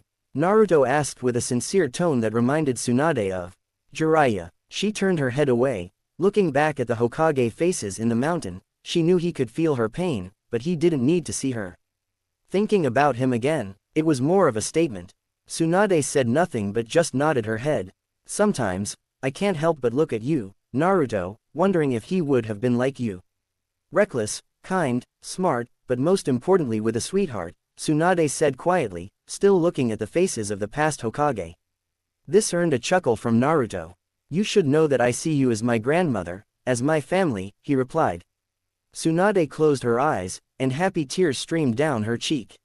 I know Naru-chan, and I see you as my grandson, she stated, turning around. She gave him a hug that Naruto happily returned.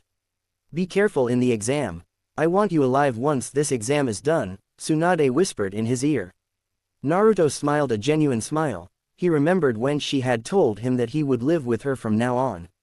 I promise you, Killer Bee. He and his team were resting in the hotel. His genin team was talking to each other, but mostly was Ugi-2. Who was talking, as B liked to call her sometimes. Samui had started the conversation by asking with who they were talking and why they were even talking with a Konoha shinobi in the first place. The friendship, if someone could even call it that, between Kumo and Konoha, was never good since the days of Hashirama Senju. When Hashirama had captured Gyuki and Matabi and gifted them to Kumo, the first Raikage had demanded that instead of Matabi, they should be given the Gobi. Still, Hashirama had refused and given it to Aiwa instead. Just the thought gave B a slight frown. In his mind, people needed to enjoy life instead of wasting their lives on worthless things such as greed and power, something he felt not many people knew anymore. After explaining to Samui about Mr. 9 and Miss 7, Killer B had made sure to give both teams a warning. Don't fight him without a plan. Just the thought that he can use Kyuubi makes him a strong opponent, not mentioning that he has high chakra level despite being a kid. Each of them had nodded their heads in understanding while Yugito looked impatient. She looked to want to fight Mr. 9 as soon as possible. Right now, Yugito was busy saying that she couldn't wait to see what kind of challenges they would have in the Chunin exams of Konoha. The others were wondering the same thing except one. The boy in question had his eyes closed, his short straight dark red hair. His hair were a mixture of red and dark, but mostly dark. His eyes were a dark yellow, but his right eye was strange. It had a strange crack in the middle of his eyeball, almost as if it was made of glass that went from the top to the bottom of his eyeball. He had the word, Kai, red written on the side of his neck in red, long red jacket that covered his upper body, black shirt underneath that held a hidden blade. In length he stood 1.88 meter, small face and a sharp nose, thin lips, and a slightly pointy chin. Underneath his shirt was a scar that went from his right shoulder down to his left leg. Black shinobi pants and dark sandals. In his right hand, he had a red ring with the word, light, written on it. His name was Gitago. What do you think? Omoi suddenly asked the meditating man, as Omoi loved to call him. Hearing his name, he opened his left eye, looking annoyed. About what? He asked, his voice sounding low, looking from Omoi to Samui but mainly to the blonde girl. He's talking about the Uzumaki. He's asking, what do you think? Do you think he could be a problem? Samui asked with a soft tone, crossing her arms under her chest as her eyes were looking at him. Gitago wasn't sure why that even mattered. They would either win or lose. What was the point of bragging about whenever they would win or lose? As long as the enemy didn't try killing, he was okay with any other outcome. Releasing a sigh, annoyed that his friend didn't let him meditate. Standing up, he looked down at Omoi. He slightly itched his left ear before responding. Personally, I don't give a fuck, as long as he doesn't try actually to kill us, then we are cool, he replied with his hands on his pocket. Most of the people in the room suite dropped at his response except Samui, who fully expected it. Aren't you at least a little interested in the exams? Yugito asked, taking a step closer. Gitago just shrugged his shoulders, not that I don't care, but I'm here because A-sensei told me to if it were up to me. I would rather earn Chunin rank by completing missions, he replied. Well, Yugito is a little excited for the upcoming Chunin exams, Samui stated with a teasing tone. This earned a chuckle from everyone except Yugito. You finally decided to find someone, cat face, Gitago said smiling. Be careful, cats can be quite dangerous, Yugito responded with a slight grin on her face, her nails growing on her hands. This caused Gitago to raise his hands. Now, I said nothing, isn't that true, Omoi, he said, making Omoi raise his eyebrows. Why did he suddenly include him in his trouble? That's true, but what if she actually falls in love with him, but he doesn't share her love, and this causes Yugito to unleash her Biju, forcing the Uzumaki to unleash Kyuubi, resulting in Ah! Omoi screamed, rubbing his head in pain and glaring at Karui. None of that will happen, besides Naruto already likes me, Yugito replied with a slight seductive smile and husky tone at the end. She remembered Naruto's eyes checking her body when he first saw her. Just his blue eyes alone made her feel a small fire burning on her inner thighs. B kept quiet as he remembered something slightly bothering him, something his brother told him before he left Kumo. B made his way to an underground room, the stairs going down as far as the eye could see. B had been here before and was because his brother had suggested for him to try and use one of the weapons left by the Sage of the Six Paths, since he had become a perfect Jinchuriki at the time and his brother wanted to know if that would allow him to use any of the weapons. That went as well as expected. B had ended up in the hospital for a week, his chakra had gone crazy the moment he touched the first weapon, and Yuki had helped him since he stated that he would have ended up in the hospital for a month if he wasn't there to help him. Right now, he wasn't sure why his brother needed him. He hoped that he didn't have any other weapon for him to try and wield, but he highly doubted, but he couldn't help but wonder, why now? The Chunin exams were right around the corner. Soon he reached the door and opened it. Walking inside he saw his brother standing in the middle of a large room. The room was decorated with silver square ceramic tiles. Around his brother stood 5 of the weapons sealed inside glass boxes. B knew their seals weren't the best but were good enough. What can I do for you, brother? B said, rapping and moving his hands around like an idiot. His big brother sighed in annoyance. No matter how many times he told him to stop rapping, his brother couldn't just shut up. Deciding just to ignore it, I gestured for B to follow him, which caused B to get confused but follow behind. He wondered what could he be showing him. As far as he knew, his brother didn't hide anything else in this secret room except the weapons of the sage. Maybe he wants you to clean this room, it is not like you're needed for anything else, Yuki suddenly said with a chuckle. B was about to say how he was the most beautiful and strongest shinobi ever to exist. It wasn't his job to clean anyone's room but walk inside the second room.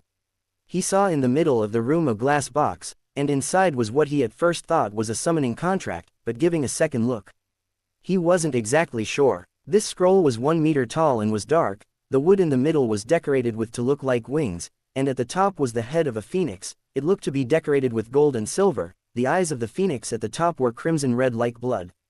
The letter was dark in color with golden lines at the edges, tightened with a thin dark rope that looked made of a material Killer Bee had never seen before. At first glance, the scroll looked completely normal, but the strange feeling coming out made him wary, almost like he was expecting the scroll to open itself and from it to come out a monster. Even I kept a reasonable distance from the strange scroll. He was sweating from his forehead, and his right hand was slightly shaking. He gulped and turned his head at his brother, who stood at the door and was looking ready to leave.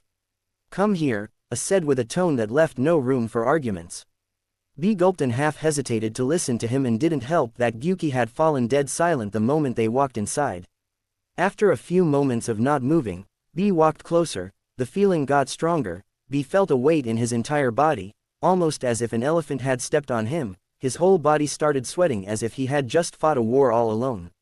He felt his chest tighten, almost as if he wasn't breathing enough air. A feeling of pain spread around his chest, and his heart started hurting. Every heartbeat felt like a stab wound inside his organs. Brother, what is this scroll? B asked, not liking being here. His brother stayed silent and turned to look at the scroll. I don't know, he answered before he sighed and used his sleeve to whip the sweat from his forehead.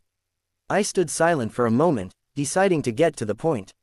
I'm sure you know about the destruction of the Uzumaki clan, I stated. B stood silent and waited for him to elaborate. This scroll was the only thing the shinobis of Kumo were able to get from Yu Uzushiogakure. My father tried to use it, but, his voice was filled with a hint of dread. The scroll LL was completely empty when he finally opened it, no words written anywhere. He tried to write, but the ink just disappeared almost as if it wasn't accepting it.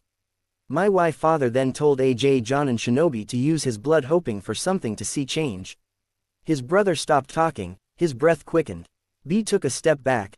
The feeling, the pressure, was too much to handle.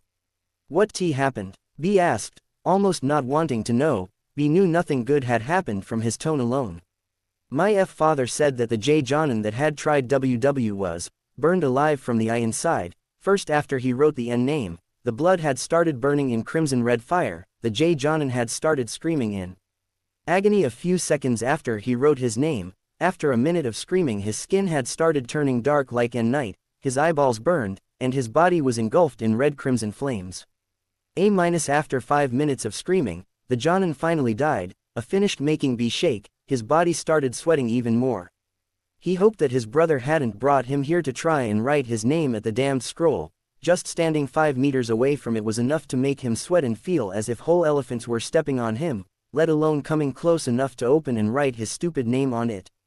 Almost as if he could read his thoughts, finally backed away and stood in the same distance as his brother.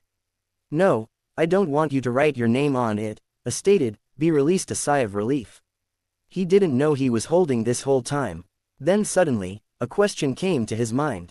Why didn't he destroy the scroll if he couldn't use it? B asked. He tried, but the scroll couldn't be destroyed. They tried many different jutsus, but nothing worked. The scroll just stayed in the same place as if nothing happened. Then my father took it as his responsibility to lock it here since everyone else fainted whenever they stood longer than a few minutes near the scroll. After putting the scroll inside the glass box, father fell to the floor and was in a coma for a whole month. Many thoughts that he wouldn't make it, his brother answered. B then understood something that had bugged him for quite some time. Is because of this scroll that he tried to kidnap Kushina Uzumaki? B asked with a hint of anger in his tone. A's eyes narrowed slightly at the mention of the incident many years ago. His father had hoped that an Uzumaki would be able to use the scroll, and since the only one left alive was in Konoha, he needed her, not just for the scroll but to have the Uzumaki bloodline in Kumo. Of course, that plan had failed. A didn't answer, but B knew now. B now half expected that this scroll could be one of the reasons that his brother sent people to kidnap Hinata Hyuga, sure knowing the secrets of Byakugan, and having the bloodline in Kumo would be beneficial for the village. Still, he wondered if his brother had hoped that Byakugan would be able to see anything hidden in the scroll that the naked eye couldn't see. He wanted to ask but didn't. He held his tongue. Why did you bring me here? B asked with a neutral tone. I wanted you to ask Hachibi if he knew anything about this scroll, A said and turned to look at his brother.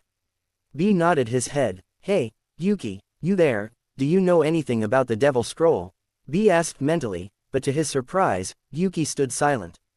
Suddenly after a second, B was in his mindscape, and Yuki stood in front of him with a dreadful look. Before B could ask what was the problem, never try to use that scroll. Understood. B still remembered his tone. His friend didn't sound confident for the first time in B's life, he sounded scared somehow. After leaving that stupid place and finding a place to rest, B asked what the problem was, but his friend had said the same thing, never to be foolish enough and use the scroll. Right now, he wondered if giving the scroll to Mr. Nine would be the right thing to do. Sure. He loved his country, but it is not like Kumo was getting anything beneficial from it, and perhaps the scroll belonged to an Uzumaki. Naruto. He stood silent in the yard of his house, and his godmother was inside making tea for Asha-chan and Fu-chan while Shizune was busy talking about how she had met Tsunade and similar things like that. Naruto stood alone as he remembered the tears of his godmother. It had been on the 25th of January when he found out. The first year his godmother had returned, on the 25th of January, Naruto immediately noticed the sadness coming from his godmother. He had immediately gone into her room and found it empty. Walking outside, she had seen her with flowers in her hand. Ba-chan, what's wrong? Naruto asked softly, slowly walking towards her. Her godmother stood in the same place. She was lying on the grass as tears rolled down her cheek. Naruto then felt a hand on his shoulder. he turned around to see Shizune looking at him with sadness. "Leave her alone for now," she whispered. Naruto wanted to refuse, but the pleading look Shizune gave him made him not talk and follow her inside. The same day, Shizune told Naruto that Tsunade had a child, but he was stillborn. The doctors said he lived only an hour. Tsunade had made a small tombstone close to Senju compound. She and Jiraiya visited the place every year. But one thing that caught Naruto by surprise was the grass and flowers that had grown around the tombstone looked fresh despite Tsunade being sure that only she and Jiraiya knew about the place. Naruto escaped his thoughts when he heard the door opening. He didn't turn around and felt a hand on his shoulder. Turning his head slightly, he was met with Fu-chan's face, who was smiling cutely at him. Naruto smiled back and turned his head to look towards the mountain. Just the smile alone was enough to make his heart race. He felt a sensation on the middle of his body. His cheek turned red. Not wanting her to see him a blushing mess, he turned his face towards the Hokage mountain.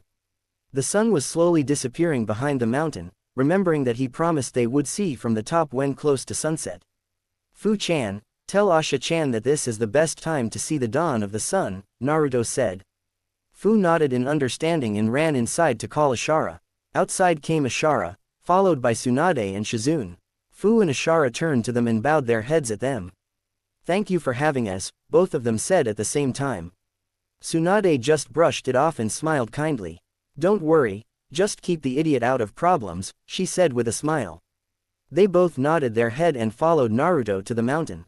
Seeing them leave, Tsunade looked at Naruto's place and glanced at the necklace around her neck. Softly touching it, she closed her eyes and wondered what the future would bring to them. "Naruto sure does have good friends," Shizune said. "Indeed he does. It reminds you of someone, doesn't he?" Yes, Hokage Mountain. They soon reached the end and stopped and turned to look at the horizon in front of them. The sun had half descended under the horizon. The light shining bright in front of them. Naruto sat at the ground, Fu sat at his left and Ashara at his right. The light illuminated the whole village, giving it a shade of red. The trees around the village looked brighter and red. Red leaves fall from the trees, showing almost the end of autumn. Naruto felt a head resting on his left shoulder. He turned slightly to see Fu resting her head on his shoulder. "Is very beautiful, Naru-kun," Fu said softly. Naruto didn't know why, but he put his arm around her, placing her closer. Feeling her smooth skin under his hand sent tingles around his entire body. Suddenly they heard singing. Naruto and Fu turned to see Ashara with a leaf around her lips and whistling with it. It was a relaxing melody. Her eyes closed, half of the leaf was in her mouth and the other covering her lower lip.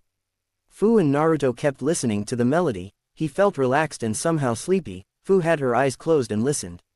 After 10 minutes, she put the leaf away and turned to look at Naruto and Fu. "That was incredible, Asha-chan," both of them said at the same time. Asha felt her heart skip a bit and smiled happily. Naruto felt Ashara resting her head on his shoulder as well, her red hair shining from the sun's light shining down at them. Her hair covering his right shoulder. Naruto felt his hand touching her beautiful hair. Naruto always liked her red hair, but right now, they looked to be shining, like a ruby in his eyes. Ashara felt her cheek burn from the close contact with Naruto. How his fingers were caressing her hair made her feel good and loved. A feeling she didn't ever want to disappear. Fu had her eyes closed and just enjoyed the feeling of having Naruto so close to her. His heartbeat in her ears was like a song. It was beating for her and Ashara. A smile showed on her face, feeling at peace and loved in his arms, and she knew at that moment that she always wanted to have this feeling with Naruto. The sun slowly disappeared. Naruto closed his eyes and imagined how it looked from Uzushiogakure. Did the surface of the sea around the island shine in red? He wondered and hoped that he would be able to one day call that place home.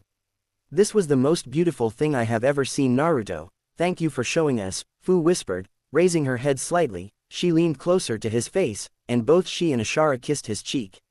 Naruto felt his whole face burn, but instead of hiding his face, he kissed them back in the cheek. Soon they left the mountain and arrived in front of the hotel where Ashara and Fu were staying. "Naru-kun, I hope to meet as soon as possible," Fu said smiling. "Good night, Naruto. Don't forget that I want a rematch," Asha teased. Naruto smiled back and nodded his head that he hadn't forgotten about it. Karen ran through the trees as fast as possible, the strange Anbu squad following her behind. A kunai with a paper bomb suddenly exploded in front of her, sending her crashing against a tree. Opening her eyes, she saw 3 shinobi, wearing Anbu's strange masks, root written in their masks. You will come with us. Danzo-sama has been looking for an Uzumaki for a long time now, one of them spoke with an emotionless voice. Instead of shaking in fear that now she was surrounded, Karen stood at her feet. Without fear, a smile on her face. You're fools, you fell right into my trap. Uzumaki style. Chains of blood. Before they could even move a muscle to stop her, several golden chakra chains came out from the ground, they tightened around their bodies. When they made contact, blue chakra started getting absorbed and went to Karen, her wound and bruises around her arms and legs healed almost immediately. One of them escaped the chains, pulling out his sword, he rushed towards the Uzumaki girl wanting to cut her open. The chains disappeared, and Karen used 4 chains from undersleeves and blocked his swing. The contact with the chains caused the sword to crack slightly around the blade part. Jumping away, the chains around her sleeve started changing shape. If the Anbu was surprised, he hid it exceptionally well. The chains around her right arm changed and formed into a golden sword with a red handle. Karen smirked, her red eyes glaring at the Anbu for daring to use an Uzumaki. Without a single hesitation, Karen unlocked a seal around her stomach, a phoenix seal in her left wrist turned red, she felt the surge of power inside her and rushed at the Anbu with high speed.